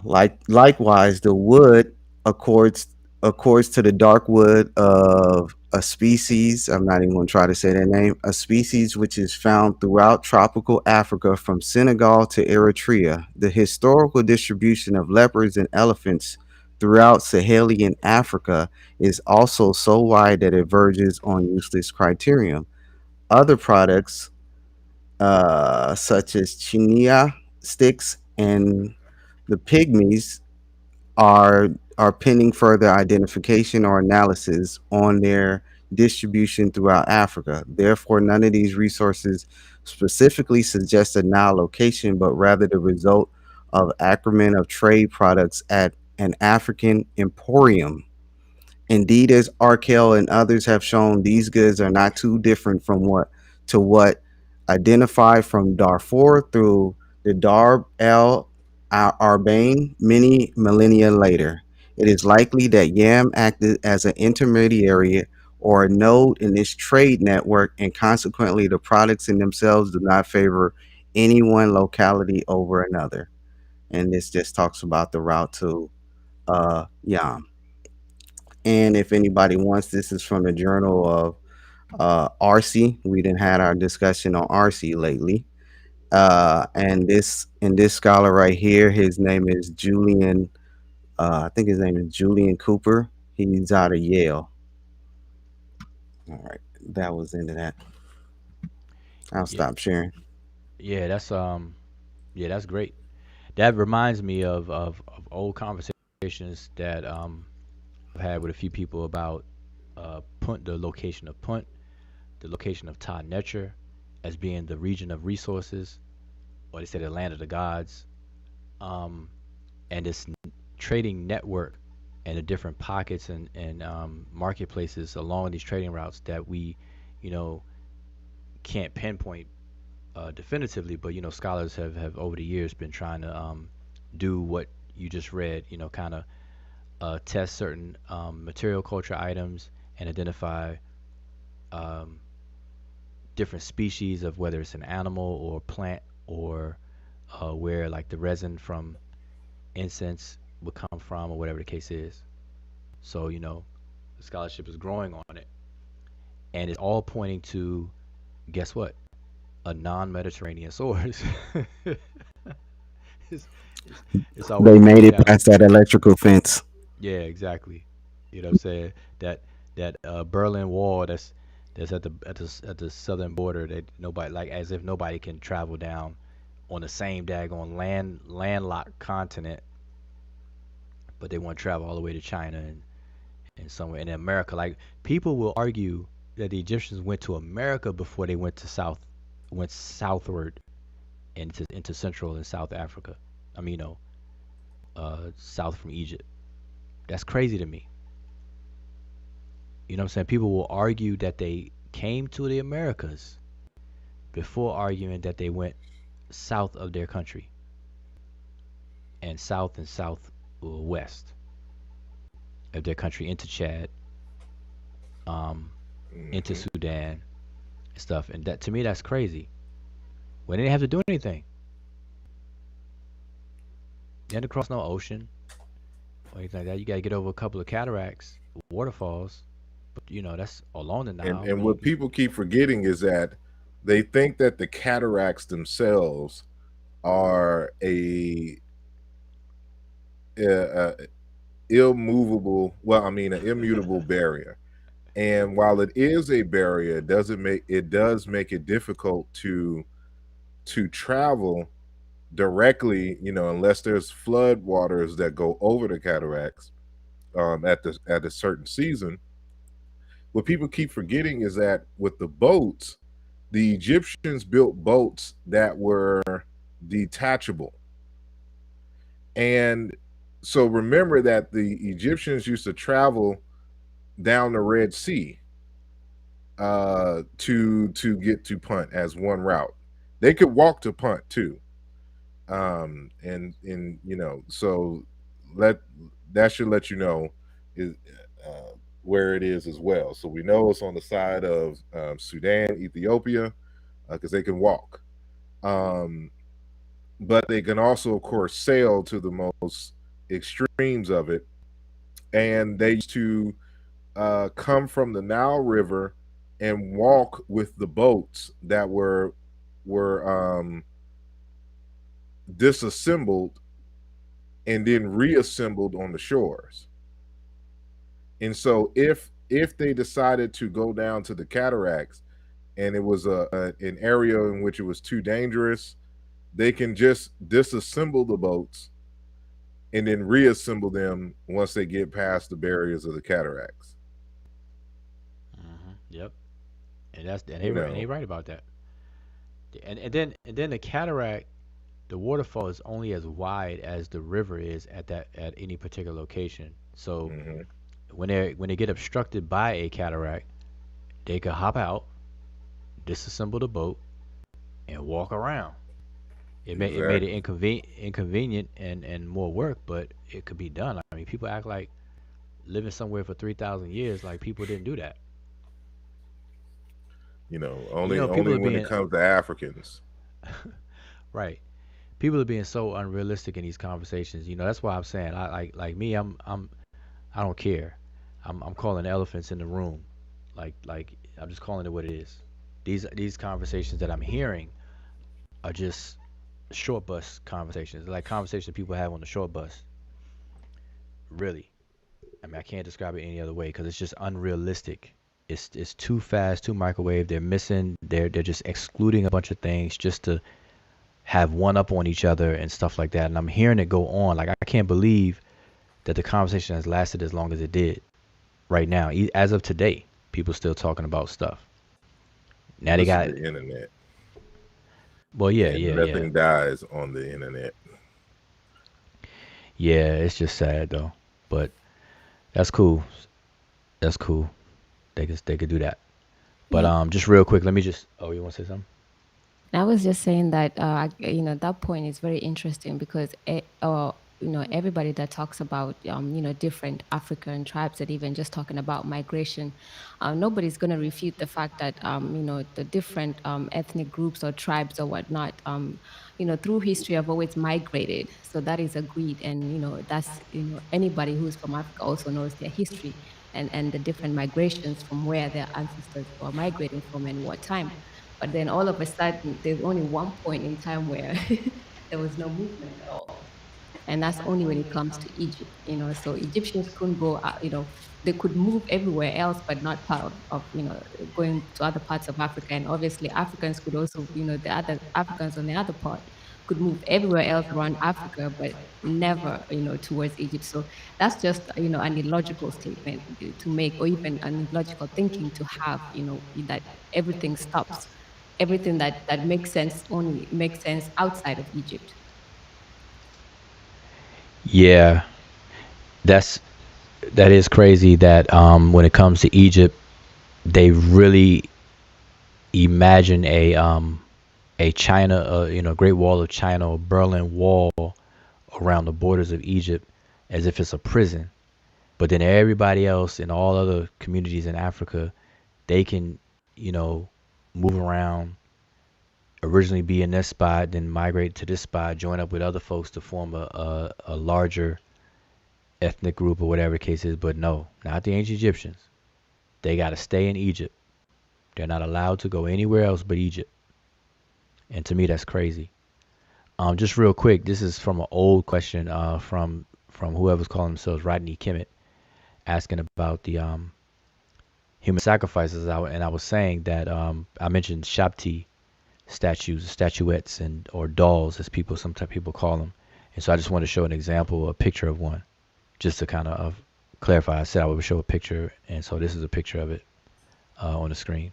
Example. There's a lot of them. You could just Google Shabti statuettes, or dolls, and you'll see a bunch of them. All right, that's for that. But yeah, Sadiq, yeah, that's a good share about that. And what does that say? See, that kind of, I wish you had on your screen though. Still, it was a picture. I guess you don't have to pull it up, but there's a picture of a map showing Egypt, and then not only does it show Egypt, but it showed a broader range of Egypt, stretching from Egypt, a little bit of Sudan, a little bit of Chad, and a little bit of Libya, all in one different color. And I think that that's a good thing to show and highlight, um, because that shows the spread of Egypt. Because everybody wants to show that similar spread, but go north, and they want to show how Egypt penetrated the Levant, penetrated up there, Jerusalem, Israel, land of Canaan, and stuff like that. But they never do it in the other direction. If y'all understand what I'm saying, like whenever they show maps and they want to talk about Egypt and how far Egypt expanded, whether they had a vassal state or trade and stuff like that, they always show Egypt in relationship to the Levant, and they show the coloration on maps where Egyptian territories or vassal states were up there in the Middle East, but they never do the same thing going in the opposite direction. And so that map should be highlighted more, definitely, to show the other way. Absolutely. And when you finish, I want to throw some more fuel to the fire for these Mediterranean creationists. Okay. Let me just do this real quick. We got another person on the panel, the Culture 021. If you want to introduce yourself, definitely be my guest. Like literally, be my guest.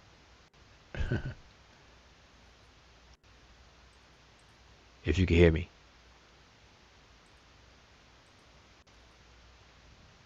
I think they joined from a mobile phone, and it's usually have issues with the sound when you join from a mobile phone. So if you can click the link from a browser on your phone and then come back in, that should fix it. Okay, hopefully you heard that and could take that advice. But Sadiq, if you wanted to share again. Yeah. Okay, so can you see the screen? You got to share it. I don't see it yet. All right, I'm not seeing. Okay, hold on.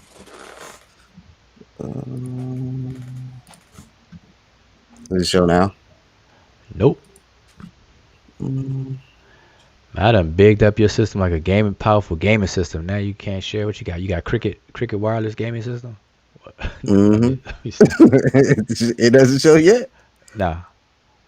No. No. Whatever you were doing before to share all the other time, you gotta repeat. I don't know what I did. Share screen. All right, there we go. Okay. All right, there All you go. right. So this is from this other scholar named Maria Cato. In her conclusion, she says, to sum up, Nubia is Egypt's African ancestor. What linked ancient Egypt to the rest of North Africa's cultures is this strong tie with the Nubian pastoral nomadic lifestyle, the same pastoral background commonly shared by most of the ancient Saharan and modern sub-Saharan societies. Thus, not only did Nubia have a prominent role in the origin of ancient Egypt, it was also a key area for the origin of the entire African pastoral tradition. Somebody gonna say that you photoshopped that. I bet you they are. But here, I'm going to scroll up to the top and here you go. Nubian pastoral culture as a link between Egypt and Africa, a view of the archaeological record. Maria Carmela Gatto. Where does it say? Yale University. Okay. They gonna still say you photoshopped that, and that's some Spanish chick down the street, Maria Gonzalez, and y'all conspired and drafted up that letter and everything, because there's no way that Nubia or any part of Africa could be the origin of anything related to Egypt. And it trips me out when people think that, and I know I'm exaggerating a bit, but people think along those lines, which is the exact thinking at the birth of Egyptology. The late 1700s and early 1800s, that was the prominent motivation among the intellectuals of that day. They could not, by any means necessary, connect Egypt with the rest of Africans that they were enslaving to justify the transatlantic slave trade and the treatment of African people, other African people. They just could not allow Egypt to be connected in no way, shape, or form with those people because they bigged up Egypt so much leading up to it. Because you gotta remember the Renaissance and when the intellectual institutions and circles of the elite folks in Europe and their intellectual guilds or whatever, they were probing the Greek texts, and they were going back to their classical civilization, the Greek texts, and the Greeks bigged up Egypt all day, every day, and they highlighted Egypt, which prompted them to have a race to uncover the mysteries of Egypt, and that started the race between Britain and France. You have Thomas Young on the side of Britain and Champollion on the side of France, racing to decipher the glyphs because they knew that the secrets of unlocking the mysteries of Egypt and ultimately position themselves to control more resources and aspiring to control the world really was key in unraveling those glyphs, because in their circles they had ideas and hypotheses and things about Mu and Lemuria, some ancient um, disappeared, highly advanced civilization which gave birth to Egypt and all this and that. They had all those things floating around. So they were trying to get to the bottom of all of that. You know, Atlantis, all those different things. And so anyway, I'm just saying that they could not connect Egypt with any other part of Africa. And so here we have the pseudo fake uh, researchers or whatever, got Egypt coming out the mouth, but in that same vein, wanting Egypt to be a Mediterranean culture, even though Egypt is along the Mediterranean Sea in terms of one of its borders, but they're using it in the terms of Mediterranean to detach it from the rest of Africa. That's the purpose of them using it. Then the whole black and white conversation. Then they separate supra-Sahara versus sub-Sahara Africa. And then they get into DNA and stuff. I mean, it's just ridiculous the lengths that people will take to try to drive that point home, which is really helping out the original foundation of scholarship during the birth of Egyptology itself. Yeah, I think Yeah. sorry. Go ahead. No, go ahead. Go ahead. You should. I was just saying that I think one of the questions that need to be posed to those people who are very adamant about modern Egyptians being the those being descendants of the ancient Egyptians and whatnot. When these arguments come across, instead of all the noises and whatnot, a good question to ask is what, why, and when did the modern Egyptians lose the knowledge of their culture, the language, and everything like that, from their ancestors, if we're saying the ancient Egyptians in that sense, like how and when That- and why did they lose that particular knowledge? Because it's very different when you study any culture, or even just we take from the continent alone, even with tribes or ethnic groups actually migrating from their point of origin. Even when they migrate to a new location and they change, they change they change, the environment changes, which changes, their mode of living and whatnot. You will still find, that that these groups of people have kept their, parts and aspects of their culture when it comes to customs and whatnot, and language and things of that nature. While on this other hand, when you have people who haven't actually had a change in location, but there is a change in almost everything when it comes to even if you want to call it religion, you want to call it language and whatnot, there is a change, and it's a very drastic change to happen to a people who haven't migrated at all. So that's actually a good point, a good research question to ask for those people who actually hold that particular position. Yeah, I posed that question to Asar one day, and I was saying that as well. I think us African Americans, we show more syncretism to our West and Central African cultures than the modern Egyptians have, and they've never, quote unquote, went anywhere. You know, I don't need you don't need a Champollion to tell you how to read and understand the Lua language, right? Correct. We don't need, there's nobody who can come in and say, all right, this is how you speak Yoruba. We're going to go to someone who actually still speaks it to this day. It just makes no sense that a group of people who have never left know so little about their culture. So little On that top, outsiders actually have to come in and help them figure these things out. And also, just to add to your point, the fact that I would say I'm Luo, and I can say that my ancestors came not from Kenya, where we are located at, but from Sudan. We can still trace back from where we left in Sudan and compare with those people who actually stayed in Sudan, and we can still draw out similarities in the language, in customs, and everything like that. So nothing is really lost even with the migration, and you can go further back in time and still draw comparisons. Yeah, I was just going to add to that. And like I said, I was going to add to that, but I totally forgot my point I was going to make.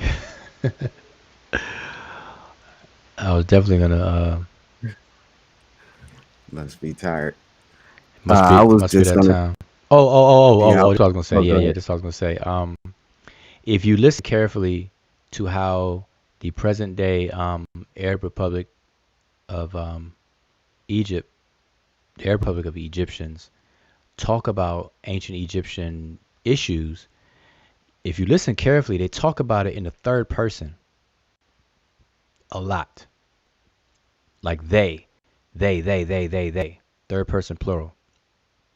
A third person period. The ancient Egyptians, the they.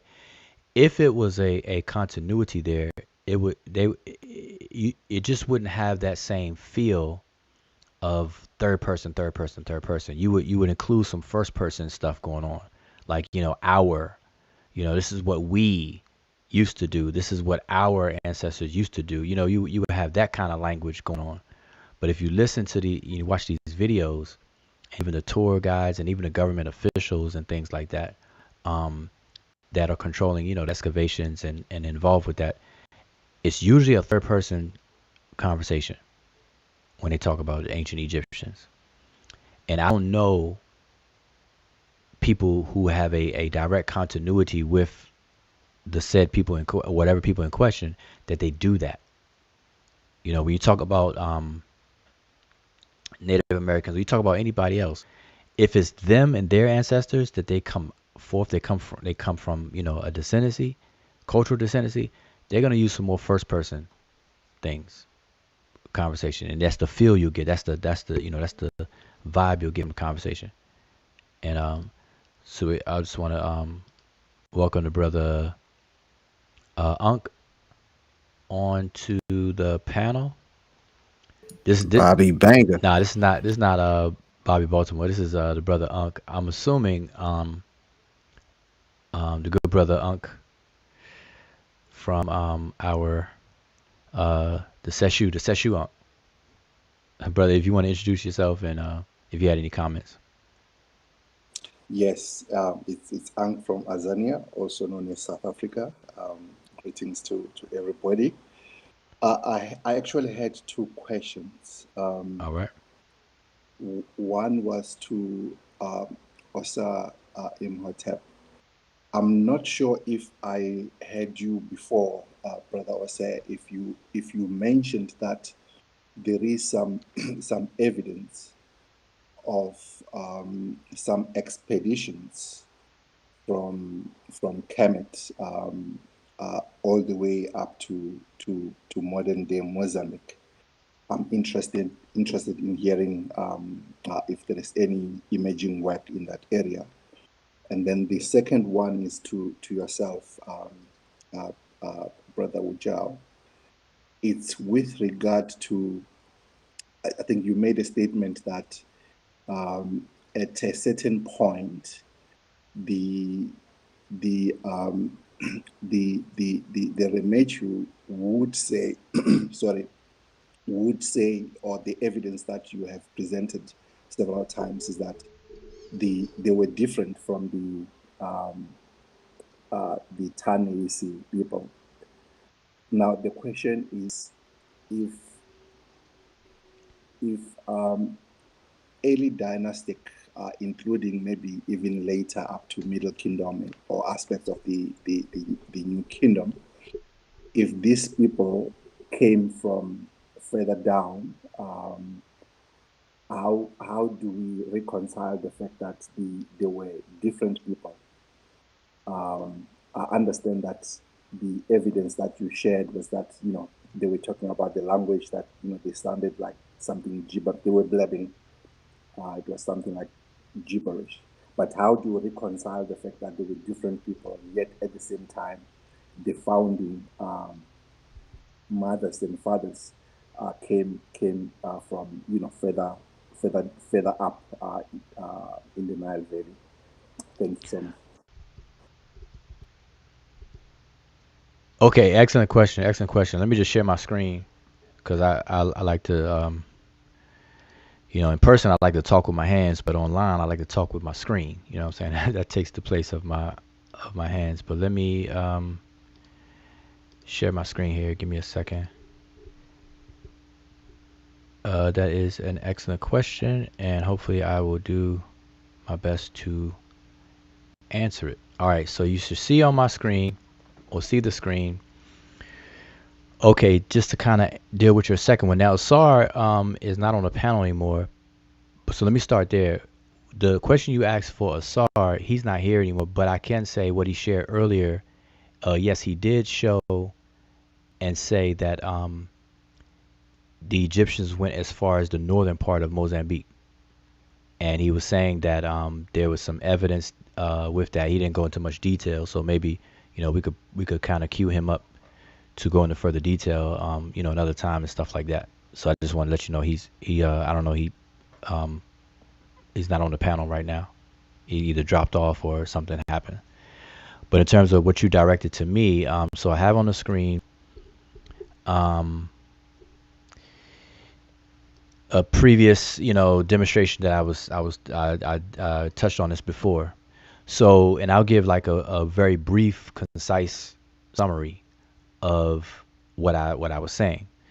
So, pre-dynastic times, you have, okay, so first of all, let me just show on this map. Let me move these colors out the way. So on the map, you have, let me go to the top so you can see where we are on the map. So here's the Mediterranean Sea, and then it starts with the Delta area, and it narrows down into the valley, and it goes down into upper Egypt. And Egypt's border swayed, depending on the time period you're talking about, is swayed from the first cataract and sometimes down to the second ones, where you see Abu Simbel. Okay, so this area. Now, I did a video called the Nubia as the Mother of Egypt, and I explained this. So the problem is in the very word Nubia. It's a very confusing thing that scholars have done to us, and it prevents the conversation from really being really productive. So the way I explain it is that Nubia is simply a region. It's not a country. It's not a continent, or any of that stuff. It's just a region, no different than the Middle East, like how we would use the word Middle East to describe a region. And within that region, there's some real countries. You got Israel, Syria, Iraq, Kuwait, all that. All of that is in the Middle East, but Middle East is a region. So Nubia is a region. And Nubia, the region, happens to be overlapping modern day southern Egypt and modern day northern Sudan. And so pre-dynastic or pre-Egypt, Egypt didn't exist. Everything we know and love about Egypt did not exist yet. So it's this area that I have this color. It really extends from Nakada, which is right here at the top. If you can see Nakada right here, let me bring this down. Nakada is right here. And I got this map small just so you can see more of it. But from the area of Nakada all the way down, and I got to push this up, all the way down. So you got from Nakada all the way down to roughly this area. It's called by scholars Nubia, but it's a region.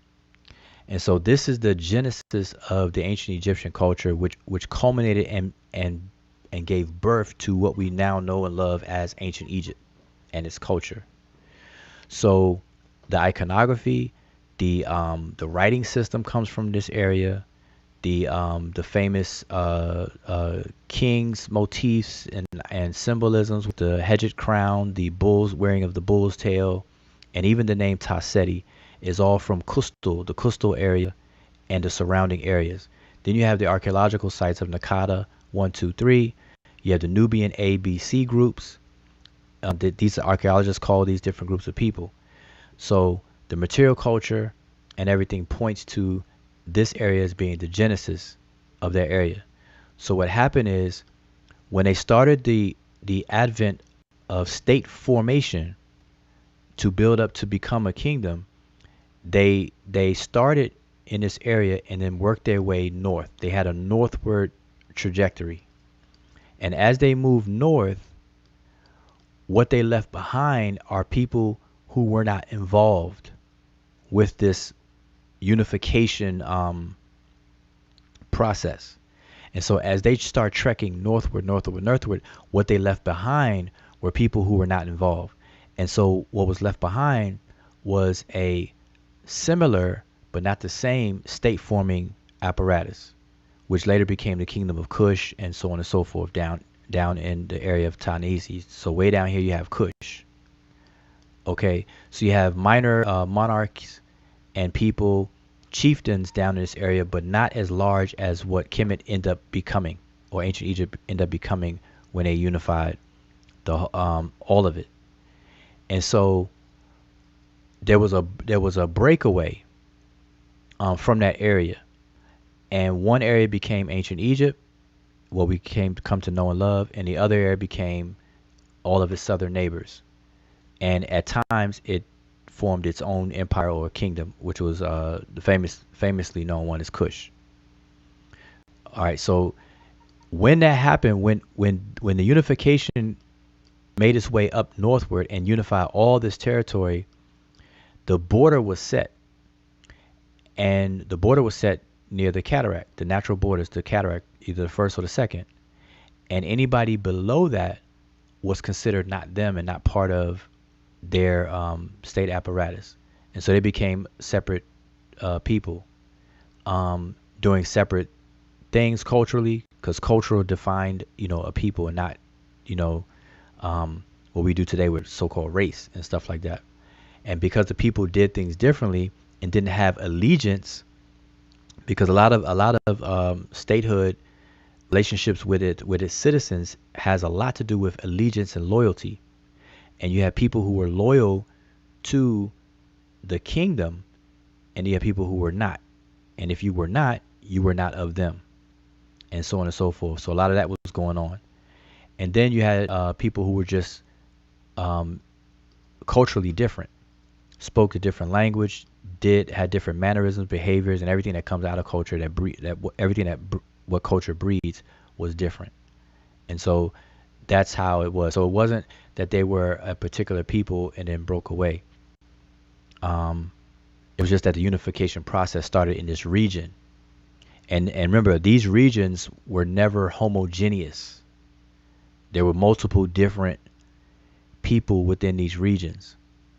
And just the dominant or the more aggressive and motivated people, started to do other things and go elsewhere.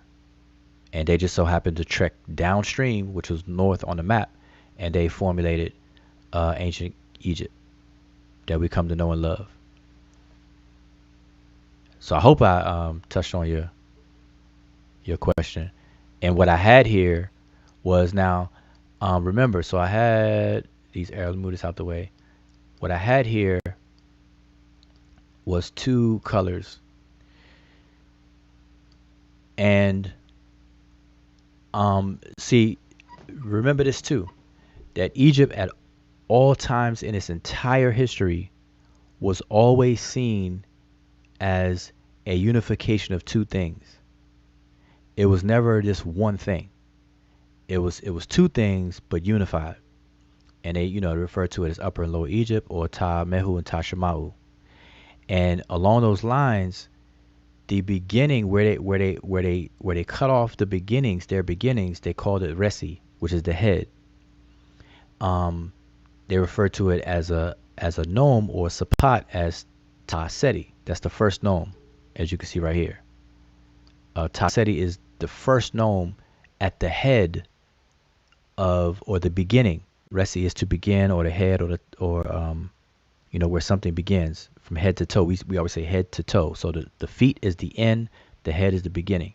So the beginning of their territory was Ta Seti, and the end of their territory was Ta Mehu. So you have Ta Seti, Ta Meri, you have Ta Shemau, and Ta Mehu. And they divided the kingdom and country into two parts at all times that were unified, be it Kemet and Deshret. That's a duality there. Ta Seti versus Ta Meri, that's a duality. Or Ta Shemau and Ta Mehu, that's a duality. So you always had these two pairs of names. And even the riverbanks, you had Idebwi, which is dual form of two riverbanks. Riverbank 1 or Iabet, and Riverbank 2 or Amenet. The eastern riverbank, western riverbank. There were always two.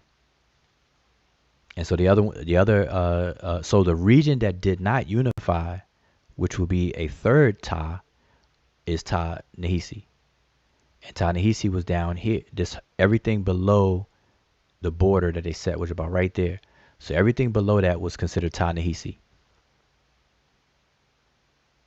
And Ta Nehisi was always seen as a rebellious region, a region filled with rebellious people. Why? Because they did not come along with the initial genesis of unification. So they always had the reputation of being rebellious from the beginning. And then I showed in my presentation text where the Egyptians are calling different people in the region straight up and down rebellious. They call them rebellious. And so that goes way back to the genesis of Egypt, where they did not didn't get down with the program of unifying. And so they became the rebellious people. They became the outsiders. They became different. They became, everything, because when you have national pride and a national identity as the remage, they became something other than. And so they started to be looked at as other than. And at times they traded, at times they were beefing, and they were at war. So they became one of the 9 bows and the whole 9. So that's basically a brief layout of how that unfolded. So hopefully that made sense. If you're still there. Yes, I'm still here. Thanks so much. I do agree with this assertion. It does make sense, as we have discussed similar issues in relation to my own experiences. I was just wondering how we then reconcile this. I guess regardless of them looking, the Remech looking at the Tanisians as rebellious, I guess still they had ways where they were collaborating. If we're talking about trade, I guess it wasn't always the case. They must have collaborated in various other issues, depending on which dynasty was ruling. I'm just reminded of what I saw on Hatshepsut Temple, that even the way they they showed some of the soldiers from Punt, they looked exactly like them. The only difference would be the military paraphernalia that they were carrying. I wonder if culturally around that time there was any difference. Of course, the one picture which stands out is of the queen, the dwarf queen and her husband. But other pictures, when you look into the Remech and the Tanesians, or the people from Punt or Yam, they looked pretty much exactly like them. Thank you. Yeah. And just to kind of go backwards a bit, where's my map? I just took it off. Okay. Um. See, the people of Ta-Nehisi was called rebellious for different reasons at different times. And so remember the conversation earlier about the trading network, the expeditions, and the caravans, and so on and so forth. And the people, now remember, Ta-Nehisi is a region, and the different people had names. So you had the Wawat people, you had the Imam people, the Yam people, the Magi people, and so so they have names for different people that were in this region. Some of them were more friendly, some of them weren't. And so the Egyptians had a hard time gathering resources from their southern neighbors or the trading network because of these people giving them a hard time, and they became rebellious. And so this is what caused them to create other trade routes, other expeditions to go different routes, and to set up different places of resources as well, which is what the conversation was earlier when they went through the oasis in the Western Desert, through a little bit of Libya down into Chad a bit, and stuff like that. So anything to keep this channel of resources being pumped into Egypt. The so-called people in that region of Ta-Nehisi, some of them was like a thorn in the side. They threw a monkey wrench in their program, and they didn't like that, and they became the enemies, and things like that. And so that's one thing, and that's the different times in ancient Egypt's history where this occurred. And so one thing that we have to understand is that people are trying to say that the Nubians, because they call these people Nubians, and that's just wrong. We shouldn't do that, because the real Nubians are actually ancient Egyptians. These people, I refer to them as the Nehisiu, as a totality.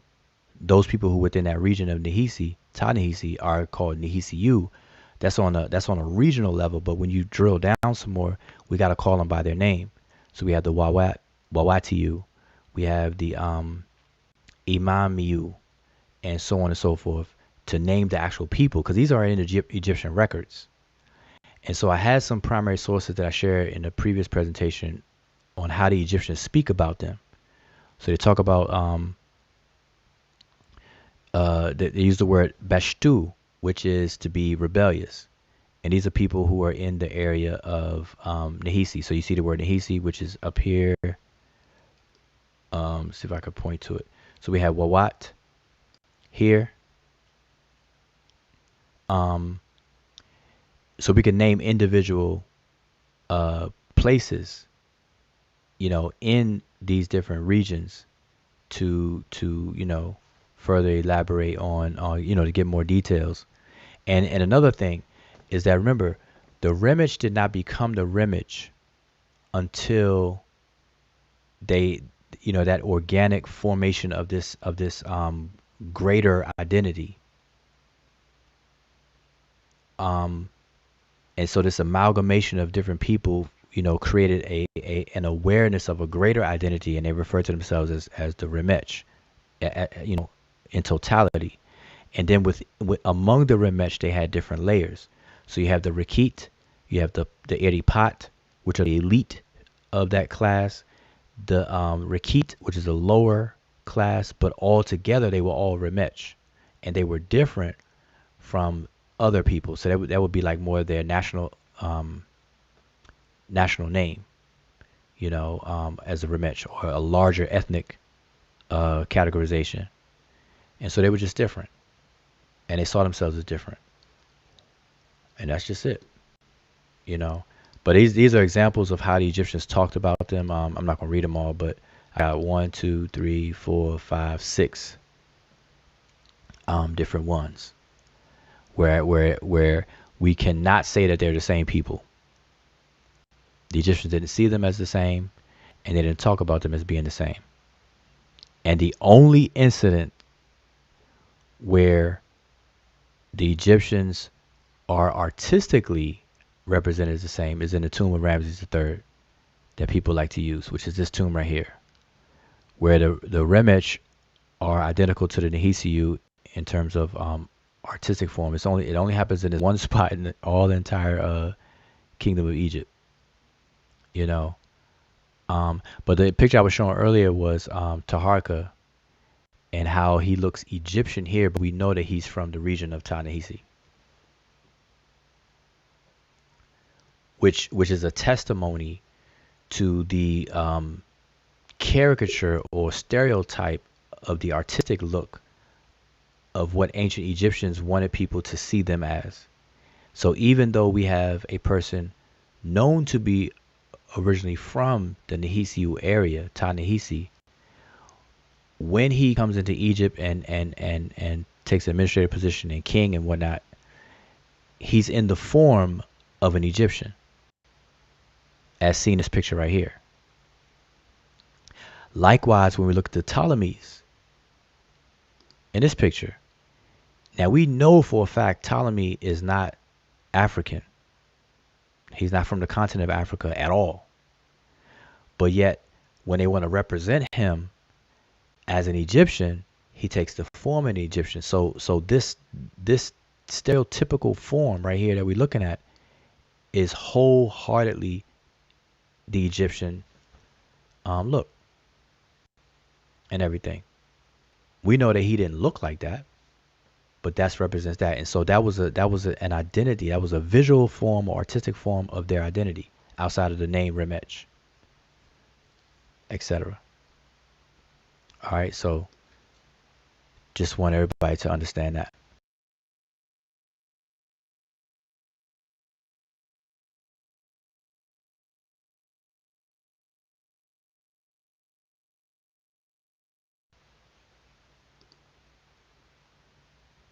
And I think my stream is something's going on with my stream. I don't know if y'all can hear me.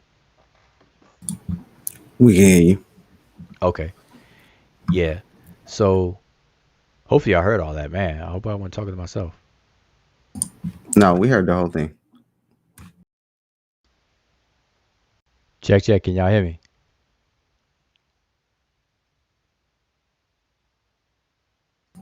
Yes. Yes, we can hear you. Boy, we had a thunderstorm and Uh-oh. the internet does not like that. So that was crazy. Yeah, we heard everything you said up until you were asking if we heard everything you said. Oh, okay. Well, all right, good. I don't have to repeat myself. Um, all right. So where was I? Man, that was crazy. I'm up here talking to myself. So y'all heard up until that point. Well, anyway, let me just say my point. My point is that I didn't like a lot of these topics can fall under the umbrella category of identity. And identity is a very complex subject because it's multi-layered. And because identity is a very personal thing with a lot of people, it's often misunderstood due to emotional attachments and things. And so I see we got the culture. I see you in here twice, so I'm not sure if this one is working for you. But I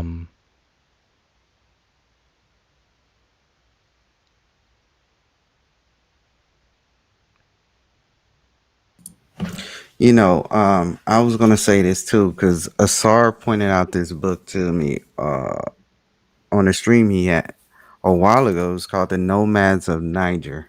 I don't know if you caught that book. oh, the Nomads of Niger, nah. Yeah, where there's a image in there where the scholar she's talking about, she points out how uh the Rebu would dress in the Tuma Seti the first, and how they oddly are dressed like the Wudabi, which is a Fulani tribe in Niger. That's another thing that I think that needs more investigation as well, because we see a lot of these tombs and we recognize the clothing, the I guess you would say the accessories Hmm. that you still see that are being worn through a lot of African tribes. I know you guys did the headrest. You did a video on the headrest, but there are so many other similarities that you see all through Africa that I would like to see more conversation on. Okay, yeah, yeah, we could bring that up. But that glitch in somebody said Metro pay my Metro bill. That's funny. Nah, we had a thunderstorm, and the actual worst part of it kind of passed over. We done already been through that. But um, I guess I don't know. The internet had a hiccup. The whole our internet modem had to reboot and all that good stuff. So I guess that is a cue for me because it is 4 o'clock in the morning, just about, and I guess it's a good time to definitely end this live Okay. stream. But All listen, right. that's a good conversation and culture. I don't know if you had a chance to come in and yeah, I think they're having an issue. I would like to show that mental hotep version of it where you can actually see the Okay, yeah, go ahead. all right, hold on.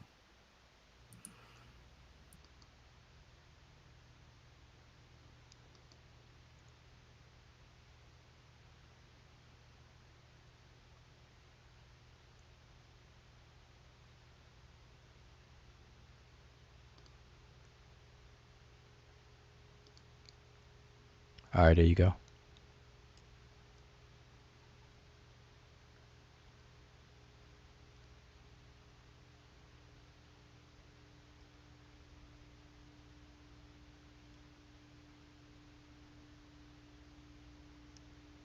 I don't know if you're speaking. Can't hear you. No, now I am. Now I am. Not sure if now can you see it now? Yes. Okay, this is the actual rendition of what's of how it actually looks in chat, including what it says. The Nasut Sarah Minchu Hotep. Hmm. This would be the Sa Ra Menchu Hotep. Sarah Mm-hmm. Minchu Hotep. Here, Ankh Jet, and here he is. Mm-hmm. So this is actually in chat. Yeah, so they're gonna say you photoshopped that though. They're gonna say you I bet you they they're gonna say you went to elementary school, had some kids draw that and took a picture and showing that. They're gonna say that's not real. That's been photoshopped. I bet they will. I managed to and I put Signetter in here too. They gonna definitely think I photoshopped this. Yeah, exactly. Seshito. Say that again. No, I just brought somebody in onto the panel. Seshito. They Oh, they okay. left out. So that's a All right. sign. I think a lot of glitches going on. So that's a sign for us to make our exit. And I'm gonna Mm-hmm. say I really appreciate everybody tuned in and hung out because it's a late one and we've been on here for a minute. We're Mm-hmm. gonna keep doing this again, but so hopefully everybody will stay safe and keep the topic. See, anybody who's on Facebook, either inbox me or friend request me on Facebook, and to connect because I like to hear from other people topics like questions and topics because I'm motivated by you know topic questions because really good questions deserve whole conversations. I don't like to microwave things. I like to like go dive in and bring my notes and things to kind of really connect some dots and stuff like that. Not just to mention and do these like rapid fire questions or answers. At least I try to point people in the right direction if I'm gonna do that. But I'd rather have topic driven discussions. Maybe a couple of topics, but not a whole lot, and we can go into more detail. But this one was good because the whole thing that you shared and that kind of drove a large chunk of time to talk about that. So that was good. That was good. So I appreciate that. But I appreciate anybody coming on the panel. Sorry, had the jet and the culture. Must be having some technical difficulties because I got you in here, but I don't know if you can hear me, but we can't hear you. So, but I'm about to end this, and I want everybody to be safe. And I'm gonna say Shem Hotep. Until next time. Hotep. All right. Till next time. Everybody be safe. Be safe. Peace.